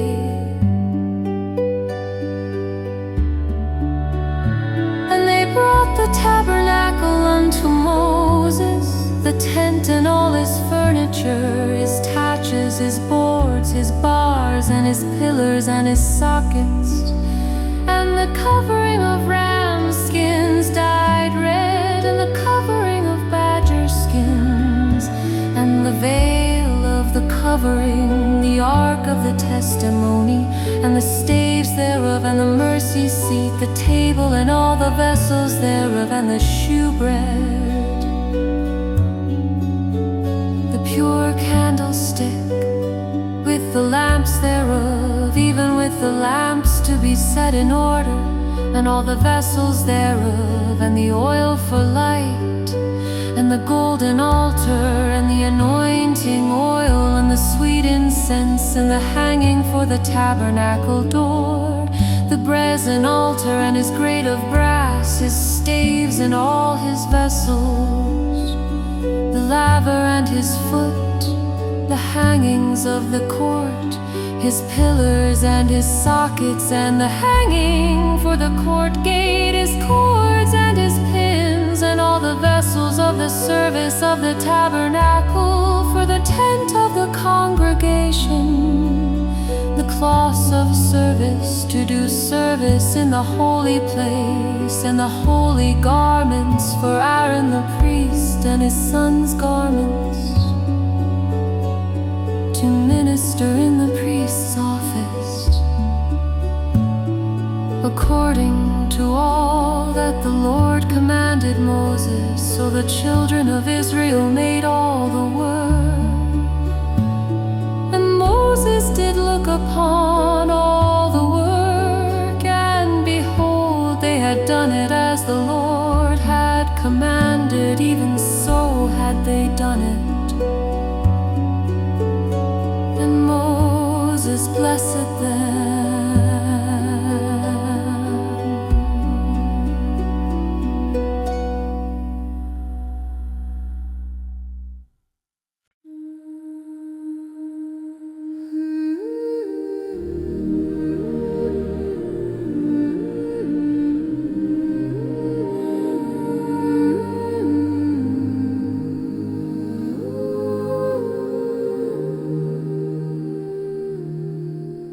And the Lord spake unto Moses, saying, on the first day of the first month shalt thou set up the tabernacle of the tent of the congregation.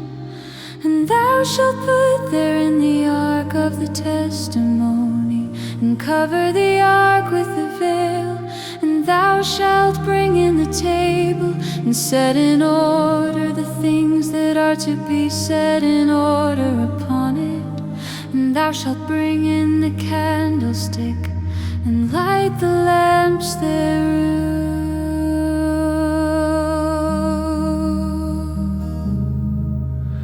And thou shalt set the altar of gold for the incense before the ark of the testimony, and put the hanging of the door to the tabernacle. And thou shalt set the altar of the burnt offering before the door of the tabernacle of the tent of the congregation. And thou shalt set the laver between the tent of the congregation and the altar, and shalt put water therein. And thou shalt set up the quarter up the hanging at the court gate. And thou shalt take the anointing oil and anoint the tabernacle and all that is therein, and shalt hallow it and all the vessels thereof. And it shall be holy, and thou shalt anoint the altar of the burnt offering and all his vessels, and sanctify the altar. And it shall be an altar most holy, and thou shalt anoint the laver and his foot, and sanctify it. And thou shalt bring Aaron and his sons unto the door of the tabernacle of the congregation, and wash them with water. And thou shalt put upon Aaron the holy garments, and anoint him, and sanctify him, that he may minister unto me in the priest's office. and thou shalt bring his sons and clothe them with coats. And thou shalt anoint them as thou didst anoint their father, that they may minister unto me in the priest's office. For their anointing shall surely be an everlasting priesthood throughout their generation. Thus did Moses, According to all that the Lord commanded him, so did he, and it came to pass in the first month, in the second year, on the first day of the month, that the tabernacle was reared up. And Moses reared up the tabernacle, and fastened his socket, and set up the boards thereof, and put in the bars thereof, and reared up his pillars. and he spread abroad the tent over the tabernacle, and put the covering of the tent above upon it, as the Lord commanded Moses. And he took and put the testimony into the ark, and set the staves on the ark, and put the mercy seat above upon the ark. And he brought the ark into the tabernacle, and set up the veil of the covering, and covered the ark of the testimony, as the Lord commanded Moses. Put the table in the tent of the congregation upon the side of the tabernacle northward, without the veil, and he set the bread in order upon it before the Lord, as the Lord had commanded Moses. And he put the candlestick in the tent of the congregation over against the table on the side of the tabernacle southward. And he lighted the lamps before the Lord, as the Lord commanded Moses. And he put the golden altar in the tent of the congregation before the veil, and he burned sweet incense therein, as the Lord commanded Moses. And he set up the hanging at the door of the tabernacle, and he put the altar of burnt offering by the door of the tabernacle of the tent of the congregation, and offered upon it the burnt offering and the meat offering, as the Lord commanded Moses. And he set the laver between the tent of the congregation and the altar, and put water there to wash withal. And Moses and Aaron and his sons washed their hands and their feet thereat, when they went into the tent of the congregation. And when they came near unto the altar, they washed, as the Lord commanded Moses. And he reared up the court round about the tabernacle and the altar, and set up the hanging of the court gate. So Moses finished the work, then a cloud covered the tent of the congregation, and the glory of the Lord filled the tabernacle. And Moses Moses was not able to enter into the tent of the congregation because the cloud abode thereon, and the glory of the Lord filled the tabernacle. And when the cloud was taken up from over the tabernacle, the children of Israel went onward in all their journeys. But if the cloud were not taken up, then they journeyed not till the day that it was taken up. For the cloud of the Lord was upon the tabernacle by day, and fire was on it by night, in the sight of all the house of Israel. Throughout all their journeys,